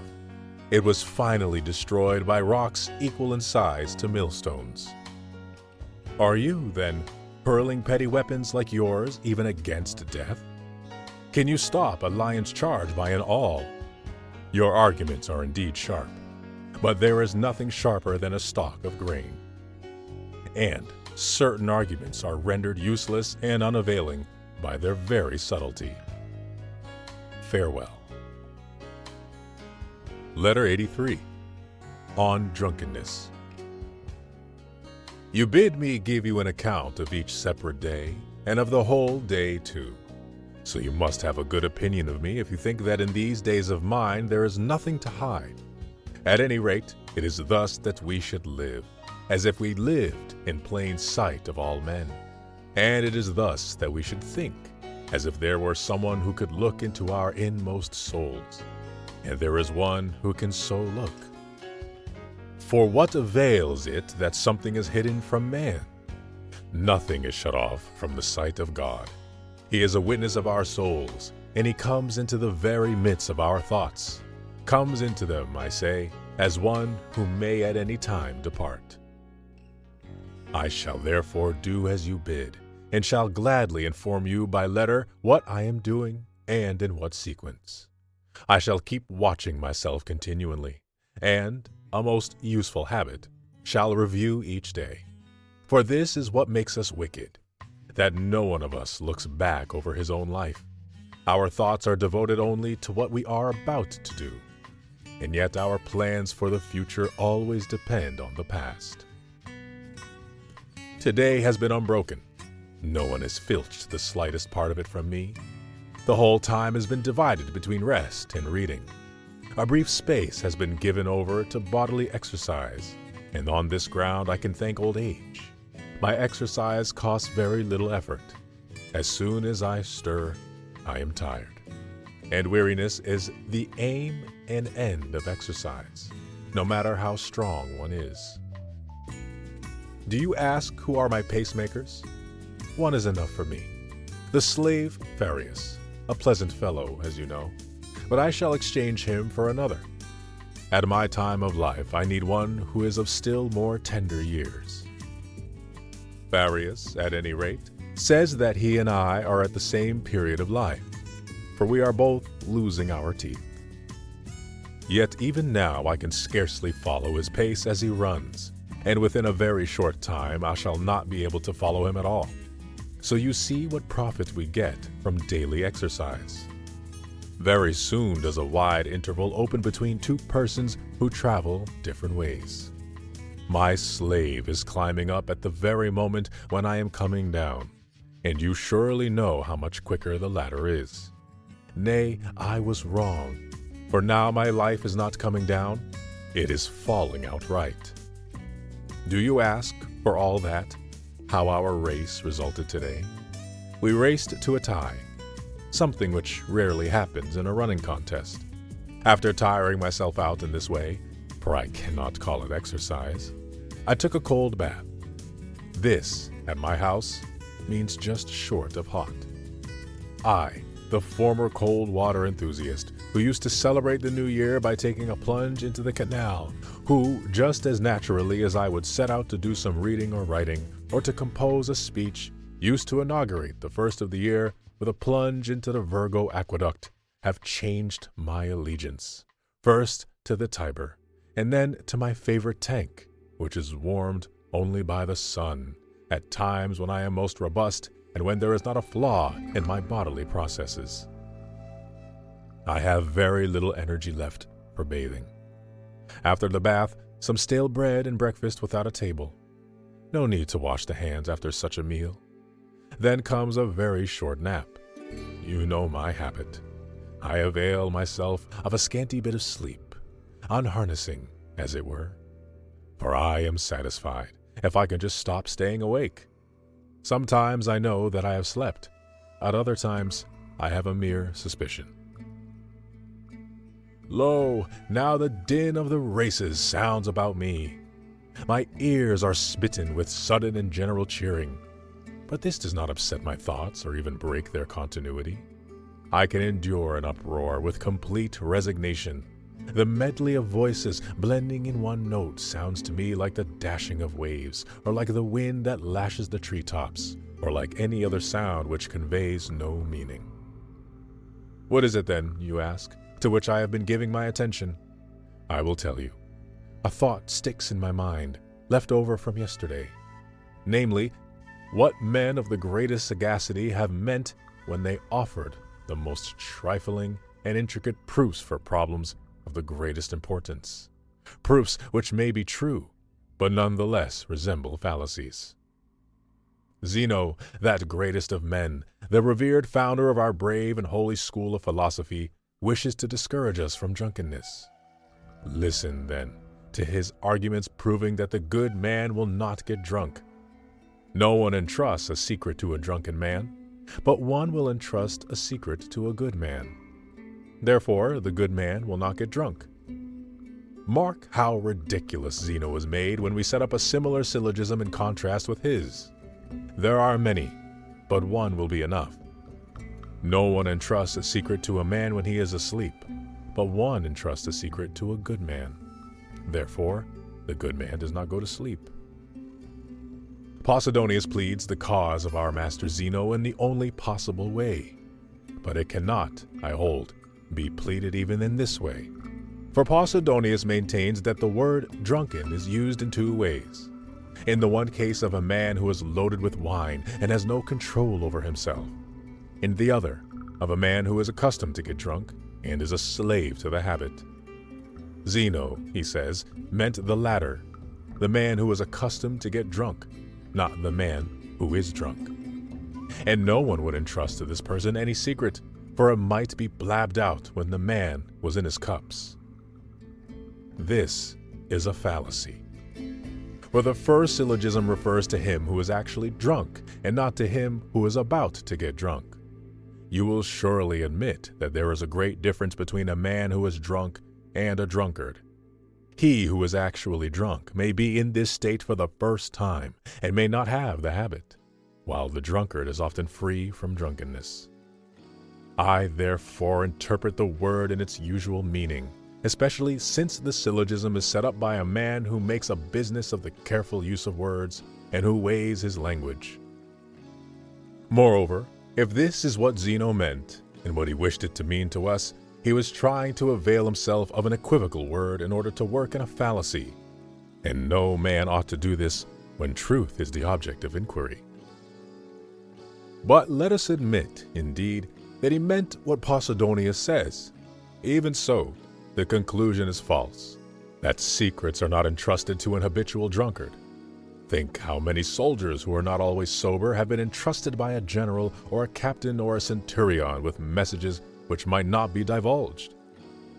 With regard to the notorious plot to murder Gaius Caesar, I mean the Caesar who conquered Pompeii and got control of the state, Tullius Cimber was trusted with it no less than Gaius Cassius. Now Cassius throughout his life drank water, while Tullius Cimber was a sot as well as a brawler. Cimber himself alluded to this fact, saying, "I carry a master, I cannot carry my liquor." So let each one call to mind those who, to his knowledge, can be ill trusted with wine, but well trusted with the spoken word. And yet one case occurs to my mind, which I shall relate, lest it fall into oblivion. For life should be provided with conspicuous illustrations. Let us not always be harking back to the dim past. Lucius Piso, the director of public safety at Rome, was drunk from the very time of his appointment. He used to spend the greater part of the night at banquets and would sleep until noon. That was the way he spent his morning hours. Nevertheless, he applied himself most diligently to his official duties, which included the guardianship of the city. Even the sainted Augustus trusted him with secret orders when he placed him in command of Thrace. Piso conquered that country. Tiberius, too, trusted him when he took his holiday in Campania, leaving behind him in the city many a critical matter that aroused both suspicion and hatred. I fancy that it was because Piso's drunkenness turned out well with the emperor that he appointed to the office of city prefect Cossus, a man of authority and balance, but so soaked and steeped in drink that once, at a meeting of the Senate, whither he had come after banqueting, he was overcome by a slumber from which he could not be roused and had to be carried home. It was to this man that Tiberius sent many orders, written in his own hand, orders which he believed he ought not to trust even to the officials of his household. Cossus never let a single secret slip out, whether personal or public. So let us abolish all such harangues as this. No man in the bonds of drunkenness has power over his soul, as the very vats are burst by new wine, and as the dregs at the bottom are raised to the surface by the strength of the fermentation. So, when the wine effervesces, whatever lies hidden below is brought up and made visible. As a man overcome by liquor cannot keep down his food when he has overindulged in wine, so he cannot keep back a secret either. He pours forth impartially both his own secrets and those of other persons. This, of course, is what commonly happens. But so does this, that we take counsel on serious subjects with those whom we know to be in the habit of drinking freely. Therefore, this proposition, which is laid down in the guise of a defense of Zeno's syllogism, is false, that secrets are not entrusted to the habitual drunkard. How much better it is to arraign drunkenness frankly and to expose its vices, for even the middling good man avoids them, not to mention the perfect sage, who is satisfied with slacking his thirst. The sage, even if now when he is led on by good cheer, which, for a friend's sake, is carried somewhat too far, yet always stops short of drunkenness. We shall investigate later the question whether the mind of the sage is upset by too much wine and commits follies like those of the toper. But meanwhile, if you wish to prove that a good man ought not to get drunk, why work it out by logic? Show how base it is to pour down more liquor than one can carry, and not to know the capacity of one's own stomach. Show how often the drunkard does things which make him blush when he is sober. State that drunkenness is nothing but a condition of insanity purposely assumed. Prolong the drunkard's condition to several days. Will you have any doubt about his madness? Even as it is, the madness is no less. It merely lasts a shorter time. Think of Alexander of Macedon, who stabbed Cletus, his dearest and most loyal friend, at a banquet. After Alexander understood what he had done, he wished to die, and assuredly he ought to have died. Drunkenness kindles and discloses every kind of vice, and removes the sense of shame that veils our evil undertakings. For more men abstain from forbidden actions because they are ashamed of sinning than because their inclinations are good. When the strength of wine has become too great and has gained control over the mind, every lurking evil comes forth from its hiding place. Drunkenness does not create vice, it merely brings it into view. At such times, the lustful man does not wait even for the privacy of a bedroom, but without postponement gives free play to the demands of his passions. At such times, the unchaste man proclaims and publishes his malady. At such times, your cross-grained fellow does not restrain his tongue or his hand. The haughty man increases his arrogance, the ruthless man his cruelty, the slanderer his spitefulness. Every vice is given free play and comes to the front. Besides, we forget who we are. We utter words that are halting and poorly enunciated. The glance is unsteady, the step falters, the head is dizzy, the very ceiling moves about as if a cyclone were whirling the whole house, and the stomach suffers torture when the wine generates gas and causes our very bowels to swell. However, at the time, these troubles can be endured, so long as the man retains his natural strength. But what can he do when sleep impairs his powers, and when that which was drunkenness becomes indigestion? Think of the calamities caused by drunkenness in a nation. This evil has betrayed to their enemies the most spirited and warlike races. This evil has made breaches in walls defended by the stubborn warfare of many years. This evil has forced under alien sway peoples who were utterly unyielding and defiant of the yoke. This evil has conquered by the wine cup those who in the field were invincible. Alexander, whom I have just mentioned, passed through his many marches, his many battles, his many winter campaigns, through which he worked his way by overcoming disadvantages of time or place, the many rivers which flowed from unknown sources, and the many seas, all in safety. It was intemperance in drinking that laid him low, and the famous death-dealing bowl of Hercules. What glory is there in carrying much liquor? When you have won the prize, and the other banqueters, sprawling asleep or vomiting, have declined your challenge to still other toasts. When you are the last survivor of the revels. When you have vanquished everyone by your magnificent show of prowess, and there is no man who has proved himself of so great capacity as you are vanquished by the cask. Mark Antony was a great man, a man of distinguished ability. But what ruined him and drove him into foreign habits and un-Roman vices, if it was not drunkenness, and no less potent than wine, love of Cleopatra? This it was that made him an enemy of the state. This it was that rendered him no match for his enemies. This it was that made him cruel, when as he sat at table, the heads of the leaders of the state were brought in, when amid the most elaborate feasts and royal luxury he would identify the faces and hands of men whom he had proscribed, when, though heavy with wine, he yet thirsted for blood. It was intolerable that he was getting drunk while he did such things. How much more intolerable that he did these things while actually drunk. Cruelty usually follows wine-bibbing, for a man's soundness of mind is corrupted and made savage.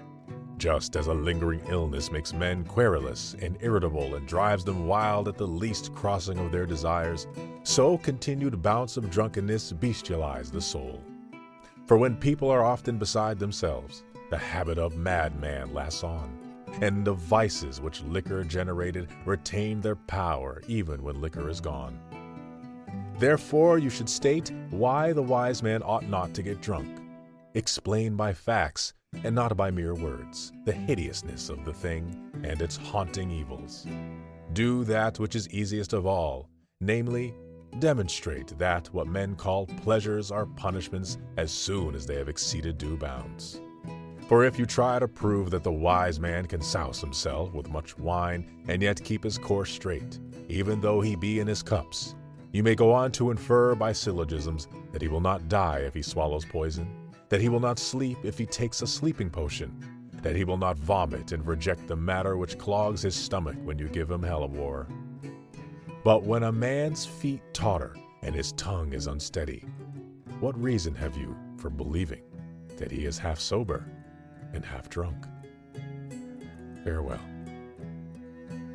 Letter 84. On Gathering Ideas. The journeys to which you refer, journeys that shake the laziness out of my system, I hold to be profitable both for my health and for my studies. You see why they benefit my health. Since my passion for literature makes me lazy and careless about my body, I can take exercise by deputy. As for my studies, I shall show you why my journeys help them, for I have not stopped my reading in the slightest degree. And reading, I hold, is indispensable, primarily to keep me from being satisfied with myself alone, and besides, after I have learned what others have found out by their studies, to enable me to pass judgment on their discoveries and reflect upon discoveries that remain to be made. Reading nourishes the mind and refreshes it when it is wearied with study. Nevertheless, this refreshment is not obtained without study. We ought not to confine ourselves either to writing or to reading. The one, continuous writing, will cast a gloom over our strength and exhaust it. The other will make our strength flabby and watery. It is better to have recourse to them alternately and to blend one with the other, so that the fruits of one's reading may be reduced to concrete form by the pen. We should follow, men say, the example of bees, who flit about and cull the flowers that are suitable for producing honey, and then arrange and assort in their cells all that they have brought in. These bees, as our Virgil says, pack close the flowing honey and swell their cells with nectar sweet. It is not certain whether the juice which they obtain from the flowers forms at once into honey, or whether they change that which they have gathered into this delicious object by blending something therewith and by a certain property of their breath. For some authorities believe that bees do not possess the art of making honey, but only of gathering it.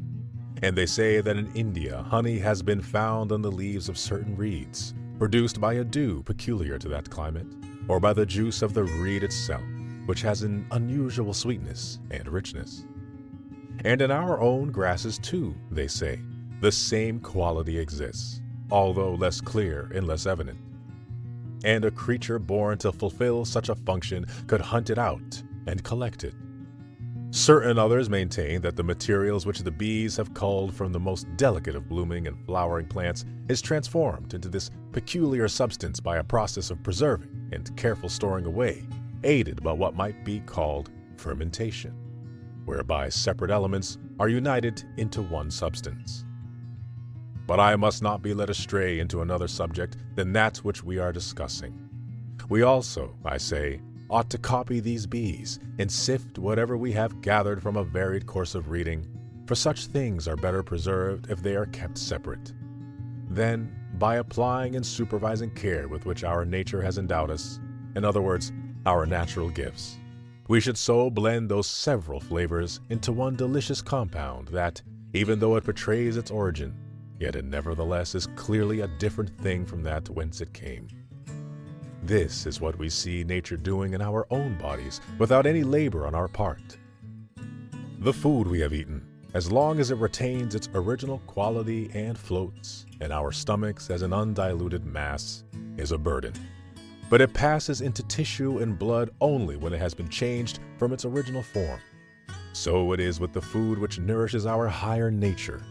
We should see to it that whatever we have absorbed should not be allowed to remain unchanged, or it will be no part of us. We must digest it. Otherwise, it will merely enter the memory and not the reasoning power.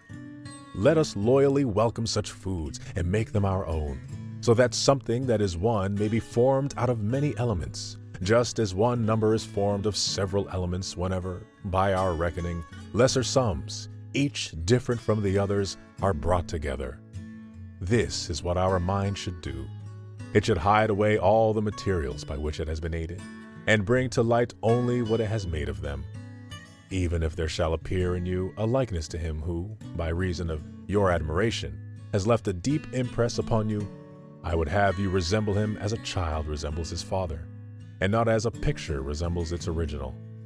For a picture is a lifeless thing. What, you say? Will it not be seen whose style you are imitating, whose method of reasoning, whose pungent saying? I think that sometimes it is impossible for it to be seen who is being imitated, if the copy is a true one. For a true copy stamps its own form upon all the features which it has drawn from what we may call the original, in such a way that they are combined into a unity. Do you not see how many voices there are in a chorus? Yet out of the many only one voice results. In that chorus, one voice takes the tenor, another the bass, another the baritone. There are women, too, as well as men, and the flute is mingled with them. In that chorus, the voices of the individual singers are hidden. What we hear is the voices of all together. To be sure, I am referring to the chorus which the old-time philosophers knew. In our present-day exhibitions, we have a larger number of singers than there used to be spectators in the theaters of old. All the aisles are filled with rows of singers. Brass instruments surround the auditorium. The stage resounds with flutes and instruments of every description. And yet, from the discordant sounds, a harmony is produced. I would have my mind of such a quality as this. It should be equipped with many arts, many precepts, and patterns of conduct taken from many epochs of history, but all should blend harmoniously into one. How, you ask, can this be accomplished? By constant effort, and by doing nothing without the approval of reason. And if you are willing to hear her voice, she will say to you, abandon those pursuits which heretofore have caused you to run hither and thither.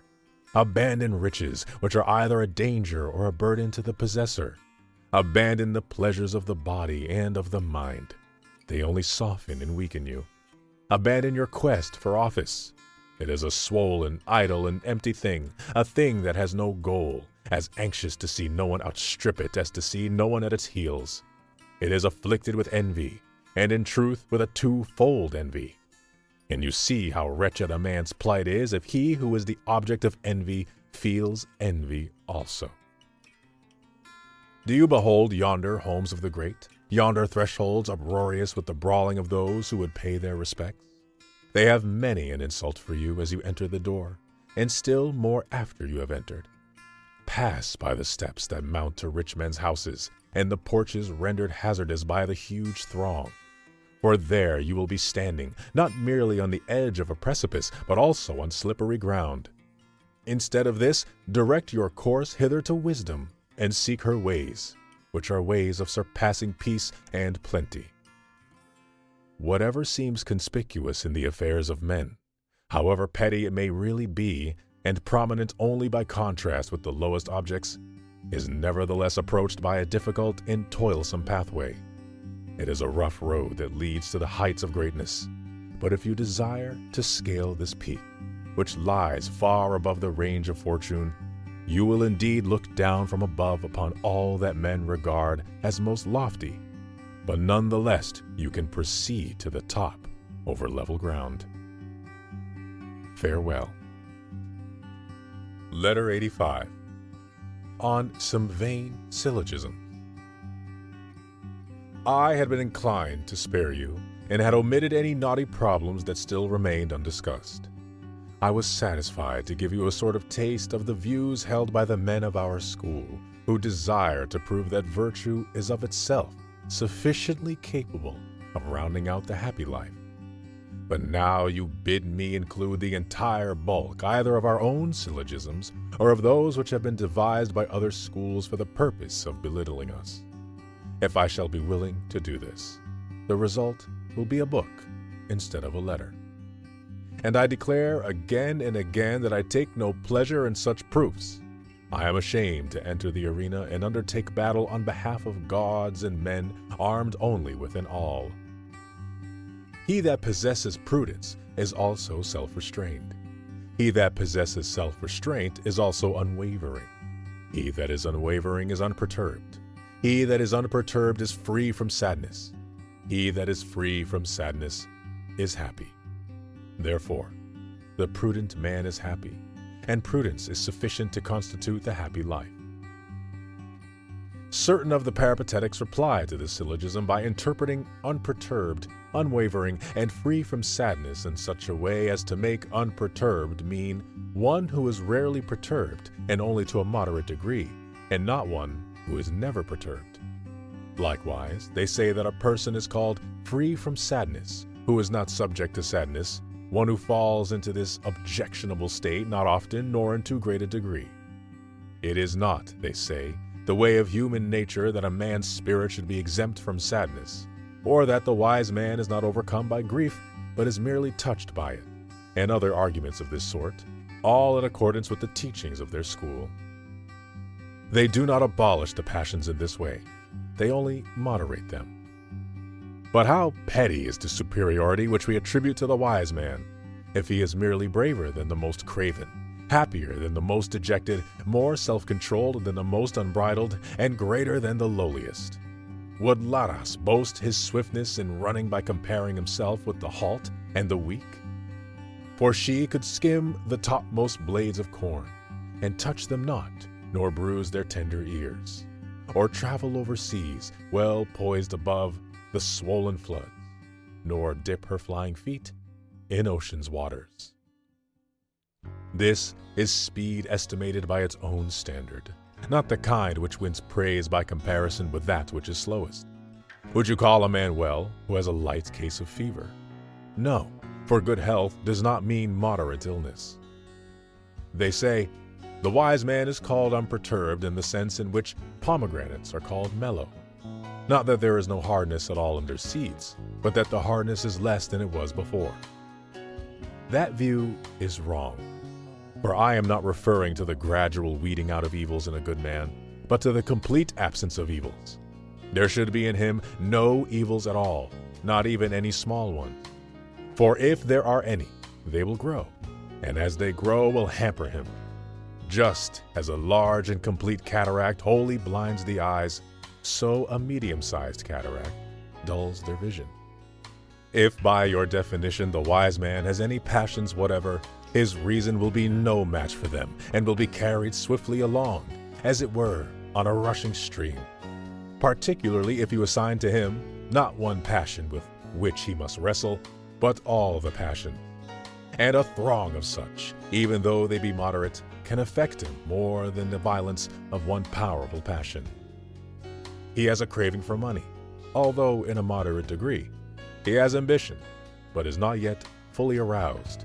He has a hot temper, but it can be appeased. He has inconstancy, but not the kind that is very capricious or easily set in motion. He has lust, but not the violent kind. We could deal better with a person who possessed one full-fledged vice than with one who possessed all the vices, but none of them in extreme form. Again, it makes no difference how great the passion is. No matter what its size may be, it knows no obedience and does not welcome advice. Just as no animal, whether wild or tamed and gentle, obeys reason, since nature made it deaf to advice. So the passions do not follow or listen, however slight they are. Tigers and lions never put off their wildness. They sometimes moderate it, and then, when you are least prepared, their softened fierceness is roused to madness. Vices, are never genuinely tamed. Again, if reason prevails, the passions will not even get a start. But if they get underway against the will of reason, they will maintain themselves against the will of reason. For it is easier to stop them in the beginning than to control them when they gather force. This halfway ground is accordingly misleading and useless.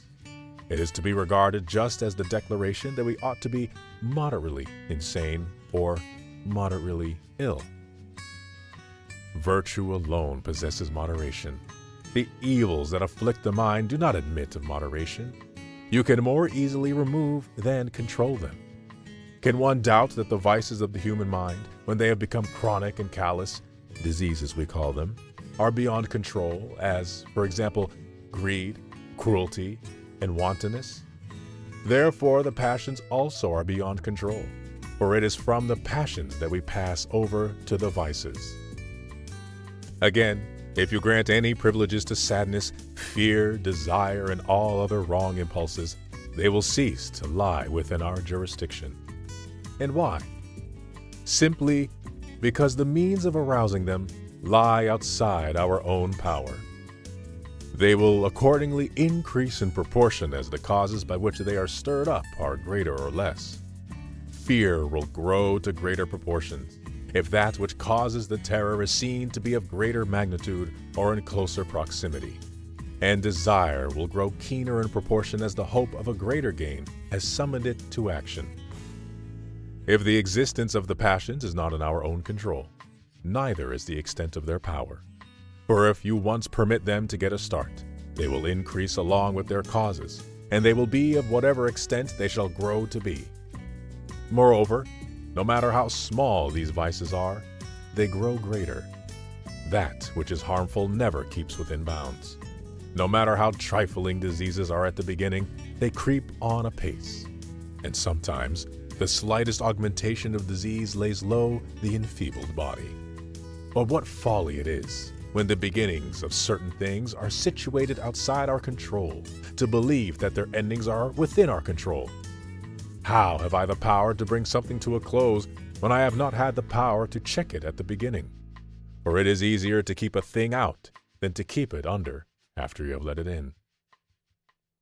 Some men have made a distinction as follows, saying, if a man is self-controlled in wisdom, he is indeed at peace as regards the attitude and habit of his mind, but not as regards the outcome. For as far as his habit of mind is concerned, he is not perturbed or saddened or afraid, but there are many extraneous causes which strike him and bring perturbation upon him. What they mean to say is this: so-and-so is indeed not a man of an angry disposition, but still he sometimes gives way to anger. And he is not, indeed, inclined to fear, but still he sometimes experiences fear. In other words, he is free from the fault, but is not free from the passion of fear. If, however, fear is once given an entrance, it will by frequent use pass over into a vice. And anger, once admitted into the mind, will alter the earlier habit of a mind that was formerly free from anger. Besides, if the wise man, instead of despising all causes that come from without, ever fears anything, when the time arrives for him to go bravely to meet the spear or the flames on behalf of his country, his laws, and his liberty, he will go forth reluctantly and with flagging spirit. Such inconsistency of mind, however, does not suit the character of a wise man. Then, again, we should see to it that two principles which ought to be tested separately should not be confused.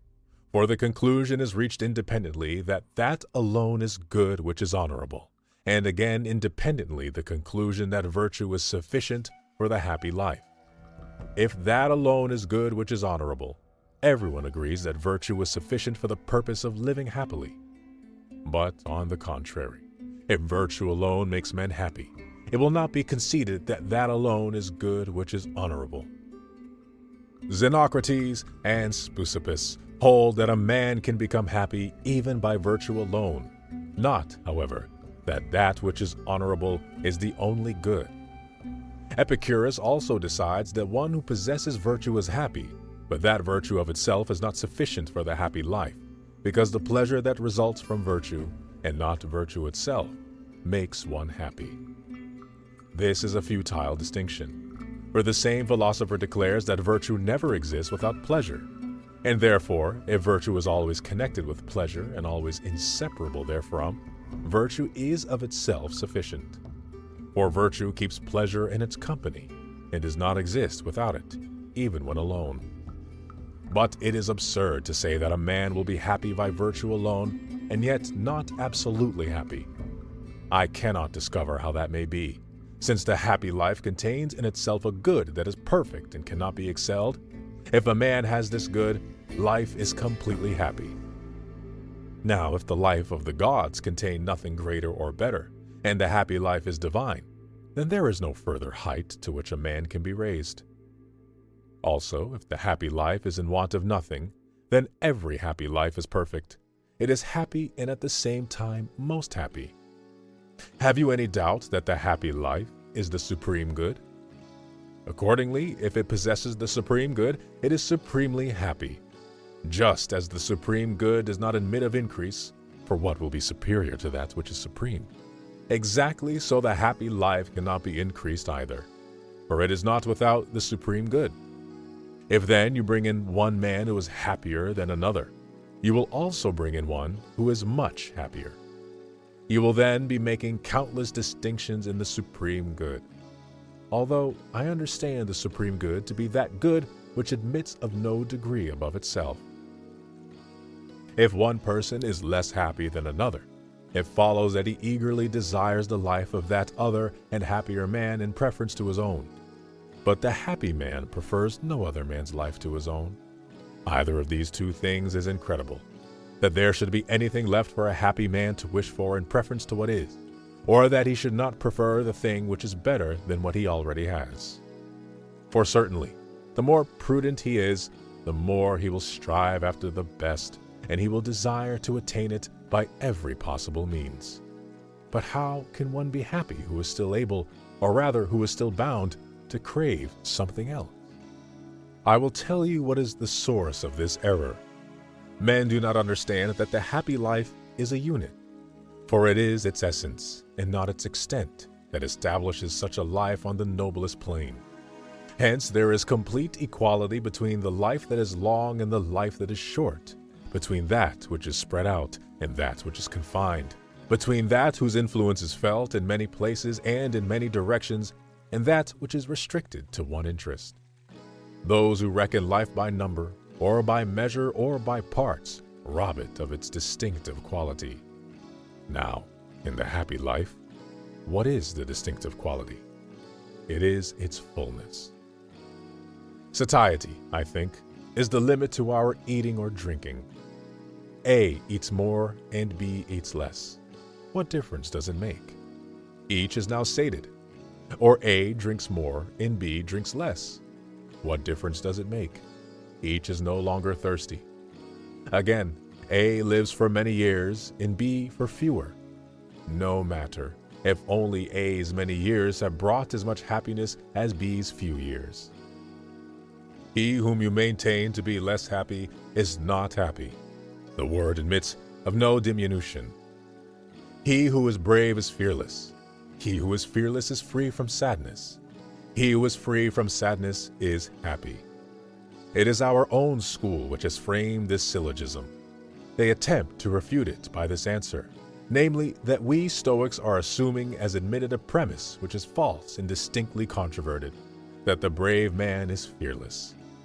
What, they say, will the brave man have no fear of evils that threaten him? That would be the condition of a madman, a lunatic, rather than of a brave man. The brave man will, it is true, feel fear in only a very slight degree, but he is not absolutely free from fear. Now those who assert this are doubling back to their old argument, and that they regard vices of less degree as equivalent to virtues. For indeed the man who does feel fear, though he feels it rather seldom and to a slight degree, is not free from wickedness, but is merely troubled by it in a milder form. Not so, is the reply, for I hold that a man is mad if he does not fear evils which hang over his head. What you say is perfectly true, if the things which threaten are really evils. But if he knows that they are not evils and believes that the only evil is baseness, he will be bound to face dangers without anxiety and to despise things which other men cannot help fearing. Or, if it is the characteristic of a fool and a madman not to fear evils, then the wiser a man is, the more he will fear such things. It is the doctrine of you Stoics, then, they reply, that a brave man will not expose himself to dangers. By no means. He will merely not fear them, though he will avoid them. It is proper for him to be careful, but not to be fearful. What then? Is he not to fear death, imprisonment, burning, and all other missiles of fortune? Not at all, for he knows that they are not evils, but only seem to be. He reckons all these things as the bugbears of a man's existence. Paint him a picture of slavery, lashes, chains, want, mutilation by disease or by torture, or anything else you may care to mention.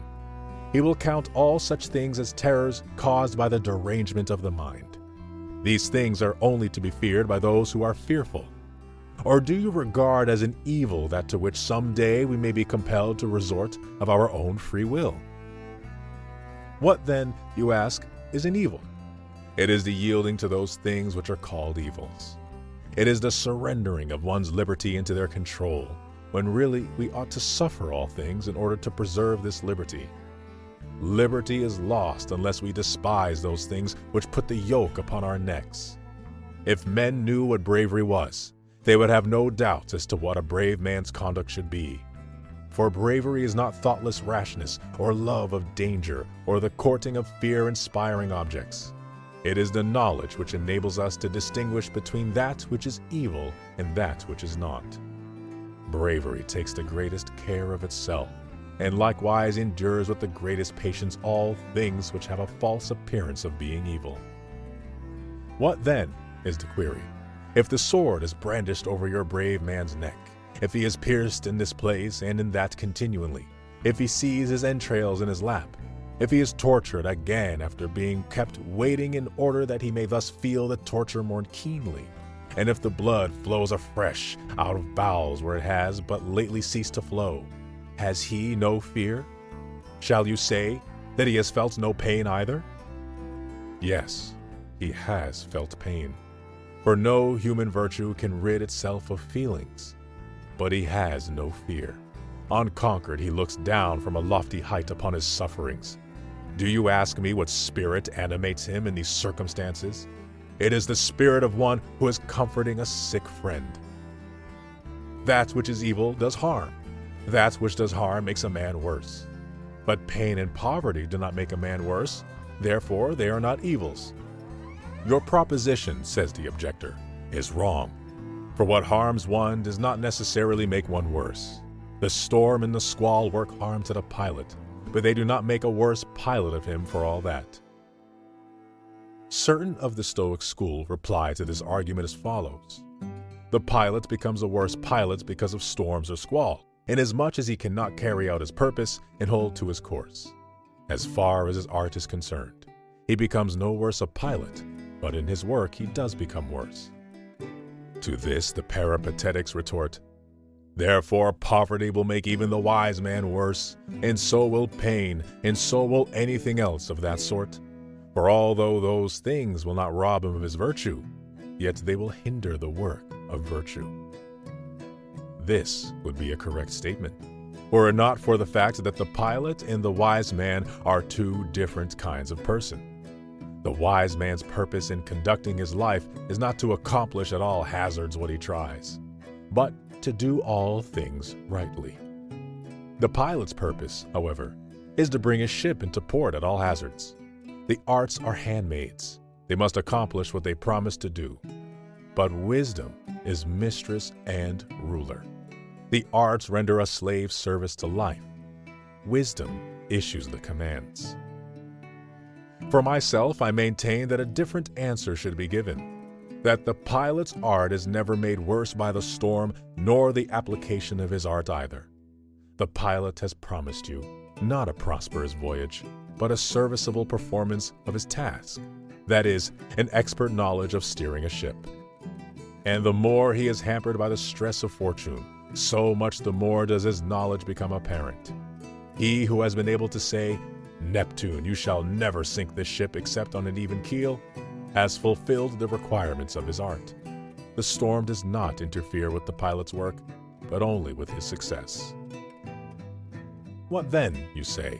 Is not a pilot harmed by any circumstance which does not permit him to make port, frustrates all his efforts, and either carries him out to sea, or holds the ship in irons, or strips her masts?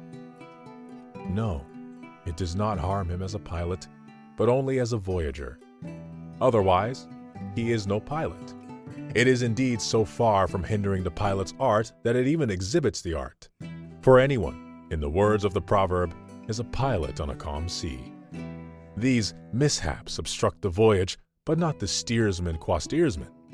A pilot has a double role, one he shares with all his fellow passengers, for he also is a passenger. The other is peculiar to him, for he is the pilot. The storm harms him as a passenger, but not as a pilot. Again, the pilot's art is another's good. It concerns his passengers just as a physician's art concerns his patients. But the wise man's good is a common good. It belongs both to those in whose company he lives and to himself also. Hence, our pilot may perhaps be harmed, since his services, which have been promised to others, are hindered by the storm. But the wise man is not harmed by poverty, or by pain, or by any other of life's storms. For all his functions are not checked, but only those which pertain to others.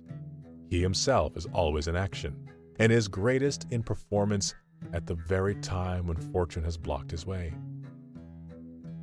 For then he is actually engaged in the business of wisdom, and this wisdom I have declared already to be both the good of others and also his own. Besides, he is not prevented from helping others, even at the time when constraining circumstances press him down. Because of his poverty, he is prevented from showing how the state should be handled, but he teaches, nonetheless, how poverty should be handled. His work goes on throughout his whole life. Thus, no fortune, no external circumstance can shut off the wise man from action, for the very thing which engages his attention prevents him from attending to other things. He is ready for either outcome. If it brings goods, he controls them. If evils, he conquers them. So thoroughly, I mean, has he schooled himself that he makes manifest his virtue in prosperity as well as in adversity, and keeps his eyes on virtue itself, not on the objects which virtue deals. Hence, neither poverty, nor pain, nor anything else that deflects the inexperienced and drives them headlong, restrains him from his course. Do you suppose that he is weighed down by evils? He makes use of them. It was not of ivory only that Phidias knew how to make statues. He also made statues of bronze. If you had given him marble, or a still meaner material, he would have made of it the best statue that the material would permit. So the wise man will develop virtue, if he may, in the midst of wealth, or, if not, in poverty. If possible, in his own country. If not, in exile. If possible, as a commander. If not, as a common soldier. If possible, in sound health. If not, enfeebled. Whatever fortune he finds, he will accomplish therefrom something noteworthy. Animal tamers are unerring. They take the most savage animals, which may well terrify those who encounter them, and subdue them to the will of man. Not content with having driven out their ferocity, they even tame them so they dwell in the same abode. The trainer puts his hand into the lion's mouth. The tiger is kissed by his keeper. The tiny Ethiopian orders the elephant to sink down on his knees or to walk the rope. Similarly, a wise man is a skilled hand at taming evils. Pain, want, disgrace, imprisonment, exile. These are universally to be feared. But when they encounter the wise man, they are tamed. Farewell. Letter 86. On Scipio's Villa. I am resting at the country house which once belonged to Scipio Africanus himself, and I write to you after doing reverence to his spirit and to an altar which I am inclined to think is the tomb of that great warrior. That his soul has indeed returned to the skies, whence it came, I am convinced, not because he commanded mighty armies, for Cambyses also had mighty armies, and Cambyses was a madman who made successful use of his madness, but because he showed moderation and a sense of duty to a marvelous extent. I regard this trait in him as more admirable after his withdrawal from his native land than while he was defending her, for there was the alternative. Scipio should remain in Rome, or Rome should remain free. "It is my wish," said he, "not to infringe in the least upon our laws or upon our customs. Let all Roman citizens have equal rights. O my country, make the most of the good that I have done, but without me. I have been the cause of your freedom, and I shall also be its proof. I go into exile, if it is true that I have grown beyond what is to your advantage. What can I do but admire this magnanimity, which led him to withdraw into voluntary exile and to relieve the state of its burden? Matters had gone so far that either liberty must work harm to Scipio or Scipio to liberty. Either of these things was wrong in the sight of heaven. So he gave way to the laws and withdrew to Laternum, thinking to make the state a debtor for his own exile no less than for the exile of Hannibal. I have inspected the house, which is constructed of hewn stone, the wall which encloses a forest, the towers also, buttressed out on both sides for the purpose of defending the house, the well, concealed among building and shrubbery, large enough to keep a whole army supplied, and the small bath, buried in darkness according to the old style, for our ancestors did not think that one could have a hot bath except in darkness. It was therefore a great pleasure to me to contrast Scipio's ways with our own. Think, in this tiny recess, the terror of Carthage, to whom Rome should offer thanks because she was not captured more than once, used to be the body weary with work in the field. For he was accustomed to keep himself busy and to cultivate the soil with his own hands, as the good old Romans were wont to do. Beneath this dingy roof he stood, and this floor, mean as it is, bore his weight. But who in these days could bear to bathe in such a fashion? We think ourselves poor and mean if our walls are not resplendent with large and costly mirrors, if our marbles from Alexandria are not set off by mosaics of Numidian stone, if their borders are not faced over on all sides with difficult patterns, arranged in many colors like paintings, if our vaulted ceilings are not buried in glass, if our swimming pools are not lined with Thasian marble, once a rare and wonderful sight in any temple pools in which we let down our bodies after they have been drained weak by abundant perspiration, and finally, if the water has not poured from silver spigots. I have so far been speaking of the ordinary bathing establishments. What shall I say when I come to those of the freedmen? What a vast number of statues, of columns that support nothing, but are built for decoration, merely in order to spend money. And what masses of water that fall crashing from level to level. We have become so luxurious that we will have nothing but precious stones to walk upon. In this bath of Scipio's there are tiny chinks, you cannot call them windows, cut out of the stone wall in such a way as to admit light without weakening the fortifications. Nowadays, however, people regard baths as fit only for moths if they have not been so arranged that they receive the sun all day long through the widest of windows, if men cannot bathe and get a coat of tan at the same time, and if they cannot look out from their bathtubs over stretches of land and sea. So it goes. The establishments, which had drawn crowds and had won admiration when they were first opened, are avoided and put back in the category of venerable antiques as soon as luxury has worked out some new device to her own ultimate undoing. In the early days, however, there were few baths, and they were not fitted out with any display. For why should men elaborately fit out that which costs a penny only, and was invented for use, not merely for delight? The bathers of those days did not have water poured over them, nor did it always run fresh as if from a hot spring, and they did not believe that it mattered at all how perfectly pure was the water into which they were to leave their dirt.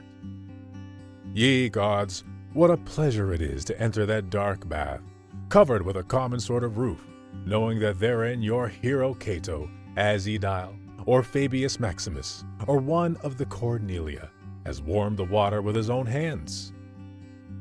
For this also used to be the duty of the noblest aediles, to enter these places to which the populace resorted, and to demand that they be cleaned and warmed to a heat required by considerations of use and health, not the heat that men have recently made fashionable, as great as a conflagration. So much so, indeed, that a slave condemned for some criminal offense now ought to be bathed alive.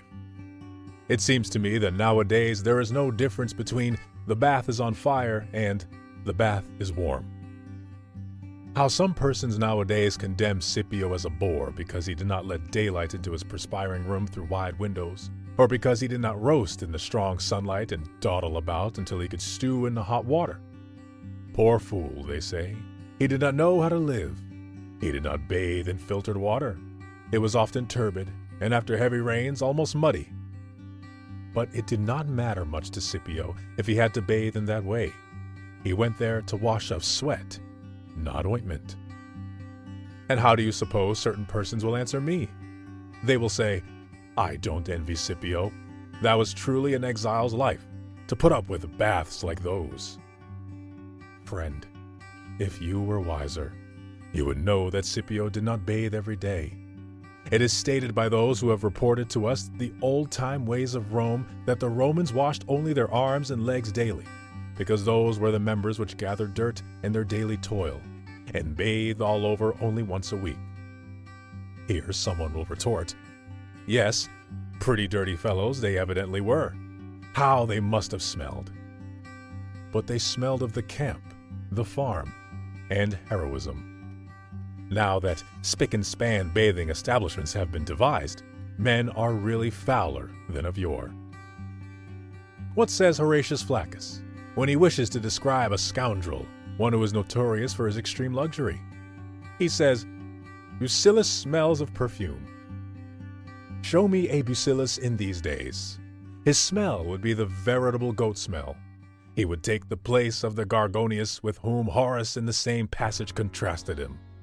It is nowadays not enough to use ointment, unless you put on a fresh coat 2 or 3 times a day to keep it from evaporating on the body. But why should a man boast of this perfume as if it were his own? If what I am saying shall seem to you too pessimistic, charge it up against Scipio's country house, or I have learned a lesson from Aegialeus, a most careful householder and now the owner of this estate. He taught me that a tree can be transplanted, no matter how far gone in years. We old men must learn this precept, for there is none of us who is not planting an olive yard for his successor. I have seen them bearing fruit in due season after 3 or 4 years of unproductiveness. And you too shall be shaded by the tree which is slow to grow, but bringeth shade to cheer your grandsons in the far-off years, as our poet Virgil says. Virgil sought, however, not what was nearest to the truth, but what was most appropriate, and aimed not to teach the farmer, but to please the reader.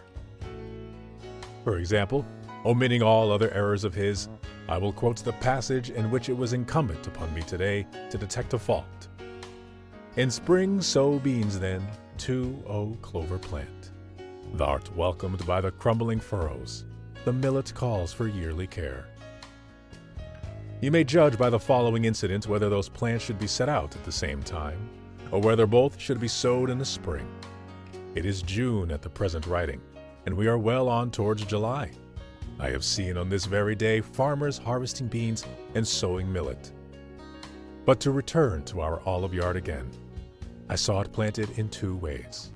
If the trees were large, Aegialeus took their trunks and cut off the branches to the length of 1 foot each. He then transplanted along with the ball, after cutting off the roots, leaving only the thick part from which the roots hang.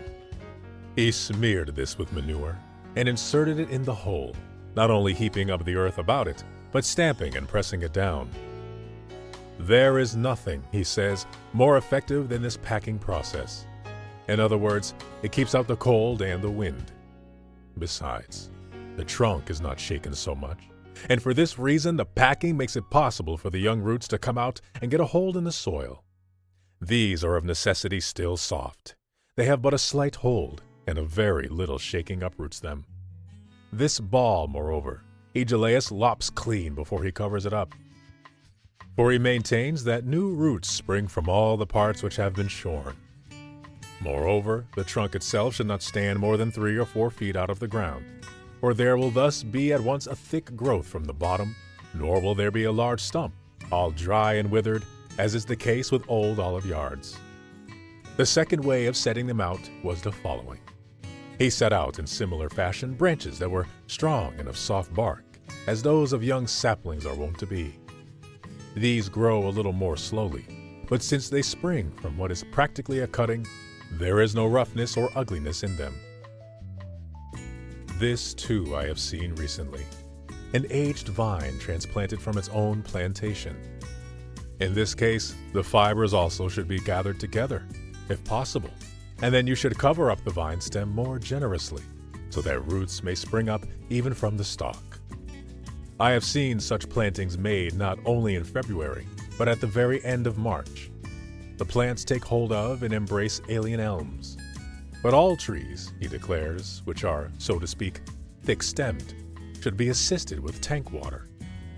If we have this help, we are our own rainmakers.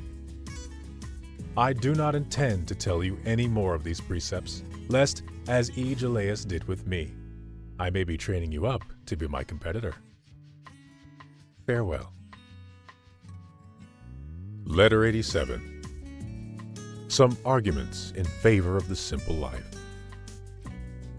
I was shipwrecked before I got aboard. I shall not add how that happened, lest you may reckon this also as another of the Stoic paradoxes. And yet I shall, whenever you are willing to listen, nay, even though you be unwilling, prove to you that these words are by no means untrue, nor surprising as one at first sight would think. Meantime, the journey showed me this: how much we possess that is superfluous, and how easily we can make up our minds to do away with things whose loss, whenever it is necessary to part with them, we do not feel. My friend Maximus and I have been spending a most happy period of 2 days, taking with us very few slaves, 1 carriage load, and no paraphernalia except what we wore on our persons. The mattress lies on the ground, and I upon the mattress. There are 2 rugs, one to spread beneath us and one to cover us. Nothing could have been subtracted from our luncheon. It took not more than an hour to prepare, and we were nowhere without dried figs, never without writing tablets.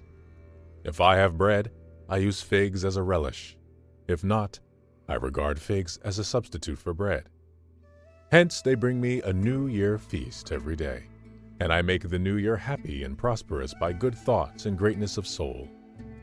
For the soul is never greater than when it has laid aside all extraneous things, and has secured peace for itself by fearing nothing, and riches by craving no riches. The vehicle in which I have taken my seat is a farmer's cart. Only by walking do the mules show that they are alive. The driver is barefoot, and not because it is summer either. I can scarcely force myself to wish that others shall think this cart mine. My false embarrassment about the truth still holds out, you see, and whenever we meet a more sumptuous party, I flush in spite of myself. Proof that this conduct which I approve and applaud has not yet gained a firm and steadfast dwelling place within me. He who blushes at riding in a rattletrap will boast when he rides in style.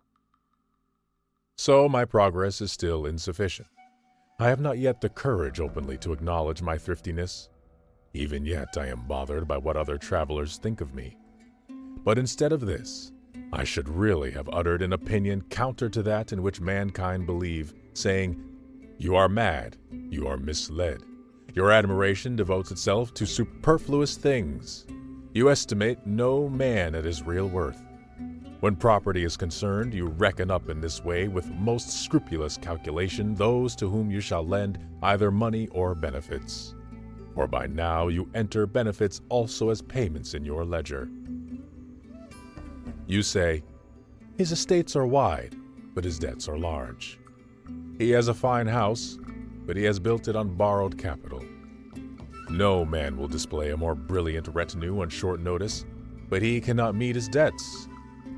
If he pays off his creditors, he will have nothing left. So you will feel bound to do in all other cases as well, to find out by elimination the amount of every man's actual possessions. I suppose you call a man rich just because his gold plate goes with him even on his travels, because he farms land in all the provinces, because he unrolls a large account book, because he owns estates near the cities so great that men would grudge his holding them in the wastelands of Apulia. But after you have mentioned all these facts, he is poor. And why? He is in debt. To what extent, you ask? For all that he has. Or perchance you think it matters whether one has borrowed from another man or from fortune. What good is there in mules caparisoned in uniform livery? Or in decorated chariots, and steeds decked with purple and with tapestry, with gold harnesses hanging from their necks, champing their yellow bits, all clothed in gold? Neither master nor mule is improved by such trappings. Marcus Cato the censor, whose existence helped the state as much as did Scipio's. For while Scipio fought against our enemies, Cato fought against our bad morals. Used to ride a donkey, and a donkey at that, which carried saddlebags containing the master's necessaries. Oh, how I should love to see him meet today on the road one of our coxcombs, with his outriders in Numidians, and a great cloud of dust before him. Your dandy would no doubt seem refined and well attended in comparison with Marcus Cato, your dandy who, in the midst of all his luxurious paraphernalia, is chiefly concerned whether to turn his hand to the sword or to the hunting knife. Oh, what a glory to the times in which he lived, for a general who had celebrated a triumph, a censor, and what is most noteworthy of all, a Cato, to be content with a single nag, and with less than a whole nag at that. For part of the animal was preempted by the baggage that hung down on either flank. Would you not therefore prefer Cato's steed, that single steed, saddle-worn by Cato himself, to the coxcomb's whole retinue of plump ponies, Spanish cobs, and trotters? I see that there will be no end in dealing with such a theme unless I make an end myself. So I shall now become silent, at least with reference to superfluous things like these. Doubtless the man who first called them hindrances had a prophetic inkling that they would be the very sort of thing they are now. At present, I should like to deliver to you the syllogisms, as yet very few, belonging to our school and bearing upon the question of virtue, which, in our opinion, is sufficient for the happy life. That which is good makes men good. For example, that which is good in the art of music makes the musician. But chance events do not make a good man. Therefore, chance events are not goods. The Peripatetics reply to this by saying that the premise is false, that men do not in every case become good by means of that which is good, that in music there is something good, like a flute, a harp, or an organ suited to accompany singing, but that none of these instruments makes the musician. We shall then reply, you do not understand in what sense we have used the phrase, that which is good in music.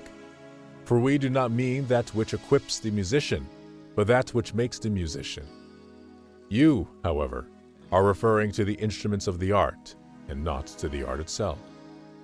If, however, anything in the art of music is good, that will, in every case, make the musician. And I should like to put this idea still more clearly. We define the good in the art of music in two ways.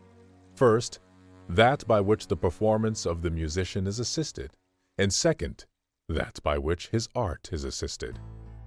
Now the musical instruments have to do with his performance, such as flutes and organs and harps, but they do not have to do with the musician's art itself, for he is an artist even without them. He may perhaps be lacking in the ability to practice his art, but the good in man is not in the same way twofold, for the good of man and the good of life are the same. That which can fall to the lot of any man, no matter how base or despised he may be, is not a good. But wealth falls to the lot of the pander and the trainer of gladiators. Therefore, wealth is not a good. Another wrong premise, they say, for we notice that goods fall to the lot of the very lowest sort of men, not only in the scholar's art, but also in the art of healing or in the art of navigating. These arts, however, make no profession of greatness of soul. They do not rise to any heights, nor do they frown upon what fortune may bring. It is virtue that uplifts man and places him superior to what mortals hold dear. Virtue neither craves overmuch nor fears to excess that which is called good or that which is called bad. Calydon, one of Cleopatra's eunuchs, possessed great wealth. And recently Nautilus, a man whose tongue was as shameless as it was dirty, a man whose mouth used to perform the vilest offices, was the heir of many, and also made many his heirs. What then? Was it his money that made him unclean, or did he himself besmirch his money? Money tumbles into the hands of certain men as a shilling tumbles down a sewer. Virtue stands above all such things. It is appraised in coin of its own minting, and it deems none of these random windfalls to be good. But medicine and navigation do not forbid themselves and their followers to marvel at such things. One who is not a good man can nevertheless be a physician, or a pilot, or a scholar. Yes, just as well as he could be a cook. He to whose lot it falls to possess something which is not of a random sort cannot be called a random sort of man. A person is of the same sort as that which he possesses.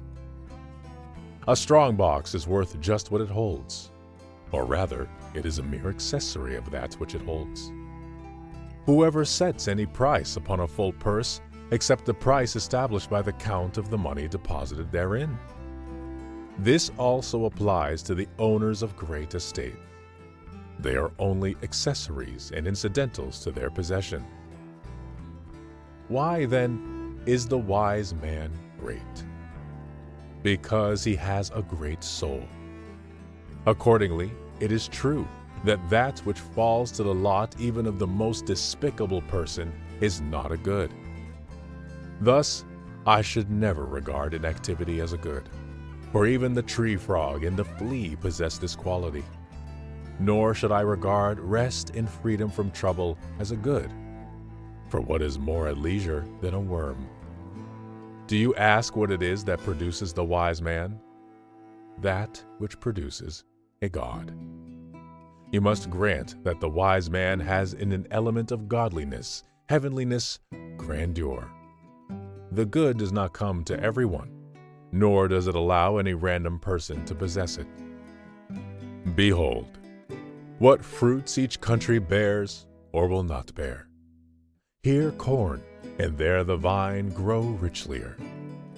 And elsewhere still the tender tree and grass unbidden clothe themselves in green. Seest thou how Tmolus ships its saffron perfumes forth, and ivory comes from Ind? Soft Sheba sends its incense, and the unclad Calabus their iron. These products are apportioned to separate countries in order that human beings may be constrained to traffic among themselves, each seeking something from his neighbor in his turn. So the supreme good has also its own abode. It does not grow where ivory grows, or iron. Do you ask where the supreme good dwells? In the soul. And unless the soul be pure and holy, there is no room in it for God. Good does not result from evil.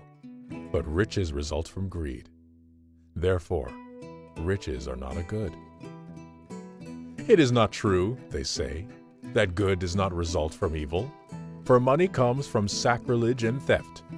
Accordingly, although sacrilege and theft are evil, yet they are evil only because they work more evil than good. For they bring gain, but the gain is accompanied by fear, anxiety, and the torture of mind and body. Whoever says this must perforce admit that sacrilege, though it be an evil because it works much evil, is yet partly good because it accomplishes a certain amount of good. What can be more monstrous than this? We have, to be sure, actually convinced the world that sacrilege, theft, and adultery are to be regarded as among the goods. How many men there are who do not blush at theft? How many who boast of having committed adultery? For petty sacrilege is punished, but sacrilege on a grand scale is honored by a triumphal procession.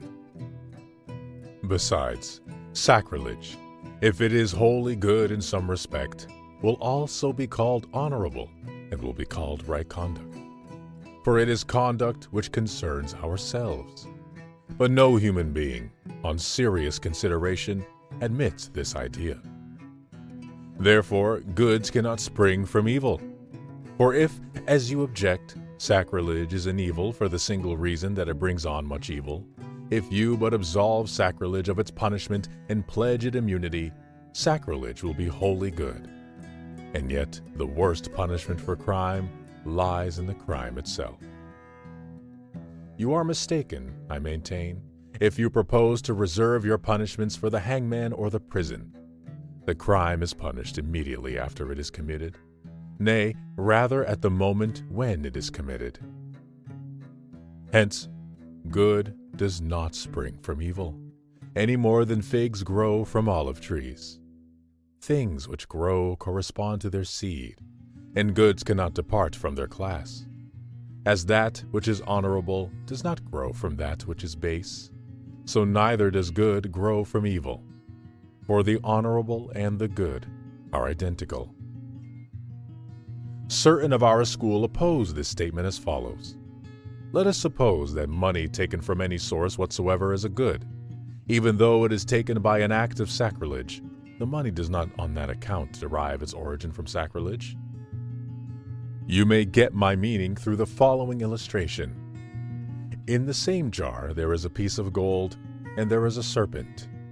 If you take the gold from the jar, it is not because the serpent is there too, I say, that the jar yields me the gold, because it contains the serpent as well.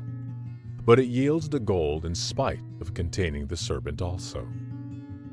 Similarly, gain results from sacrilege, not just because sacrilege is a base and accursed act, but because it contains gain also. As the serpent in the jar is an evil, and not the gold which lies there, beside the serpent, so in an act of sacrilege it is the crime, not the profit, that is evil. But I differ from these men, for the conditions in each case are not at all the same. In the one instance, I can take the gold without the serpent. In the other, I cannot make the profit without committing the sacrilege. The gain in the latter case does not lie side by side with the crime. It is blended with the crime. That which, while we are desiring to attain it, involves us in many evils, is not a good. But while we are desiring to attain riches, we become involved in many evils. Therefore, riches are not a good. Your first premise, they say, contains two meanings. One is, we become involved in many evils while we are desiring to attain riches. But we also become involved in many evils while we are desiring to attain virtue. One man, while traveling in order to prosecute his studies, suffers shipwreck, and another is taken captive. The second meaning is as follows: that through which we become involved in evils is not a good, and it will not logically follow from our proposition that we become involved in evils through riches or through pleasure. Otherwise, If it is through riches that we become involved in many evils, riches are not only not a good, but they are positively an evil. You, however, maintain merely that they are not a good. Moreover, the objector says, you grant that riches are of some use. You reckon them among the advantages, and yet on this basis they cannot even be an advantage, for it is through the pursuit of riches that we suffer much disadvantage. Certain men answer this objection as follows. You are mistaken if you ascribe disadvantages to riches. Riches injure no one. It is a man's own folly, or his neighbor's wickedness, that harms him in each case, just as a sword by itself does not slay. It is merely the weapon used by the slayer. Riches themselves do not harm you, just because it is on account of riches that you suffer harm. I think that the reasoning of Posidonius is better. He holds that riches are a cause of evil, not because of themselves they do any evil, but because they goad men on, so that they are ready to do evil. For the efficient cause, which necessarily produces harm at once, is one thing, and the antecedent cause is another. It is this antecedent cause which inheres in riches. They puff up the spirit and beget pride. They bring on unpopularity and unsettle the mind to such an extent that the mere reputation of having wealth, though it is bound to harm us, nevertheless affords delight. All goods, however, ought properly to be free from blame. They are pure. They do not corrupt the spirit, and they do not tempt us. They do, indeed, uplift and broaden the spirit, but without puffing it up. Those things which are goods produce confidence, but riches produce shamelessness. The things which are goods give us greatness of soul, but riches give us arrogance. And arrogance is nothing else than a false show of greatness. According to that argument, the objector says, riches are not only a good, but are a positive evil.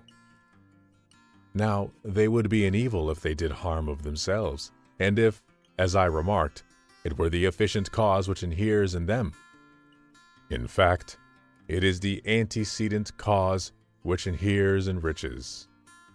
And, indeed, it is that cause which, so far from merely arousing the spirit, actually drags it along by force. Yes, riches shower upon us a semblance of the good, which is like the reality and wins credence in the eyes of many men. The antecedent cause inheres in virtue also. It is this which brings on envy, for many men become unpopular because of their wisdom, and many men because of their justice. But this cause, though it inheres in virtue, is not the result of virtue itself, nor is it a mere semblance of the reality. Nay, on the contrary, far more like the reality is that vision which is flashed by virtue upon the spirits of men, summoning them to love it and marvel thereat. Posidonius thinks that the syllogism should be framed as follows. Things which bestow upon the soul no greatness or confidence or freedom from care are not goods, but riches and health and similar conditions do none of these things. Therefore, riches and health are not goods. This syllogism he then goes on to extend still farther in the following way. Things which bestow upon the soul no greatness or confidence or freedom from care, but on the other hand create in it arrogance, vanity, and insolence, are evils. But things which are the gift of fortune drive us into these evil ways. Therefore, these things are not goods. But, says the objector, by such reasoning, things which are the gift of fortune will not even be advantages. No, advantages and goods stand in each a different situation. An advantage is that which contains more of usefulness than of annoyance. But a good ought to be unmixed and with no element in it of harmfulness. A thing is not good if it contains more benefit than injury, but only if it contains nothing but benefit.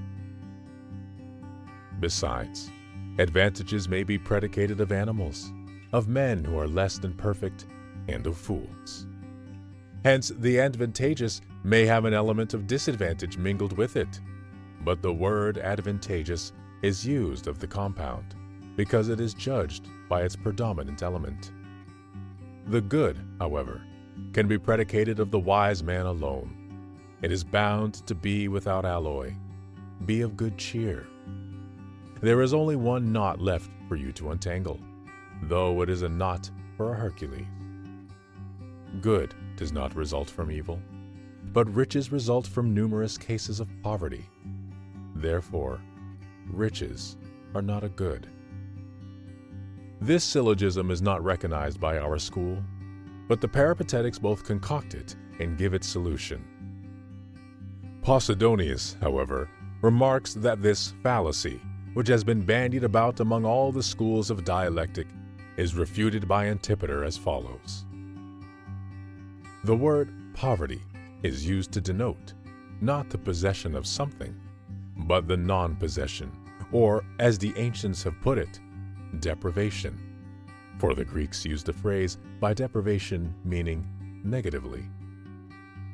Poverty states not what a man has, but what he has not. Consequently, there can be no fullness resulting from a multitude of voids. Many positive things and not many deficiencies make up riches. You have, says he, a wrong notion of the meaning of what poverty is, for poverty does not mean the possession of little, but the non-possession of much. It is used, therefore, not of what a man has, but of what he lacks. I could express my meaning more easily if there were a Latin word which could translate the Greek word which means not possessing. Antipater assigns this quality to poverty, but for my part, I cannot see what else poverty is than the possession of little. If ever we have plenty of leisure, we shall investigate the question, what is the essence of riches, and what the essence of poverty? But when the time comes, we shall also consider whether it is not better to try to mitigate poverty and to relieve wealth of its arrogance, than to quibble about the words as if the question of the things were already decided. Let us suppose that we have been summoned to an assembly. An act dealing with the abolition of riches has been brought before the meeting. Shall we be supporting it or opposing it if we use these syllogisms?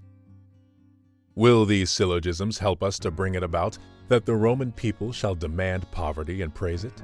Poverty, the foundation and cause of their empire, and, on the other hand, shall shrink in fear from their present wealth, reflecting that they have found it among the victims of their conquests, that wealth is the source from which office-seeking and bribery and disorder have burst into a city once characterized by the utmost scrupulousness and sobriety, and that because of wealth, an exhibition all too lavish is made of the spoils of conquered nations.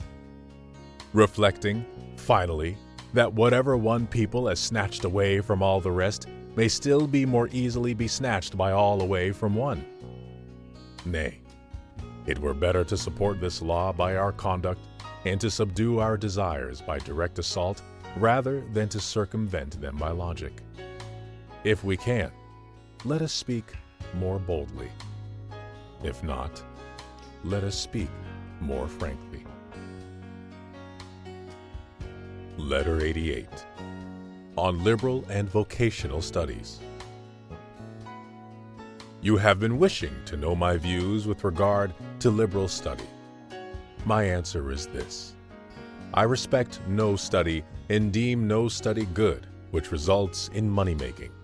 Such studies are profit-bringing occupations, useful only in so far as they give the mind a preparation and do not engage it permanently. One should linger upon them only so long as the mind can occupy itself with nothing greater. They are our apprenticeship, not our real work. Hence you see why liberal studies are so called. It is because they are studies worthy of a free-born gentleman. But there is only one really liberal study, that which gives a man his liberty. It is the study of wisdom, and that is lofty, brave, and great souled. All other studies are puny and puerile. You surely do not believe that there is good in any of the subjects whose teachers are, as you see, men of the most ignoble and base stamp. We ought not to be learning such things. We should have done with learning them. Certain persons have made up their minds that the point at issue with regard to the liberal studies is whether they make men good. But they do not even profess or aim at a knowledge of this particular subject. The scholar busies himself with investigations into language, and if it be his desire to go farther afield, he works on history, or, if he would extend his range to the farthest limits, on poetry. But which of these paves the way to virtue? Pronouncing syllables, investigating words, memorizing plays, or making rules for the scansion of poetry? What is there in all this that rids one of fear, roots out desire, or bridles the passions? The question is, do such men teach virtue or not? If they do not teach it, then neither do they transmit it. If they do teach it, they are philosophers. Would you like to know how it happens that they have not taken the chair for the purpose of teaching virtue? See how unlike their subjects are, and yet their subjects would resemble each other if they taught the same thing. It may be, perhaps, that they make you believe that Homer was a philosopher, although they disprove this by the very arguments through which they seek to prove it. Or sometimes they make of him a Stoic, who approves nothing but virtue, avoids pleasures, and refuses to relinquish honor even at the price of immortality. Sometimes they make him an Epicurean, praising the condition of a state in repose, which passes its days in feasting and song. Sometimes a peripatetic, classifying goodness in three ways. Sometimes an academic, holding that all things are uncertain. It is clear, however, that no one of these doctrines is to be fathered upon Homer, just because they are all there. For they are irreconcilable with one another. We may admit to these men, indeed, that Homer was a philosopher. Yet surely he became a wise man before he had any knowledge of poetry. So let us learn the particular things that made Homer wise.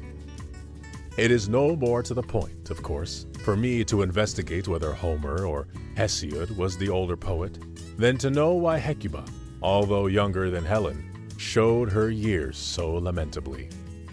What, in your opinion, I say, would be the point in trying to determine the respective ages of Achilles and Patroclus? Do you raise the question, through what regions did Ulysses stray, instead of trying to prevent ourselves from going astray at all times? We have no leisure to hear lectures on the question whether he was sea-tossed between Italy and Sicily, or outside our known world. Indeed, so long a wandering could not possibly have taken place within its narrow bounds. We ourselves encounter storms of the spirit, which toss us daily, and our depravity drives us into all the ills which troubled Ulysses. For us, there is never lacking the beauty to tempt our eyes, or the enemy to assail us. On this side are savage monsters that delight in human blood. On that side, the treacherous allurements of the ear. In yonder is shipwreck and all the varied category of misfortunes. Show me rather, by the example of Ulysses, how I am to love my country, my wife, my father, and how, even after suffering shipwreck, I am to sail towards these ends, honorable as they are. Why try to discover whether Penelope was a pattern of purity, or whether she had the laugh on her contemporaries, or whether she suspected that the man in her presence was Ulysses before she knew it was he? Teach me rather what purity is, and how great a good we have in it, and whether it is situated in the body or in the soul. Now I will transfer my attention to the musician. You, sir, are teaching me how the treble and the bass are in accord with one another, and how, though the strings produce different notes, the result is a harmony. Rather, bring my soul into harmony with itself, and let not my purposes be out of tune. You are showing me what the doleful keys are. Show me rather how, in the midst of adversity, I may keep from uttering a doleful note. The mathematician teaches me how to lay out the dimensions of my estates, but I should rather be taught how to lay out what is enough for a man to own. He teaches me to count and adapts my fingers to avarice. But I should prefer him to teach me that there is no point in such calculations, and that one is none the happier for tiring out the bookkeepers with his possessions, or rather, how useless property is to any man who would find it the greatest misfortune if he should be required to reckon out, by his own wits, the amount of his holdings. What good is there for me in knowing how to parcel out a piece of land if I know not how to share it with my brother? What good is there in working out to a nicety the dimensions of an acre, and in detecting the error if a piece has so much as escaped my measuring rod, if I am embittered when an ill-tempered neighbor merely scrapes off a bit of my land? The mathematician teaches me how I may lose none of my boundaries. I, however, seek to learn how to lose them all with a light heart. But, comes the reply, I am being driven from the farm which my father and grandfather owned. Well, who owned the land before your grandfather? Can you explain what people, I will not say what person, held it originally? You did not enter upon it as a master, but merely as a tenant. And whose tenant are you? If your claim is successful, you are tenant of the heir. The lawyers say that public property cannot be acquired privately by possession. What you hold and call your own is public property. Indeed, it belongs to mankind at large. Oh, what a marvelous skill! You know how to measure the circle. You find the square of any shape which is set before you. You compute the distances between the stars. There is nothing which does not come within the scope of your calculations. But if you are a real master of your profession, measure me the mind of man. Tell me how great it is, or how puny. You know what a straight line is, but how does it benefit you if you do not know what is straight in this life of ours? I come next to the person who boasts his knowledge of the heavenly bodies, who knows whither the chilling star of Saturn hides, and through what orbit Mercury doth stray. Of what benefit will it be to know this?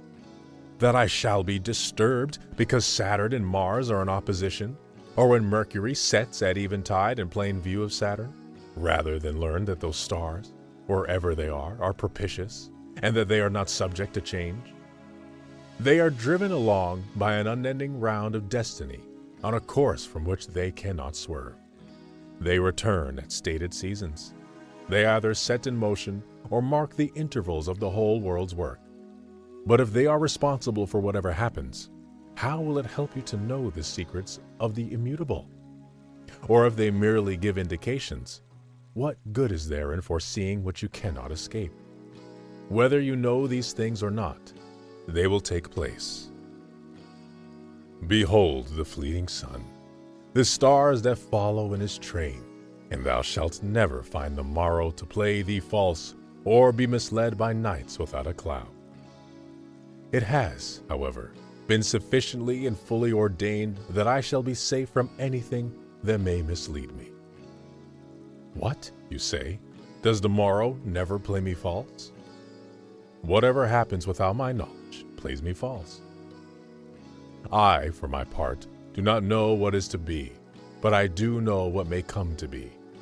I shall have no misgivings in this matter. I await the future in its entirety, and if there is any abatement in its severity, I make the most of it. If the morrow treats me kindly, it is a sort of deception, but it does not deceive me even at that.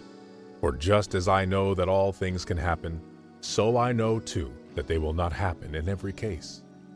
I am ready for favorable events in every case, but I am prepared for evil. In this discussion you must bear with me if I do not follow the regular course, for I do not consent to admit painting into the list of liberal arts any more than sculpture, marble working, and other helps toward luxury. I also debar from the liberal studies wrestling and all knowledge that is compounded of oil and mud. Otherwise, I shall be compelled to admit perfumers also, and cooks, and all others who lend their wits to the service of our pleasures. For what liberal element is there in these ravenous takers of emetics, whose bodies are fed to fatness while their minds are thin and dull? Or do we really believe that the training which they give is liberal for the young men of Rome, who used to be taught by our ancestors to stand straight and hurl a spear, to wield a pike, to guide a horse, and to handle weapons? Our ancestors used to teach their children nothing that could be learned while lying down. But neither the new system nor the old teaches or nourishes virtue. For what good does it do us to guide a horse and control his speed with the curb, and then find that our own passions, utterly uncurbed, bolt with us? Or to beat many opponents in wrestling or boxing, and then to find that we ourselves are beaten by anger? What then, you say? Do the liberal studies contribute nothing to our welfare? Very much in other respects, but nothing at all as regards virtue. For even these arts of which I have spoken, though admittedly of a low grade, depending as they do upon handiwork, contribute greatly toward the equipment of life, but nevertheless have nothing to do with virtue. And if you inquire, why, then, do we educate our children in the liberal studies? It is not because they can bestow virtue, but because they prepare the soul for the reception of virtue.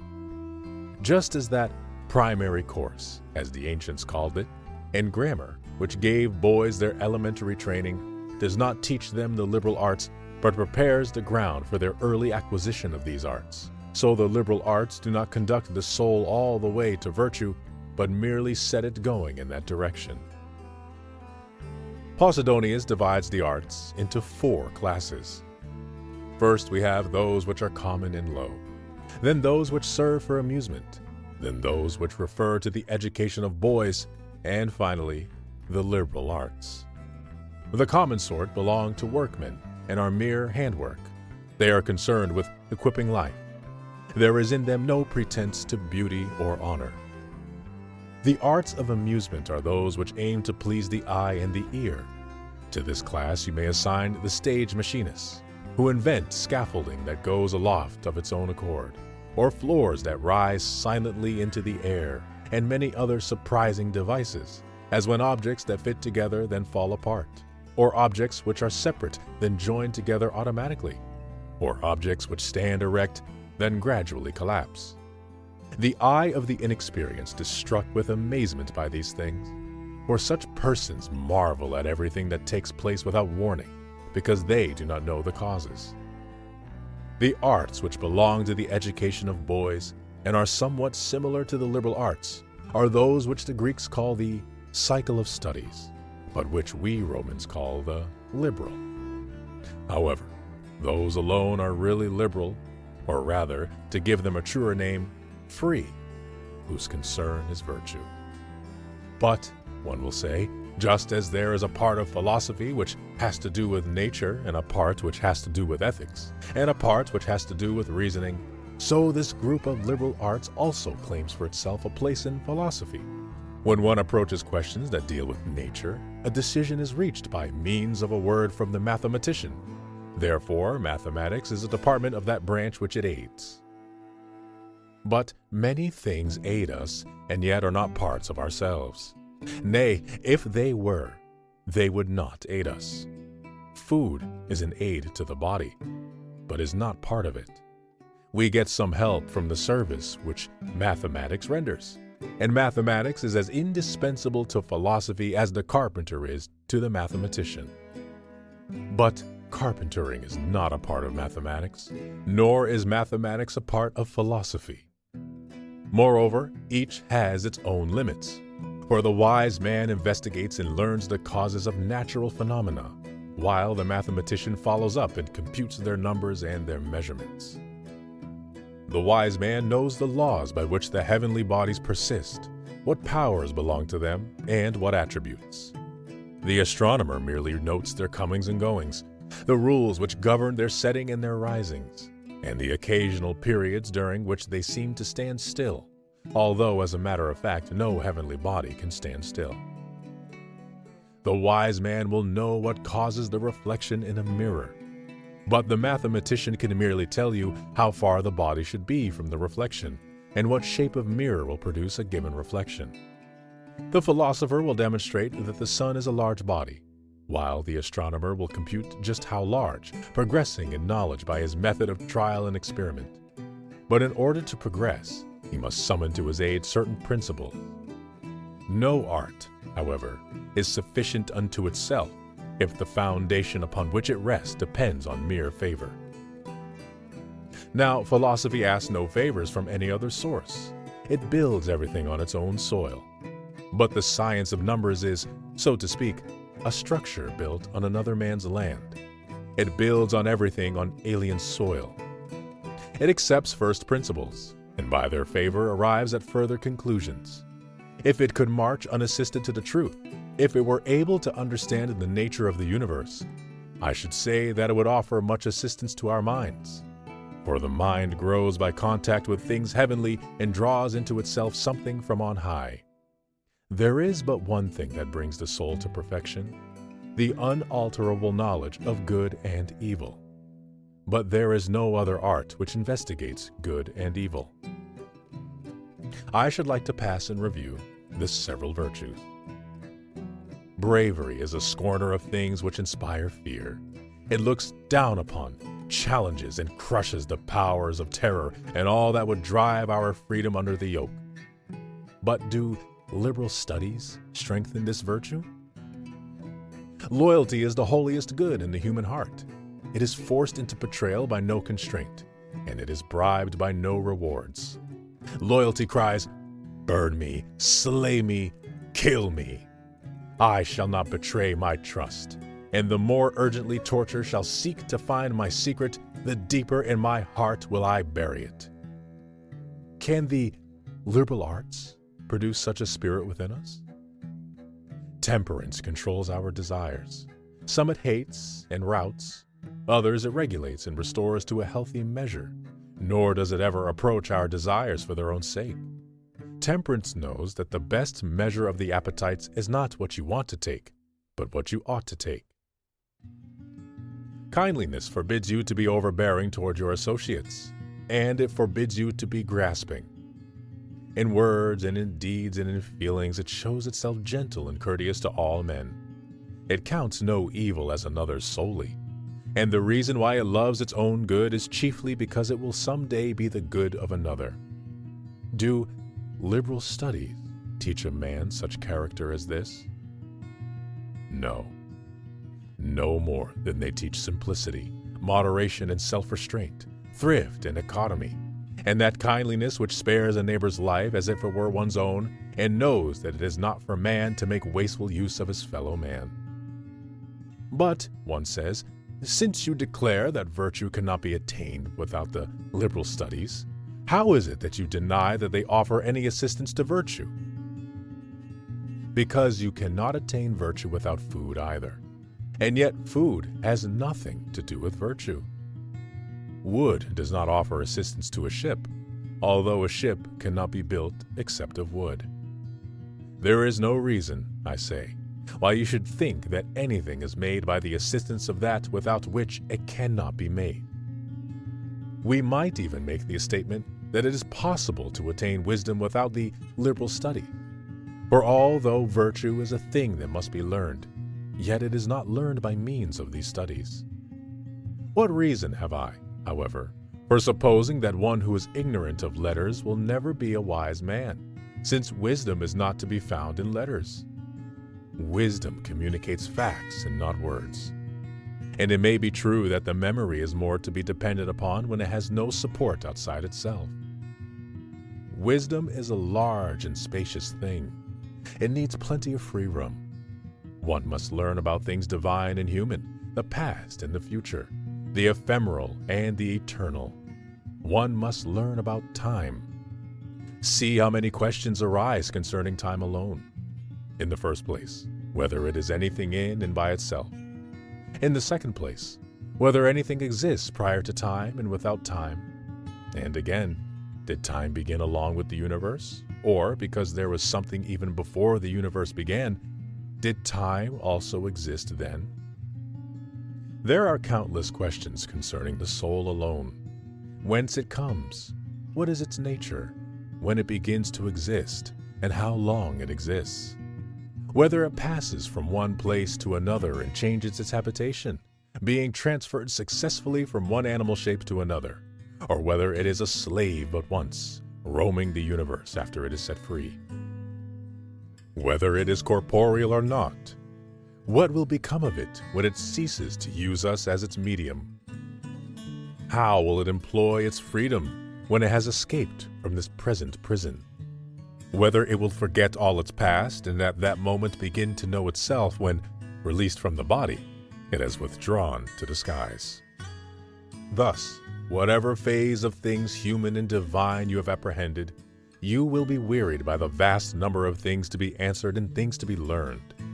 And in order that these manifold and mighty subjects may have free entertainment in your soul, you must remove therefrom all superfluous things. Virtue will not surrender herself to these narrow bounds of ours. A great subject needs wide space in which to move. Let all other things be driven out, and let the breast be emptied to receive virtue. But it is a pleasure to be acquainted with many arts. Therefore, let us keep only as much of them as is essential. Do you regard that man as blameworthy who puts superfluous things on the same footing with useful things, and in his house makes a lavish display of costly objects, but do not deem him blameworthy who has allowed himself to become engrossed with the useless furniture of learning? This desire to know more than is sufficient is a sort of intemperance. Why? Because this unseemly pursuit of the liberal arts makes men troublesome, wordy, tactless, self-satisfied bores who fail to learn the essentials just because they have learned the non-essentials. Didymus the scholar wrote 4,000 books. I should feel pity for him if he had only read the same number of superfluous volumes. In these books he investigates Homer's birthplace. Who was really the mother of Aeneas? Whether Anacreon was more of a rake or more of a drunkard? Whether Sappho was a bad lot? And other problems the answers to which, if found, were forthwith to be forgotten. Come now, do not tell me that life is long. Nay, when you come to consider our own countrymen also, I can show you many works which ought to be cut down with the axe. It is at the cost of a vast outlay of time and a vast discomfort to the ears of others that we win such praise as these. What a learned man you are! Let us be content with this recommendation, less citified though it be. What a good man you are! Do I mean this? Well, would you have me unroll the annals of the world's history and try to find out who first wrote poetry? Or, in the absence of written records, shall I make an estimate of the number of years which lie between Orpheus and Homer? Or shall I make a study of the absurd writings of Aristarchus, wherein he branded the text of other men's verses, and wear my life away upon syllables? Shall I then wallow in the geometrician's dust? Have I so far forgotten that useful saw, "Save your time"? Must I know these things? And what may I choose not to know? Apion, the scholar, who drew crowds to his lectures all over Greece in the days of Gaius Caesar, and was acclaimed a Homerid by every state, used to maintain that Homer, when he had finished his 2 poems, the Iliad and the Odyssey, added a preliminary poem to his work, wherein he embraced the whole Trojan War. The argument which Apion adduced to prove this statement was that Homer had purposely inserted in the opening line 2 letters which contained a key to the number of his books. A man who wishes to know many things must know such things as these, and must take no thought of all the time which one loses by ill health, public duties, private duties, daily duties, and sleep. Apply the measure to the years of your life. They have no room for all these things. I have been speaking so far of liberal studies, but think how much superfluous and unpractical matter the philosophers contain. Of their own accord, they also have descended to establishing nice divisions of syllables, to determining the true meaning of conjunctions and prepositions. They have been envious of the scholars, envious of the mathematicians. They have taken over into their own art all the superfluities of these other arts. The result is that they know more about careful speaking than about careful living. Let me tell you what evils are due to over-nice exactness, and what an enemy it is of truth. Protagoras declares that one can take either side on any question and debate it with equal success, even on this very question, whether every subject can be debated from either point of view. Nausiphanes holds that in things which seem to exist, there is no difference between existence and non-existence. Parmenides maintains that nothing exists of all this which seems to exist, except the universe alone. Zeno of Elea removed all the difficulties by removing one, for he declares that nothing exists. The Pyrrhonian, Megarian, Eretrian, and academic schools, which all engaged in practically the same task, they have introduced a new knowledge, non-knowledge. You may sweep all these theories in with the superfluous troops of liberal studies. The one class of men give me a knowledge that will be of no use to me. The other class do away with any hope of attaining knowledge. It is better, of course, to know useless things than to know nothing. One set of philosophers offers no light by which I may direct my gaze toward the truth. The other digs out my very eyes and leaves me blind. If I cleave to Protagoras, there is nothing in the scheme of nature that is not doubtful. If I hold with Nausiphanes, I am sure only of this, that everything is unsure. If with Parmenides, there is nothing except the one. If with Zeno, there is not even the one. What are we then? What becomes of all these things that surround us, support us, sustain us? The whole universe is then a vain or deceptive shadow. I cannot readily say whether I am more vexed at those who would have it that we know nothing, or with those who would not leave us even this privilege. Farewell. Letter 89. On the Parts of Philosophy. It is a useful fact that you wish to know, one which is essential to him who hastens after wisdom, namely, the parts of philosophy and the division of its huge bulk into separate members. For by studying the parts we can be brought more easily to understand the whole. I only wish that philosophy might come before our eyes in all her unity, just as the whole expanse of the firmament is spread out for us to gaze upon. I would be a sight closely resembling that of the firmament. For then surely philosophy would ravish all mortals with love for her.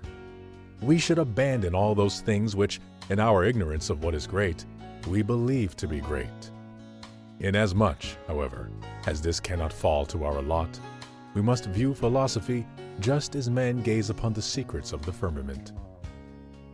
The wise man's mind, to be sure, embraces the whole framework of philosophy, surveying it with no less rapid glance than our mortal eyes survey the heavens. We, however, who must break through the gloom, we whose vision fails even for that which is near at hand, can be shown with greater ease each separate object even though we cannot yet comprehend the universe. I shall therefore comply with your demand, and shall divide philosophy into parts, but not into scraps. For it is useful that philosophy should be divided, but not chopped into bits. Just as it is hard to take in what is indefinitely large, so it is hard to take in what is indefinitely small. The people are divided into tribes, the army into centuries. Whatever has grown to greater size is more easily identified if it is broken up into parts. But the parts, as I have remarked, must not be countless in number and diminutive in size. For over-analysis is faulty in precisely the same way as no analysis at all. Whatever you cut so fine that it becomes dust is as good as blended into a mass again. In the first place, therefore, if you approve, I shall draw the distinction between wisdom and philosophy. Wisdom is the perfect good of the human mind. Philosophy is the love of wisdom and the endeavor to attain it. The latter strives toward the goal which the former has already reached. And it is clear why philosophy was so called, for it acknowledges by its very name the object of its love. Certain persons have defined wisdom as the knowledge of things divine and things human. Still others say, wisdom is knowing things divine and things human, and their causes also. This added phrase seems to me to be superfluous, since the causes of things divine and things human are a part of the divine system. Philosophy also has been defined in various ways. Some have called it the study of virtue. Others have referred to it as a study of the way to amend the mind, and some have named it the search for right reason. One thing is practically settled, that there is some difference between philosophy and wisdom. Nor indeed is it possible that that which is sought and that which it seeks is identical, as there is a great difference between avarice and wealth, the one being the subject of the craving and the other its object, so between philosophy and wisdom. For the one is a result and a reward of the other. Philosophy does the going, and wisdom is the goal. Wisdom is that which the Greeks call Sophia. The Romans also were wont to use this word in the sense in which they now use philosophy also. This will be proved to your satisfaction by our old national plays, as well as by the epitaph that is carved in the tomb of Drunkenness. Pause, stranger, and read the wisdom of Drunkenness.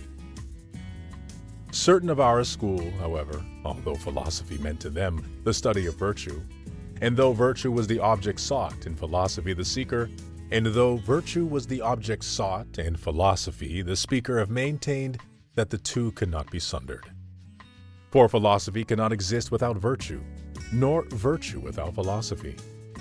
Philosophy is the study of virtue, by means, however, of virtue itself.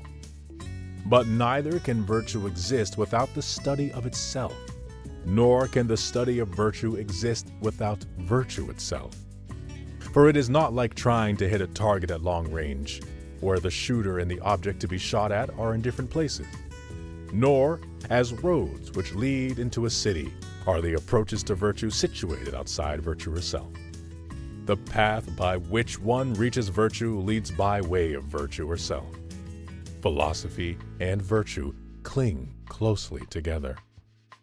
The greatest authors and the greatest number of authors have maintained that there are three divisions of philosophy: moral, natural, and rational.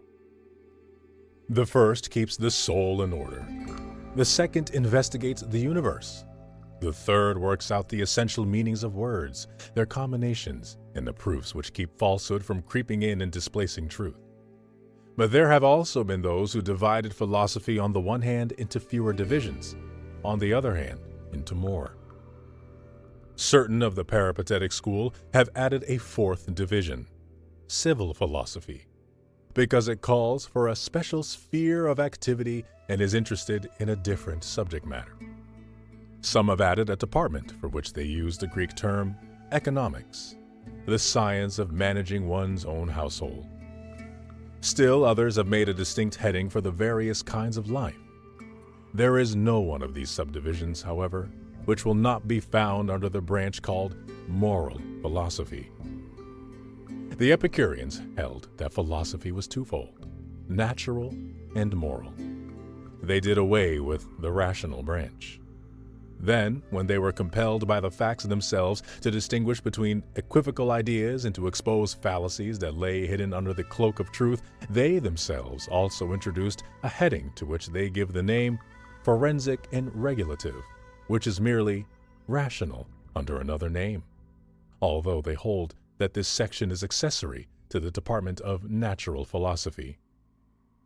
The Cyrenaic school abolished the natural as well as the rational department, and were content with the moral side alone. And yet these philosophers also include under another title that which they have rejected, for they divide moral philosophy into 5 parts. 1. What to avoid and what to seek. 2. The passions. 3. Actions. 4. Causes. 5. Proofs. Now, the causes of things really belong to the natural division, the proofs to the rational. Aristo of Chios remarked that the natural and the rational were not only superfluous, but were also contradictory. He even limited the moral, which was all that was left to him, for he abolished that heading which embraced advice, maintaining that it was the business of the pedagogue and not of the philosopher, as if the wise man were anything else than the pedagogue of the human race. Since, therefore, philosophy is threefold, let us first begin to set in order the moral side. It has been agreed that this should be divided into 3 parts.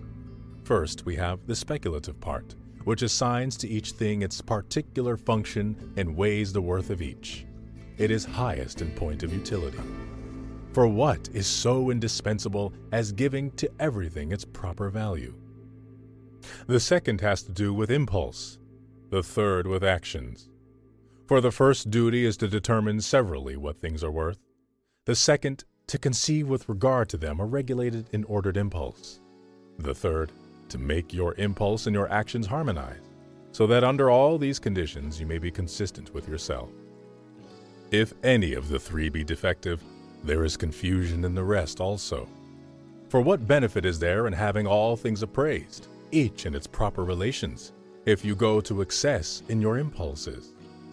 What benefit is there in having checked your impulses and in having your desires in your own control, if when you come to action you are unaware of the proper times and seasons, and if you do not know when, where, and how each action should be carried out? It is one thing to understand the merits and the values of facts, another thing to know the precise moment for action, and still another to curb impulses and to proceed instead of rushing toward what is to be done. Hence, life is in harmony with itself only when action has not deserted impulse, and when impulse toward an object arises in each case from the worth of the object, being languid or more eager as the case may be, according as the objects which arouse it are worth seeking. The natural side of philosophy is twofold, bodily and non-bodily. Each is divided into its own grades of importance, so to speak. The topic concerning bodies deals first with these 2 grades, the creative and the created. And the created things are the elements. Now, this very topic of the elements, as some writers hold, is integral. As others hold, it is divided into matter, the cause which moves all things, and the elements. It remains for me to divide rational philosophy into its parts. Now, all speech is either continuous or split up between questioner and answerer. It has been agreed upon that the former should be called rhetoric, and the latter dialectic. Rhetoric deals with words and meanings and arrangements. Dialectic is divided into 2 parts, words and their meanings, that is, into things which are said and the words in which they are said. Then comes a subdivision of each, and it is of vast extent. Therefore, I shall stop at this point and but treat the climax of the story. For if I should take a fancy to give the subdivisions, my letter would become a debater's handbook. I am not trying to discourage you, excellent Lucilius, from reading on this subject, provided only that you promptly relate to conduct all that you have read. It is your conduct that you must hold in check. You must rouse what is languid in you, bind fast what has become relaxed, conquer what is obstinate, persecute your appetites and the appetites of mankind as much as you can. And to those who say, "How long will this unending talk go on?" answer with the words, I ought to be asking you, how long will these unending sins of yours go on? Do you really desire my remedies to stop before your vices? But I shall speak of my remedies all the more, and just because you offer objections, I shall keep on talking. Medicine begins to do good at the time when a touch makes the diseased body tingle with pain. I shall utter words that will help men even against their will. At times you should allow words other than compliments to reach your ears, and because as individuals you are unwilling to hear the truth, hear it collectively. How far will you extend the boundaries of your estates? An estate which held a nation is too narrow for a single lord. How far will you push forward your plowed fields? You who are not content to confine the measure of your farms even within the amplitude of provinces. You have noble rivers flowing down through your private grounds. You have mighty streams, boundaries of mighty nations, under your dominion from source to outlet. This also is too little for you unless you also surround whole seas with your estates, unless your steward holds sway on the other side of the Adriatic, the Ionian, and the Aegean seas, unless the islands, homes of famous chieftains, are reckoned by you as the most paltry of possessions. Spread them as widely as you will, if only you may have as a farm what was once called a kingdom. Make whatever you can your own, provided only that it is more than your neighbor's. And now for a word with you, whose luxury spreads itself out as widely as the greed of those to whom I have just referred. To you I say, will this custom continue until there is no lake over which the pinnacles of your country houses do not tower? Until there is no river whose banks are not bordered by your lordly structures? Wherever hot water shall gush forth in rills, there you will be, causing new resorts of luxury to rise. Wherever the shore shall bend into a bay, there you will straightway be laying foundations, and, not content with any land that has not been made by art, you will bring the sea within your boundaries.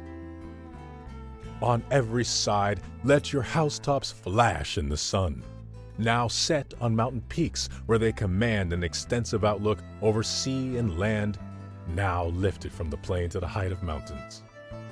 Build your manifold structures, your huge piles.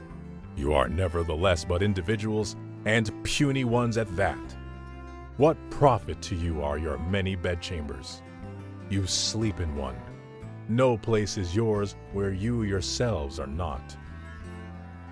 Next I pass to you, you whose bottomless and insatiable maw explores on the one hand the seas, on the other the earth, with enormous toil hunting down your prey, now with hook, now with snare, now with nets of various kinds.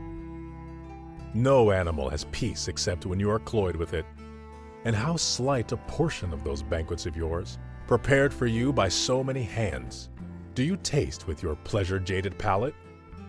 How slight a portion of all that game, whose taking was fraught with danger, does the master's sick and squeamish stomach relish? How slight a portion of all those shellfish imported from so far slips down that insatiable gullet?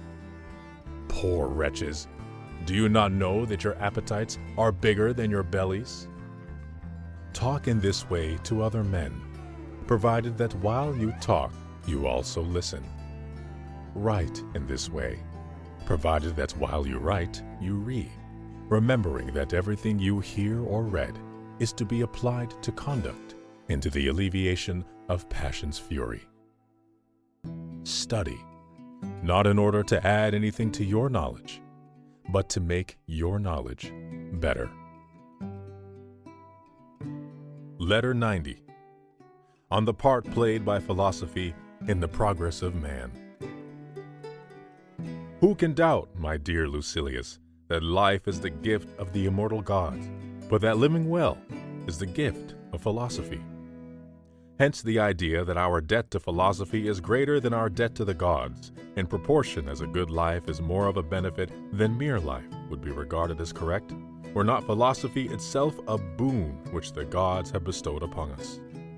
They have given the knowledge thereof to none, but the faculty of acquiring it they have given to all. For if they had made philosophy also a general good, and if we were gifted with understanding at our birth, wisdom would have lost her best attribute, that she is not one of the gifts of fortune. For as it is, the precious and noble characteristic of wisdom is that she does not advance to meet us, that each man is indebted to himself for her, that we do not seek her at the hands of others. What would there be in philosophy worthy of your respect if she were a thing that came by bounty? Her sole function is to discover the truth about things divine and things human. From her side, religion never departs, nor duty, nor justice, nor any of the whole company of virtues which cling together in close united fellowship.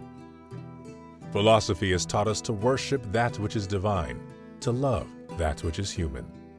She has told us that with the gods lies dominion, and among men fellowship. This fellowship remained unspoiled for a long time, until avarice tore the community asunder and became the cause of poverty, even in the case of those whom she herself had most enriched. For men cease to possess all things the moment they desire all things for their own. But the first men and those who sprang from them, still unspoiled, followed nature, having one man as both their leader and their law, entrusting themselves to the control of one better than themselves. For nature has the habit of subjecting the weaker to the stronger. Even among the dumb animals, those which are either biggest or fiercest hold sway. It is no weakling bull that leads the herd. It is the one that has beaten the other males by his might and his muscle. In the case of elephants, the tallest goes first. Among men, the best is regarded as the highest. That is why it was to the mind that the ruler was assigned, and for that reason, the greatest happiness rested with those peoples among whom a man could not be the more powerful unless he were the better. For that man can safely accomplish what he will who thinks he can do nothing except what he ought to do. Accordingly, in that age, which is maintained to be the Golden Age, Posidonius holds that the government was under jurisdiction of the wise. They kept their hands under control and protected the weaker from the stronger. They gave advice, both to do and not to do. They showed what was useful and what was useless. Their forethought provided that their subjects should lack nothing. Their bravery warded off dangers. Their kindness enriched and adorned their subjects. For them, ruling was a service, not an exercise of royalty.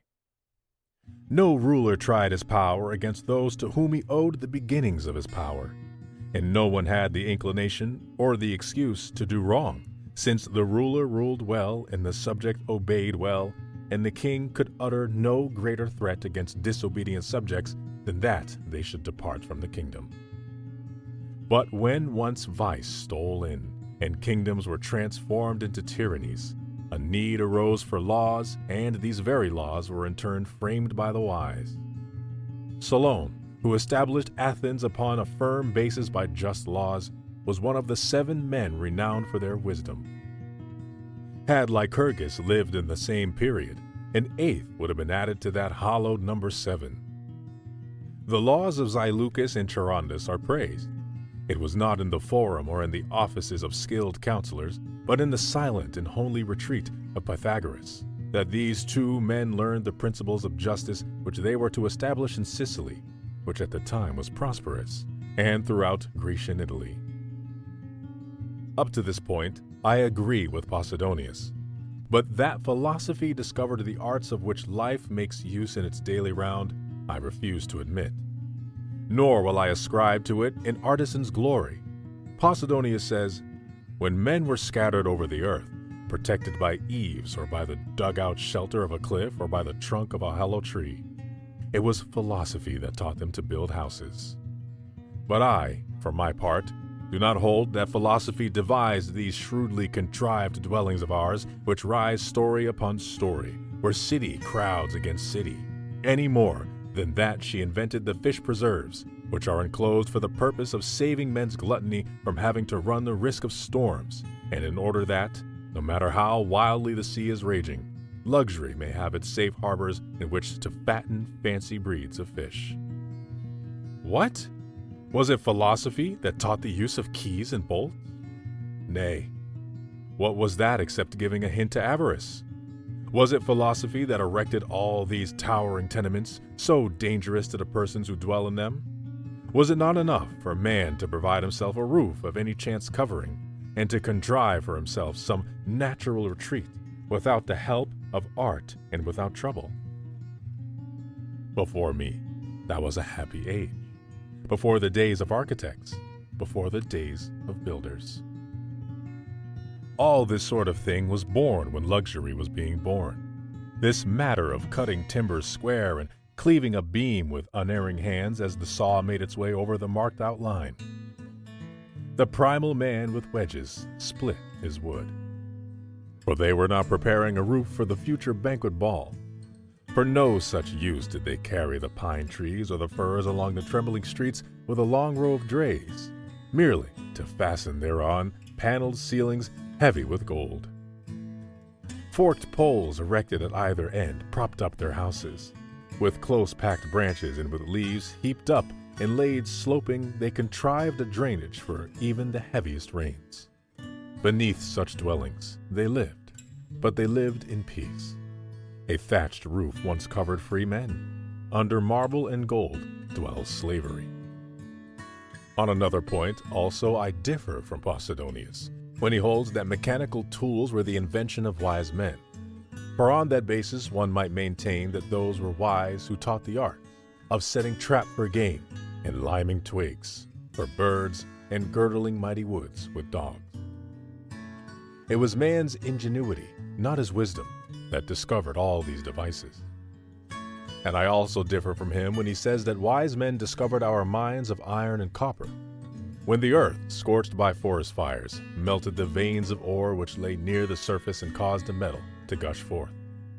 Nay, the sort of men who discover such things are the sort of men who are busied with them. Nor do I consider this question so subtle as Posidonius thinks, namely, whether the hammer or the tongs came first into use. They were both invented by some man whose mind was nimble and keen, but not great or exalted. And the same holds true of any other discovery which can only be made by means of a bent body and of a mind whose gaze is upon the ground. The wise man was easygoing in his way of living, and why not? Even in our times, he would prefer to be as little cumbered as possible. How, I ask, can you consistently admire both Diogenes and Daedalus? Which of these two seems to you a wise man? The one who devised the saw, or the one who, on seeing a boy drink water from the hollow of his hand, forthwith took his cup from his wallet and broke it, upbraiding himself with these words, "Fool that I am, to have been carrying superfluous baggage all this time," and then curled himself up in his tub and lay down to sleep? In these our own times, which man, pray, do you deem the wiser? The one who invents a process for spraying saffron perfumes to a tremendous height from hidden pipes? Who fills or empties canals by a sudden rush of waters? Who so cleverly constructs a dining room with a ceiling of movable panels that it presents one pattern after another, the roof changing as often as the courses?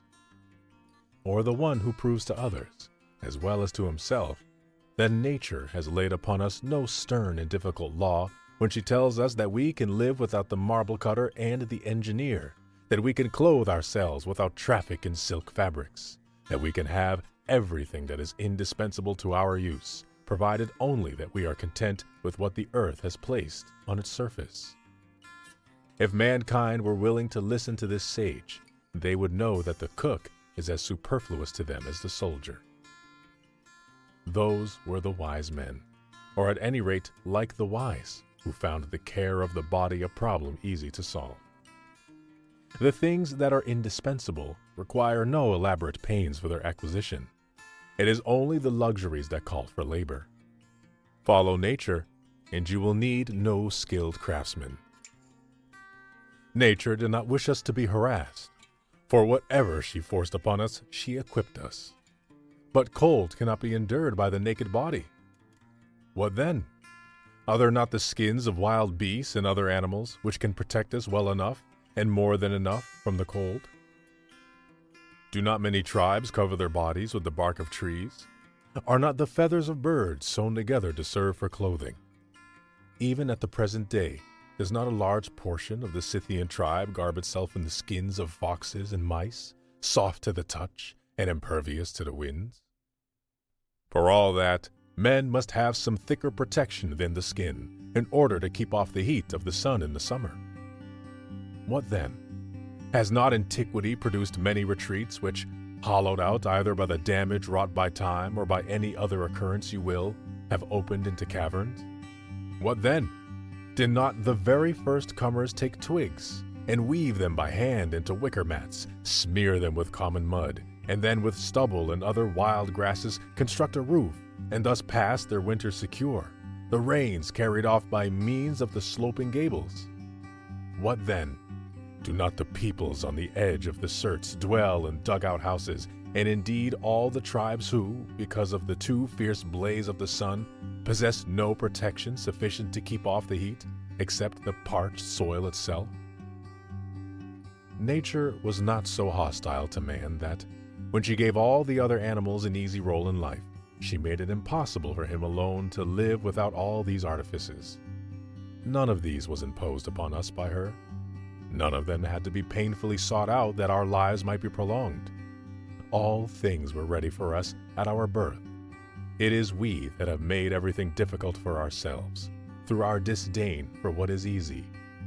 Houses, shelter, creature comforts, food, and all that has now become the source of vast trouble, were ready at hand, free to all, and obtainable for trifling pains. For the limit everywhere corresponded to the need. It is we that have made all those things valuable, we that have made them admired, we that have caused them to be sought for by extensive and manifold devices. Nature suffices for what she demands. Luxury has turned her back upon nature. Each day she expands herself. In all the ages she has been gathering strength, and by her wit promoting the vices. At first, luxury began to lust for what nature regarded as superfluous, then for that which was contrary to nature, and finally she made the soul a bondsman to the body, and bade it be an utter slave to the body's lusts. All these crafts by which the city patrolled, or shall I say, kept in uproar, are but engaged in the body's business. Time was when all things were offered to the body as to a slave, but now they are made ready for it as for a master. Accordingly, hence have come the workshops of the weavers and the carpenters, hence the savory smell of the professional cooks, hence the wantonness of those who teach wanton postures and wanton and affected singing. For that moderation which nature prescribes, which limits our desires by resources restricted to our needs, has abandoned the field. It has now come to this, that to want only what is enough is a sign both of boorishness and of utter destitution.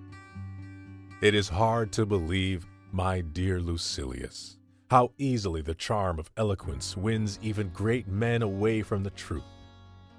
Take, for instance, Posidonius, who, in my estimation, is of the number of those who have contributed most to philosophy, when he wishes to describe the art of weaving.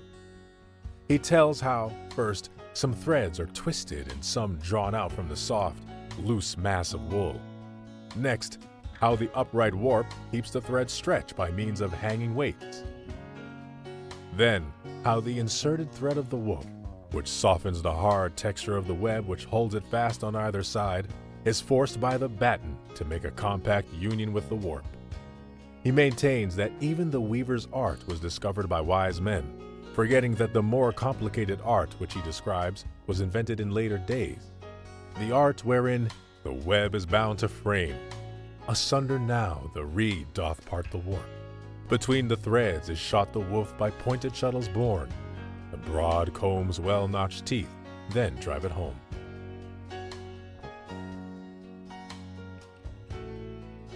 Suppose he had had the opportunity of seeing the weaving of our own day, which produces the clothing that will conceal nothing, the clothing which affords, I will not say no protection to the body, but none even to modesty. Posidonius then passes on to the farmer. With no eloquence, he describes the ground which is broken up and crossed again by the plow, so that the earth, thus loosened, may allow freer play to the roots. Then the seed is sown, and the weeds plucked out by hand, lest any chance growth or wild plants spring up and spoil the crop. This trade also, he declares, is the creation of the wise, just as if cultivators of the soil were not even at the present day discovering countless new methods of increasing the soil's fertility.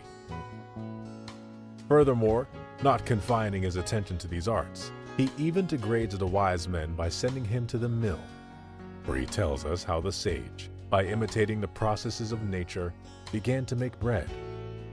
The grain, he says, once taken into the mouth, is crushed by the flinty teeth, which meet in hostile encounter, and whatever grain slips out the tongue turns back to the self-same teeth. Then it is blended into a mass, that it may the more easily pass down the slippery throat. When this has readied the stomach, it is digested by the stomach's equable heat. Then, and not till then, it is assimilated with the body. Following this pattern, he goes on, someone placed two rough stones, the one above the other, in imitation of the teeth, one set of which is stationary and awaits the motion of the other set. Then, by the rubbing of the one stone against the other, the grain is crushed and brought back again and again, until by frequent rubbing it is reduced to powder. Then this man sprinkled the meal with water, and by continued manipulation subdued the mass and molded the loaf. This loaf was, at first, baked by hot ashes or by an earthen vessel, glowing hot. Later on, ovens were gradually discovered, and the other devices whose heat will tender obedience to the sage's will. Posidonius came very near declaring that even the cobbler's trade was the discovery of the wise man. Reason did indeed devise all these things, but it was not right reason. It was man, but not the wise man, that discovered them. Just as they invented ships, in which we cross rivers and seas. Ships fitted with sails for the purpose of catching the force of the winds. Ships with rudders added at the stern in order to turn the vessel's course in one direction or another. The model followed was the fish, which steers itself by its tail, and by its slightest motion on this side or on that bends its swift course. But, says Posidonius, the wise man did indeed discover all these things. They were, however, too petty for him to deal with himself, and so he entrusted them to his meaner assistants. Not so. These early inventions were thought out by no other class of men than those who have them in charge today. We know that certain devices have come to light only within our memory, such as the use of windows which admit the clear light through transparent tile, and such as the vaulted baths, with pipes let into their walls for the purpose of diffusing the heat which maintains an even temperature in their lowest as well as in their highest spaces. Why need I mention the marble with which our temples and our private houses are resplendent, or the rounded and polished masses of stone by means of which we erect colonnades and buildings roomy enough for nations, or our signs for whole words, which enable us to take down a speech, however rapidly uttered, matching speed of tongue by speed of hand. All this sort of thing has been devised by the lowest grade of slaves. Wisdom's seat is higher. She trains not the hands, but is mistress of our minds. Would you know what wisdom has brought forth to light, what she has accomplished? It is not the graceful poses of the body, or the varied notes produced by horn and flute, whereby the breath is received and, as it passes out or through, is transformed into voice. It is not wisdom that contrives arms, or walls, or instruments useful in war. Nay, her voice is for peace, and she summons all mankind to concord. It is not she, I maintain, who is the artisan of our indispensable implements of daily use. Why do you assign to her such petty things? You see in her the skilled artisan of life. The other arts, it is true, wisdom has under her control. For he whom life serves is also served by the things which equip life. But wisdom's course is toward the state of happiness. Thither she guides us. Thither she opens the way for us. She shows us what things are evil and what things are seemingly evil. She strips our minds of vain illusion. She bestows upon us a greatness which is substantial, but she represses the greatness which is inflated, and showy but filled with emptiness. And she does not permit us to be ignorant of the difference between what is great and what is but swollen. Nay, she delivers to us the knowledge of the whole of nature and of her own nature. She discloses to us what the gods are and of what sort they are. What are the nether gods, the household deities, and the protecting spirits? What are the souls which have been endowed with lasting life and have been admitted to the second class of divinities?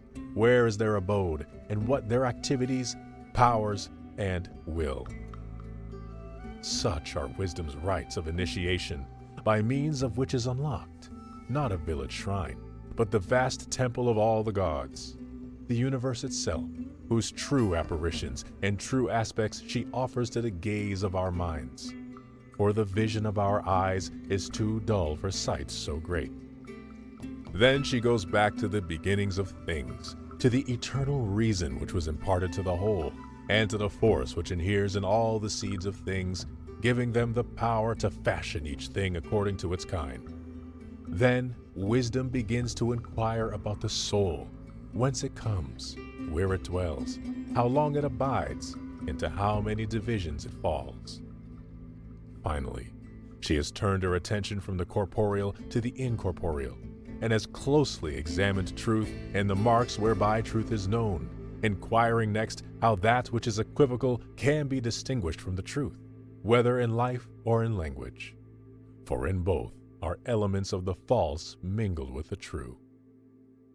It is my opinion that the wise man is not withdrawn himself, as Posidonius thinks, from those arts which we were discussing, but that he never took them up at all. For he would have judged that nothing was worth discovering that he would not afterwards judge to be worth using always. He would not take up things which would have to be laid aside. But Anacharsis, says Posidonius, invented the potter's wheel, whose whirling gives shape to vessels. Then, because the potter's wheel is mentioned in Homer, people prefer to believe that Homer's verses are false rather than the story of Posidonius. But I maintain that Anacharsis was not the creator of this wheel. And even if he was, although he was a wise man when he invented it, yet he did not invent it qua wise man. Just as there are a great many things which wise men do as men, not as wise men. Suppose, for example, that a wise man is exceedingly fleet of foot. He will outstrip all the runners in the race by virtue of being fleet, not by virtue of his wisdom. I would like to show Posidonius some glass blower, who by his breath molds the glass into manifold shapes which could scarcely be fashioned by the most skillful hand. Nay, these discoveries have been made since we men have ceased to discover wisdom. But Posidonius again remarks, Democritus is said to have discovered the arch, whose effect was that the curving line of stones, which gradually lean toward each other, is bound together by the keystone. I am inclined to pronounce this statement false, for there must have been, before Democritus, bridges and gateways in which the curvature did not begin until about the top. It seems to have quite slipped your memory that this same Democritus discovered how ivory could be softened, how, by boiling, a pebble could be transformed into an emerald. The same process used even today for coloring stones, which are found to be amenable to this treatment. It may have been a wise man who discovered all such things, but he did not discover them by virtue of being a wise man. For he does many things which we see done just as well, or even more skillfully and dexterously, by men who are utterly lacking in sagacity. Do you ask what, then, the wise man has found out and what he has brought to light? First of all, there is truth and nature. And nature he has not followed as the other animals do, with eyes too dull to perceive the divine in it. In the second place, there is the law of life, and life he has made to conform to universal principle. And he has taught us not merely to know the gods, but to follow them, and to welcome the gifts of chance precisely as if they were divine commands. He has forbidden us to give heed to false opinions, and has weighed the value of each thing by a true standard of appraisement. He has condemned those pleasures with which remorse is intermingled, and has praised those goods which will always satisfy. And he has published the truth abroad that he is most happy who has no need of happiness, and that he is most powerful who has power over himself. I am not speaking of that philosophy which has placed the citizen outside his country and the gods outside the universe, and which has bestowed virtue upon pleasure, but rather of that philosophy which counts nothing good except what is honorable, one which cannot be cajoled by the gifts either of man or fortune, one whose value is that it cannot be bought for any value. That this philosophy existed in such a rude age, when the arts and crafts were still unknown, and when useful things could only be learned by use, this I refuse to believe. Next, there came the fortune-favored period when the bounties of nature lay open to all for men's indiscriminate use, before avarice and luxury had broken the bonds which held mortals together, and they, abandoning their communal existence, had separated and turned to plunder. The men of the second age were not wise men, even though they did what wise men should do. Indeed, there is no other condition of the human race that anyone would regard more highly. And if God should commission a man to fashion earthly creatures and to bestow institutions upon peoples, this man would approve of no other system than that which obtained among the men of that age, when no plowman tilled the soil, nor was it right to portion off or bound one's property. Men shared their gains, and earth more freely gave her riches to her sons who sought them not. What race of men was ever more blessed than that race? They enjoyed all nature in partnership. Nature sufficed for them, now the guardian, as before she was the parent of all. And this her gift consisted of the assured possession by each man of the common resources. Why should I not even call that race the richest among mortals, since you could not find a poor person among them? But avarice broke in upon a condition so happily ordained, and, by its eagerness to lay something away and to turn it to its own private use, made all things the property of others, and reduced itself from boundless wealth to straitened need. It was avarice that introduced poverty, and, by craving much, lost all. And so, although she now tries to make good her loss, although she adds one estate to another, evicting a neighbor either by buying him out or by wronging him, although she extends her country seats to the size of provinces and defines ownership as meaning extensive travel through one's own property, in spite of all these efforts of hers, no enlargement of our boundaries will bring us back to the condition from which we have departed. When there is no more that we can do, we shall possess much, but we once possessed the whole world. The very soil was more productive when untilled, and yielded more than enough for peoples who refrained from despoiling one another. Whatever gift nature has produced, men found as much pleasure in revealing it to another as in having discovered it. It was possible for no man either to surpass another or to fall short of him. What there was divided among unquarreling friends. Not yet had the stronger begun to lay hands upon the weaker. Not yet had the miser, by hiding away what lay before him, begun to shut off his neighbor from even the necessities of life. Each cared as much for his neighbor as for himself. Armor lay unused, and the hand, unstained by human blood, had turned all its hatred against wild beasts. The men of that day, who had found in some dense grove protection against the sun, and security against the severity of winter or of rain in their mean hiding places, spent their lives under the branches of the trees and passed tranquil nights without a sigh. Care vexes us in our purple and routs us from our beds with the sharpest of goads. But how soft was the sleep the hard earth bestowed upon the men of that day! No fretted and paneled ceiling hung over them, but as they lay beneath the open sky, the stars glided quietly above them, and the firmament, night's noble pageant, marched swiftly by, conducting its mighty task in silence. For them by day, as well as by night, the visions of this most glorious abode were free and open. It was their joy to watch the constellations as they sank from mid-heaven, and others, again, as they rose from their hidden abodes. What else but joy could it be to wander among the marvels which dotted the heavens far and wide? But you of the present day shudder at every sound your houses make, and as you sit among your frescoes, the slightest creak makes you shrink in terror. They had no houses as big as cities.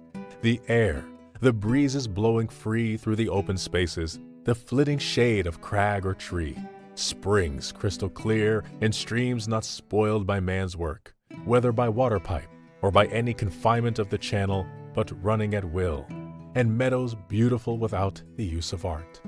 Amid such scenes were their rude homes, adorned with rustic hand. Such a dwelling it was in accordance with nature. Therein it was a joy to live, fearing neither the dwelling itself nor for its safety. In these days, however, our houses constitute a large portion of our dread. But no matter how excellent and guileless was the life of the men of that age, they were not wise men, for that title is reserved for the highest achievement. Still, I would not deny that they were men of lofty spirit and, I may use the phrase, fresh from the gods. For there is no doubt that the world produced a better progeny before it was yet worn out. However, not all were endowed with mental faculties of highest perfection, though in all cases their native powers were more sturdy than ours and more fitted for toil. For nature does not bestow virtue, it is an art to become good. They, at least, searched not in the lowest dregs of the earth for gold, nor yet for silver or transparent stones. And they still were merciful even to the dumb animals. So far removed was that epoch from the custom of slaying man by man, not in anger or through fear, but just to make a show. They had as yet no embroidered garments, nor did they weave cloth of gold. Gold was not yet even mined. What, then, is the conclusion of the matter?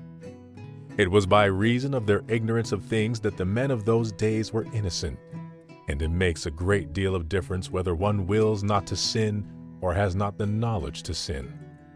Justice was unknown to them, unknown prudence, unknown also self-control and bravery. But their rude life possessed certain qualities akin to all these virtues. Virtue is not vouchsafed to a soul unless that soul has been trained and taught, and by unremitting practice brought to perfection. For the attainment of this boon, but not in the possession of it, were we born. And even in the best of men, before you refine them by instruction, there is but the stuff of virtue, not virtue itself. Farewell. Letter 91. On the lesson to be drawn from the burning of lions. Our friend Liberalis is now downcast, for he has just heard of the fire which has wiped out the colony of lions. Such a calamity might upset anyone at all, not to speak of a man who dearly loves his country. But this incident has served to make him inquire about the strength of his own character, which he has trained, I suppose, just to meet situations that he thought might cause him fear. I do not wonder, however, that he was free from apprehension touching an evil so unexpected and practically unheard of as this, since it is without precedent. For fire has damaged many a city, but has annihilated none. Even when a fire has been hurled against the walls by the hand of a foe, the flame dies out in many places, and although continually renewed, rarely devours so wholly as to leave nothing for the sword. Even an earthquake has scarcely ever been so violent and destructive as to overthrow whole cities. Finally, no conflagration has ever before blazed forth so savagely in any town that nothing was left for a second. So many beautiful buildings, any single one of which would make a single town famous, were wrecked in one night. In time of such deep peace, an event has taken place worse than men can possibly fear even in time of war. Who can believe it? When weapons are everywhere at rest, and when peace prevails throughout the world, Lions, the pride of Gaul, is missing.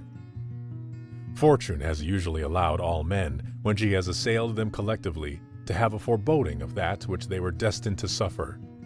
Every great creation has had granted to it a period of reprieve before its fall. But in this case, only a single night elapsed between the city at its greatest and the city non-existent. In short, it takes me longer to tell you it has perished than it took for the city to perish. All this has affected our friend Liberalis, bending his will, which is usually so steadfast and erect in the face of his own trials. And not without reason has he been shaken, for it is the unexpected that puts the heaviest load upon us.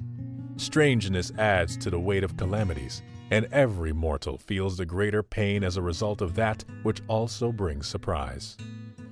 Therefore, nothing ought to be unexpected by us. Our minds should be sent forward in advance to meet all problems, and we should consider not what is wont to happen, but what can happen.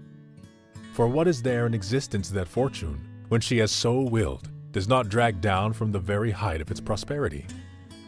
And what is there that she does not the more violently assail, the more brilliantly it shines? What is laborious or difficult for her? She does not always attack in one way or even with her full strength. At one time she summons our own hands against us.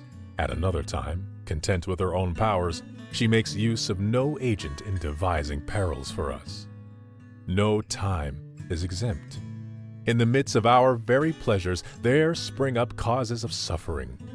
War arises in the midst of peace, and that which we depended upon for protection is transformed into a cause of fear. Friend becomes enemy, ally becomes foeman. The summer calm is stirred into sudden storms, wilder than the storms of winter. With no foe in sight, we are victims of such fates as foes inflict. And if other causes of disaster fail, excessive good fortune finds them for itself. The most temperate are assailed by illness, the strongest by wasting disease, the most innocent by chastisement, the most secluded by the noisy mob. Chance chooses some weapon by which to bring her strength to bear against us, thinking we have forgotten her. Whatever structure has been reared by a long sequence of years, at the cost of great toil and through the great kindness of the gods, is scattered and dispersed by a single day. Nay, he who has said, "a day," has granted too long a postponement to swift coming misfortune. An hour, an instant of time, suffices for the overthrow of empires. It would be some consolation for the feebleness of ourselves and our works, if all things should perish as slowly as they come into being. But as it is, increases are of sluggish growth, but the way to ruin is rapid. Nothing, whether public or private, is stable. The destinies of men, no less than those of cities, are in a whirl. Amid the greatest calm, terror arises, and though no external agencies stir up commotion, yet evils burst forth from sources whence they were least expected. Thrones, which have stood the shock of civil and foreign wars, crash to the ground, though no one sets them tottering. How few the states which have carried their good fortune through to the end! We should therefore reflect upon all contingencies, and should fortify our minds against the evils which may possibly come. Exile, the torture of disease, wars, shipwreck. We must think on these. Chance may tear you from your country, or your country from you, or may banish you to the desert. This very place, where throngs are stifling, may become a desert. Let us place before our eyes in its entirety the nature of man's lot, and if we would not be overwhelmed, or even dazed by those unwonted evils, as if they were novel, let us summon to our minds beforehand, not as great an evil as oftentimes happens, but the very greatest evil that can possibly happen. We must reflect upon fortune fully and completely. How often have cities in Asia, how often in Achaia, been laid low by a single shock of an earthquake? How many towns in Syria, how many in Macedonia, have been swallowed up? How often has this kind of devastation laid Cyprus in ruins? How often has Paphos collapsed? Not infrequently are tidings brought to us of the utter destruction of entire cities. Yet how small a part of the world we are, to whom such tidings often come. Let us rise, therefore, to confront the operations of fortune, and whatever happens, let us have the assurance that it is not so great as rumor advertises it to be. A rich city has been laid in ashes, the jewel of the provinces, counted as one of them, and yet not included with them. Rich though it was, nevertheless it was set upon a single hill, and that not very large in extent. But of all those cities, of whose magnificence and grandeur you hear today, the very traces will be blotted out by time. Do you not see how, in Achaia, the foundations of the most famous cities have already crumbled to nothing, so that no trace is left to show that they ever even existed? Not only does that which has been made with hands totter to the ground, not only is that which has been set in place by man's art and man's efforts overthrown by the passing days, nay, the peaks of mountains dissolve, whole tracts have settled, and places which once stood far from the sight of the sea are now covered by the waves. The mighty power of fires has eaten away the hills through whose sides they used to glow, and has leveled to the ground peaks which were once most lofty, the sailor's solace and his beacon. The works of nature herself are harassed, hence we ought to bear with untroubled minds the destruction of cities. They stand but to fall. This doom awaits them, one and all. It may be that some internal force, in blasts of violence which are tremendous because their way is blocked, will throw off the weight which holds them down. Or that whirlpool of raging currents, mightier because they are hidden in the bosom of the earth, will break through that which resists its power. Or that the vehemence of flames will burst asunder the framework of the earth's crust. Or that time, from which nothing is safe, will reduce them little by little. Or that pestilential climate will drive their inhabitants away, and the mold will corrode their deserted walls. It would be tedious to recount all the ways by which fate may come, but this one thing I know: all the works of mortal man have been doomed to mortality, and in the midst of things which have been destined to die, we live. Hence, it is thoughts like these, and of this kind, which I am offering as consolation to our friend Liberalis, who burns with a love for his country that is beyond belief. Perhaps its destruction has been brought about only that it may be raised up again to a better destiny. Oftentimes the reverse has been made room for more prosperous fortune. Many structures have fallen only to rise to greater heights. Timagenes, who had a grudge against Rome and her prosperity, used to say that the only reason he was grieved when conflagrations occurred in Rome was his knowledge that better buildings would arise than those which had gone down in the flames. And perhaps in the City of Lions too, all its citizens will earnestly strive that everything shall be rebuilt better in size and security than what they have lost.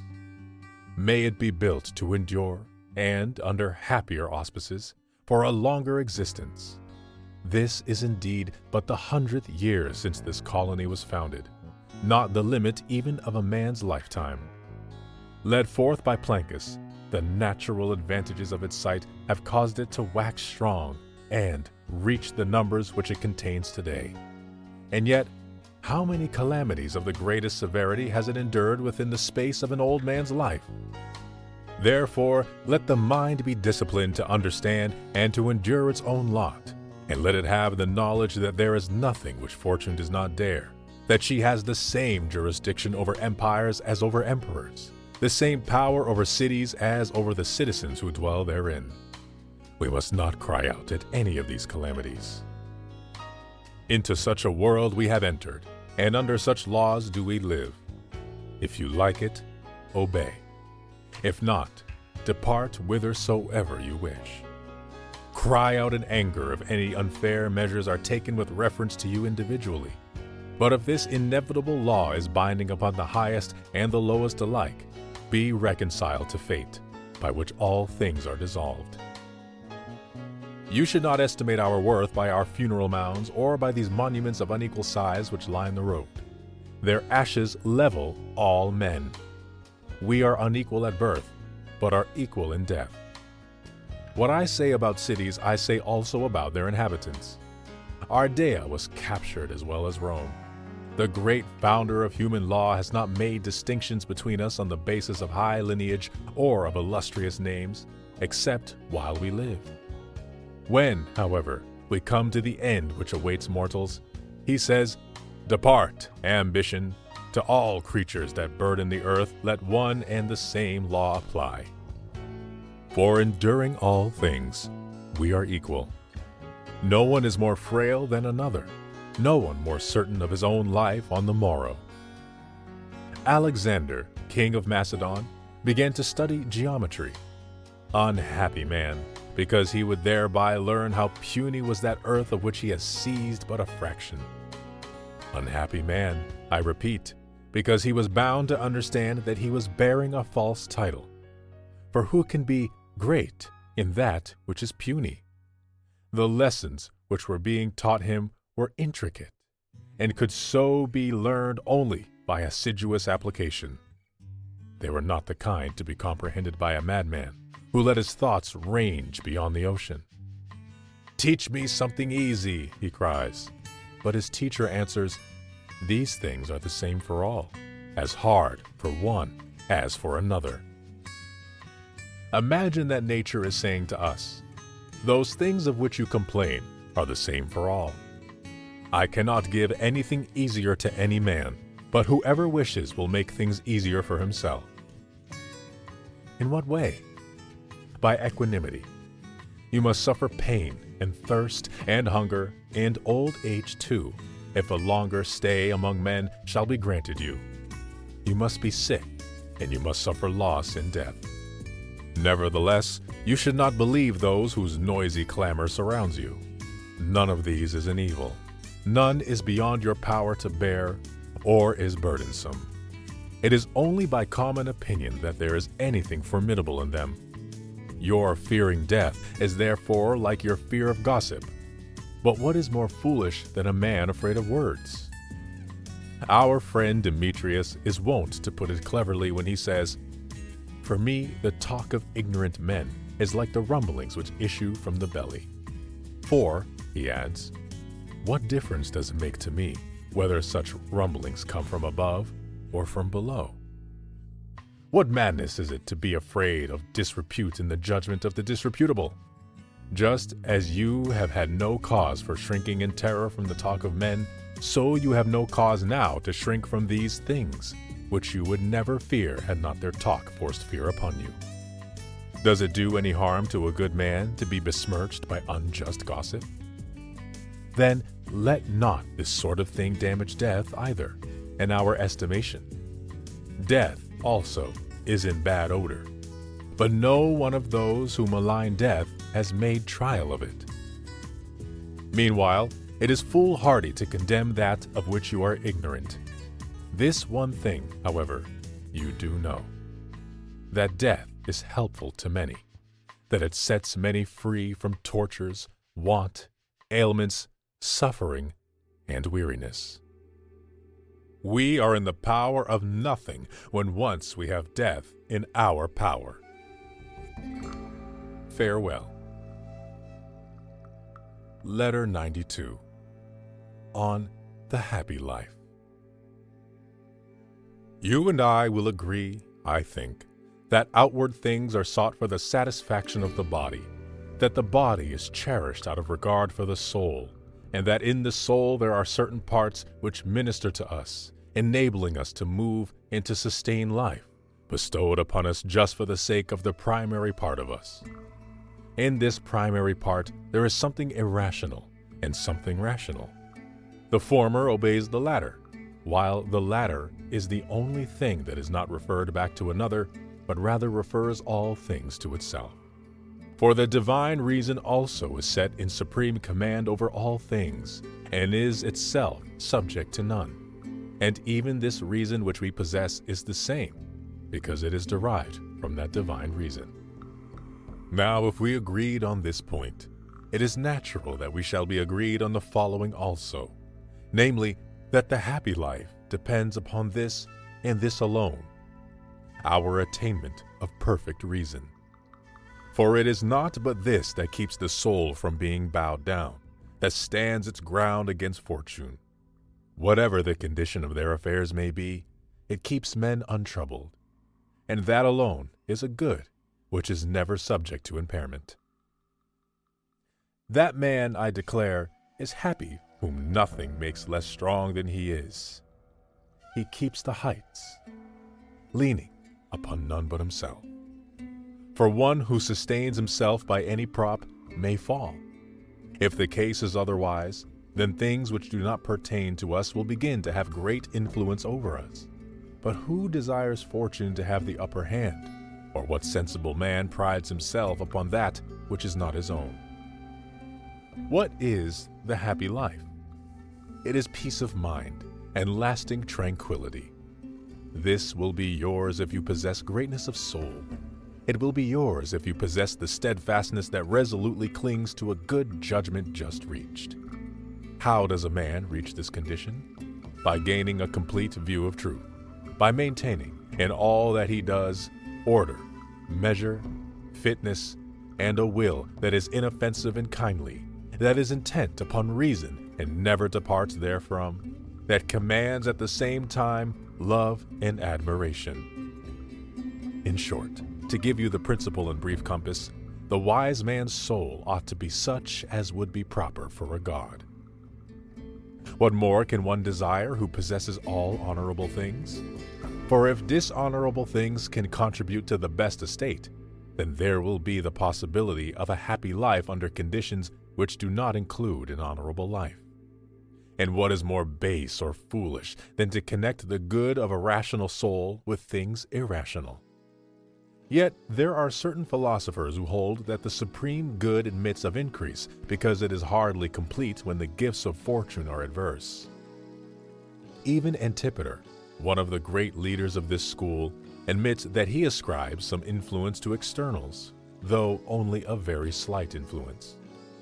You see, however, what absurdity lies in not being content with the daylight unless it is increased by a tiny fire.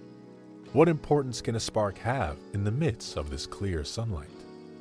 If you are not contented with only that which is honorable, it must follow that you desire in addition either the kind of quiet which the Greeks call undisturbedness, or else pleasure. But the former may be attained in any case.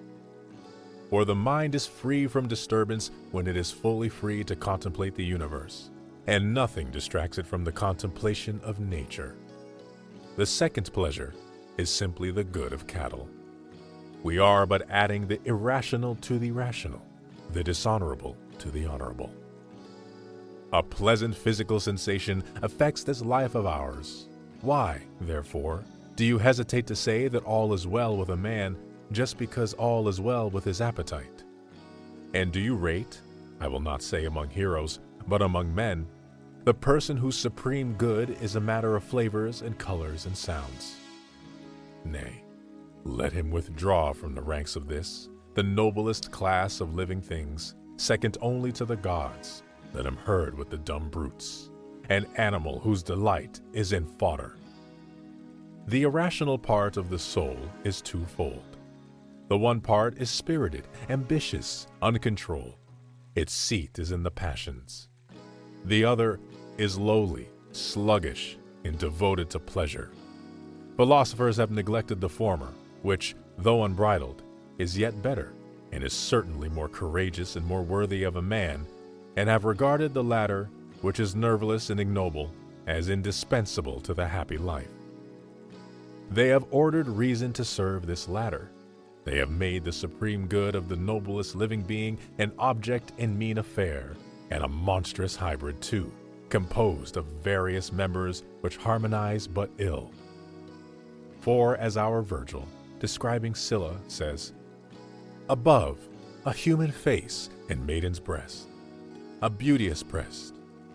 Below, a monster huge, of bulk and shapeless, with a dolphin's tail joined to a wolf-like belly. And yet to this, Scylla are tacked on the forms of wild animals, dreadful and swift.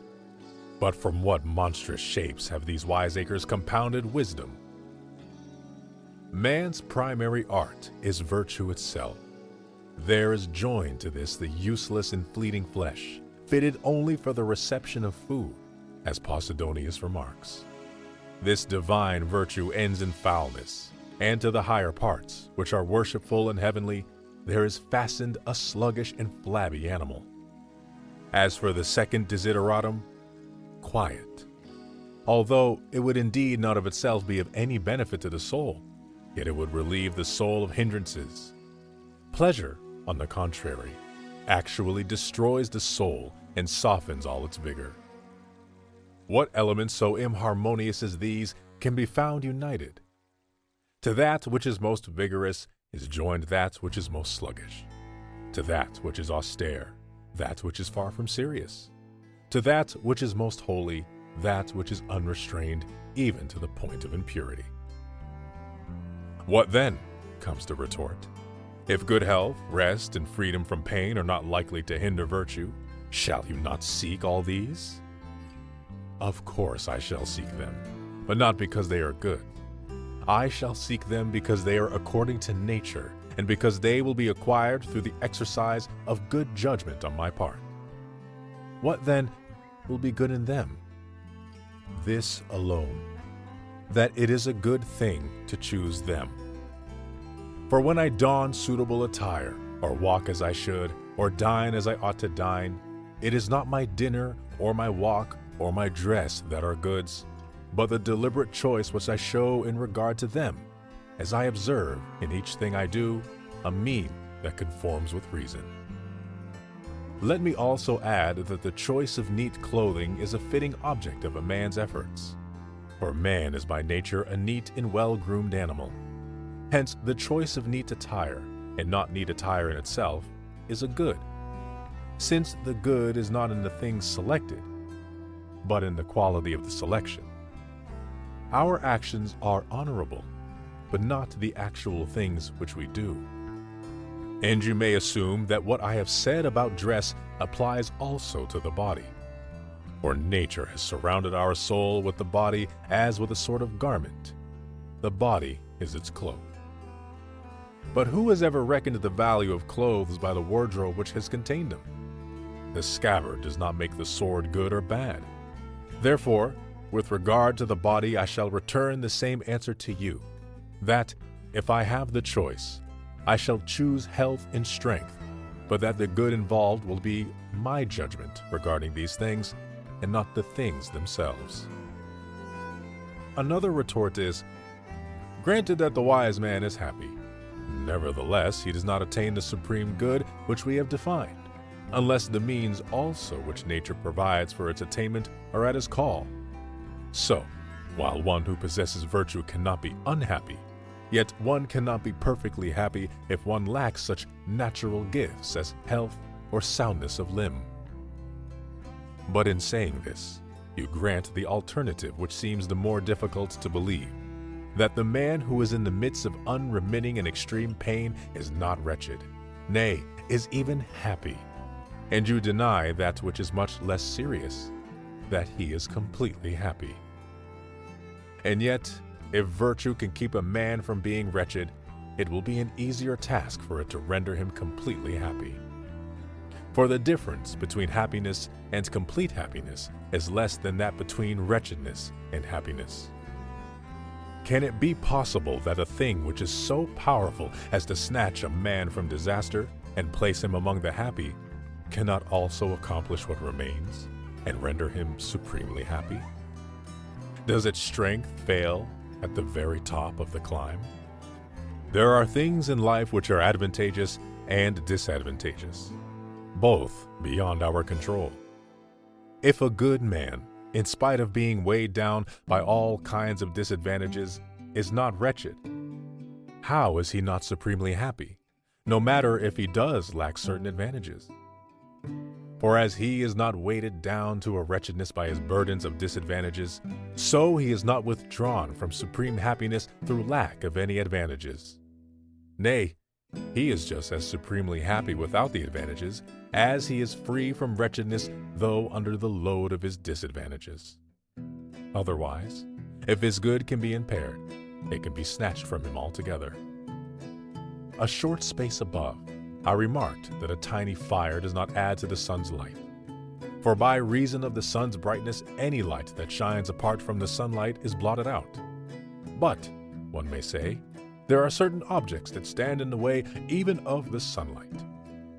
The sun, however, is unimpaired even in the midst of obstacles, and though an object may intervene and cut off our view thereof, the sun sticks to his work and goes on his course. Whenever he shines forth from amid the clouds, he is no smaller, nor less punctual either, than when he is free from clouds. Since it makes a great deal of difference whether there is merely something in the way of his light or something which interferes with his shining. Similarly, obstacles take nothing away from virtue. It is no smaller, but merely shines with less brilliancy. In our eyes, it may perhaps be less visible and less luminous than before, but as regards itself, it is the same, and, like the sun when he is eclipsed, is still, though in secret, putting forth its strength. Disasters, therefore, and losses and wrongs have only the same power over virtue that a cloud has over the sun. We meet with one person who maintains that a wise man who has met with bodily misfortune is neither wretched nor happy. But he also is in error, for he is putting the results of chance upon a parity with the virtues, and is attributing only the same influence to things that are honorable as to things that are devoid of honor. But what is more detestable and more unworthy than to put contemptible things in the same class with things worthy of reverence? For reverence is due to justice, duty, loyalty, bravery, and prudence. On the contrary, those attributes are worthless with which the most worthless men are often blessed in fuller measure, such as a sturdy leg, strong shoulders, good teeth, and healthy and solid muscles. Again, if the wise man whose body is a trial to him shall be regarded as neither wretched nor happy, but shall be left in a sort of halfway position, his life also will be neither desirable nor undesirable. But what is so foolish as to say that the wise man's life is not desirable? And what is so far beyond the bounds of credence as the opinion that any life is neither desirable nor undesirable? Again, if bodily ills do not make a man wretched, they consequently allow him to be happy. For things which have no power to change his condition for the worse have not the power either to disturb that condition when it's at its best. But, someone will say, we know what is cold and what is hot. A lukewarm temperature lies between. Similarly, A is happy and B is wretched, and C is neither happy nor wretched. I wish to examine this figure, which is brought into play against us. If I add to your lukewarm water a larger quantity of cold water, the result will be cold water. But if I pour in a larger quantity of hot water, the water will finally become hot. In the case, however, of your man who is neither wretched nor happy, no matter how much I add to his troubles, he will not be unhappy according to your argument. Hence, your figure offers no analogy. Again, suppose that I set before you a man who is neither miserable nor happy. I add blindness to his misfortunes. He is not rendered unhappy. I cripple him. He is not rendered unhappy. I add afflictions which are unceasing and severe. He is not rendered unhappy. Therefore, one whose life is not changed to misery by all these ills is not dragged by them, either, from his life of happiness. Then if, as you say, the wise man cannot fall from happiness to wretchedness, he cannot fall into non-happiness. For how, if one has begun to slip, can one stop at any particular place? That which prevents him from rolling to the bottom keeps him at the summit. Why, you urge, may not a happy life possibly be destroyed? It cannot even be disjointed. And for that reason, virtue is itself of itself sufficient for the happy life. But, it is said, is not the wise man happier if he has lived longer and has been distracted by no pain, than one who has always been compelled to grapple with evil fortune? Answer me now. Is he any better or more honorable? If he is not, then he is not happier either. In order to live more happily, he must live more rightly. If he cannot do that, then he cannot live more happily either. Virtue cannot be strained tighter, and therefore neither can the happy life, which depends on virtue.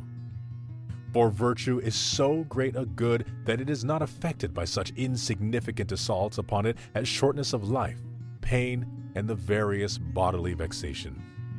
For pleasure does not deserve that. Virtue should even glance at it.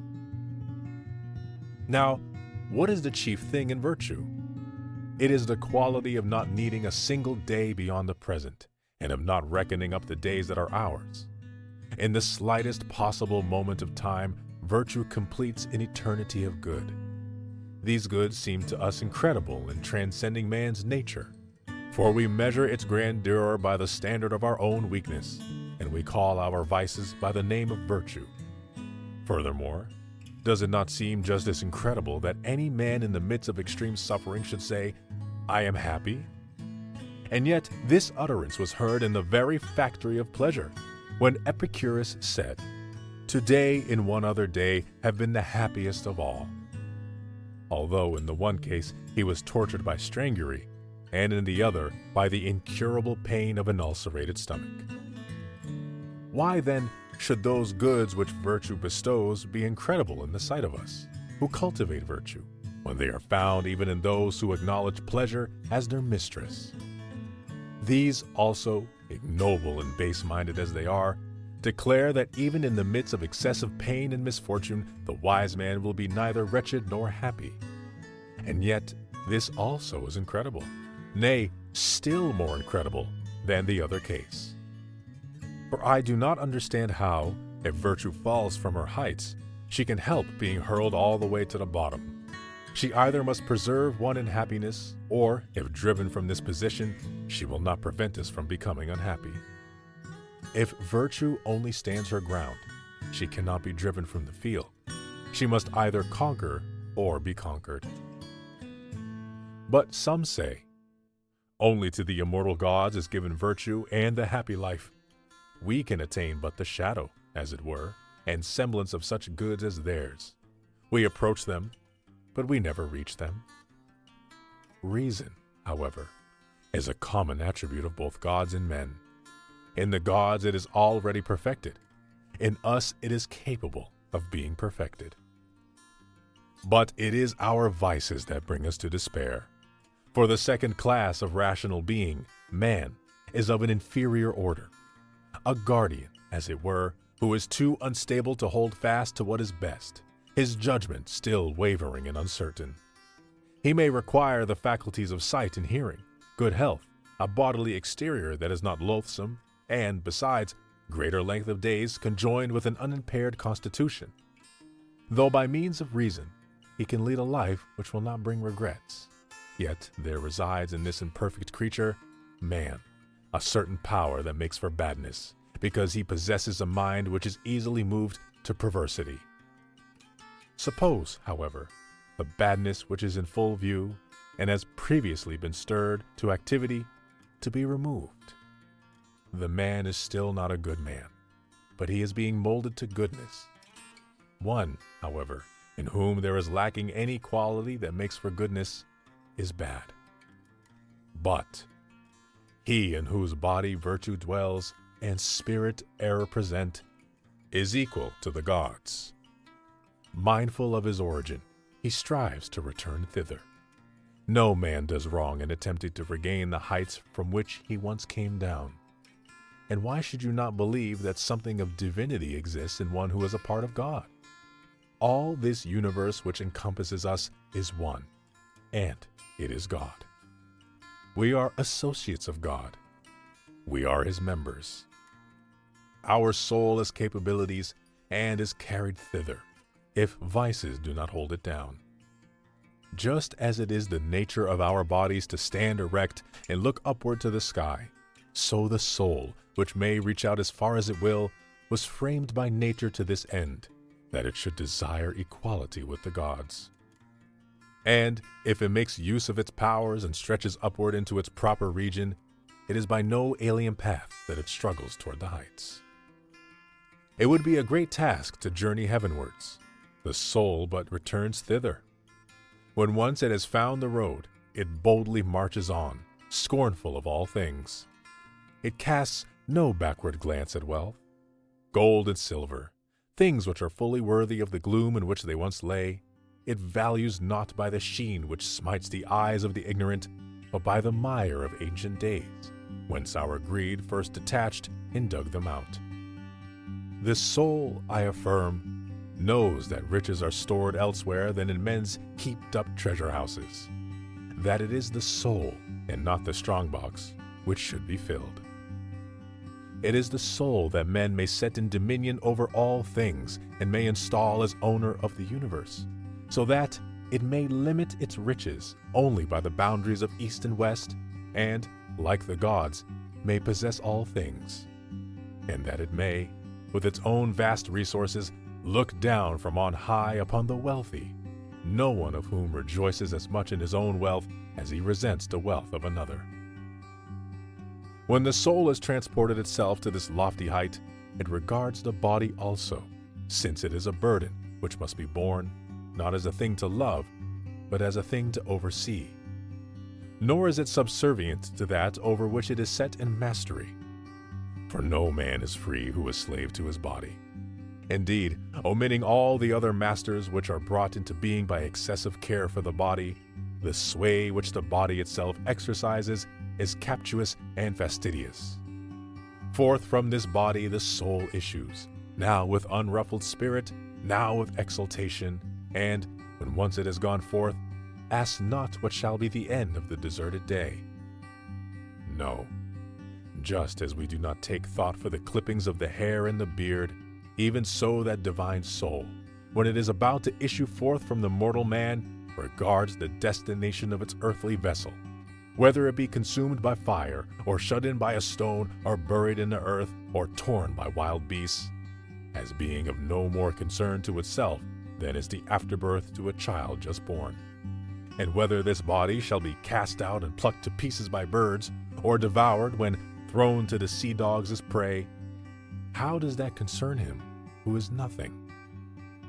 Nay, even when it is among the living, the soul fears nothing that may happen to the body after death.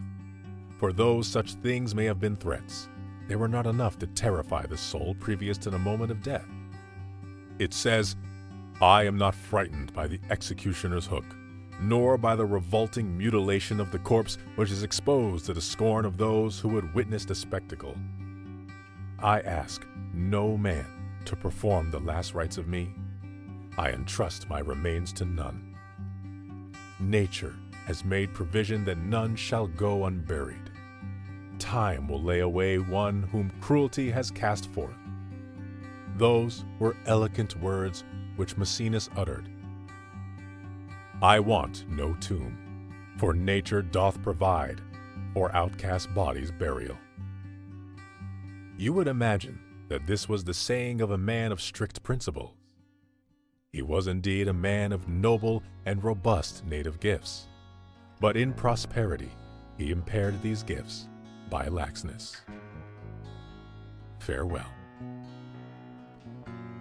End of Volume 2 of The Moral Letters to Lucilius by Seneca. If you enjoyed this reading, please consider liking this video and subscribing to the channel. Further, if you are most generous in supporting further content like this audiobook, please consider joining one of our tiers on Patreon. Raw Education pays its narrators through the profit it generates mainly through Patreon. If there are not enough funds, then the creator of Raw Education, Matthew Normand, pays the narrators through his own revenue. Regardless, thank you for listening, and I hope this helped.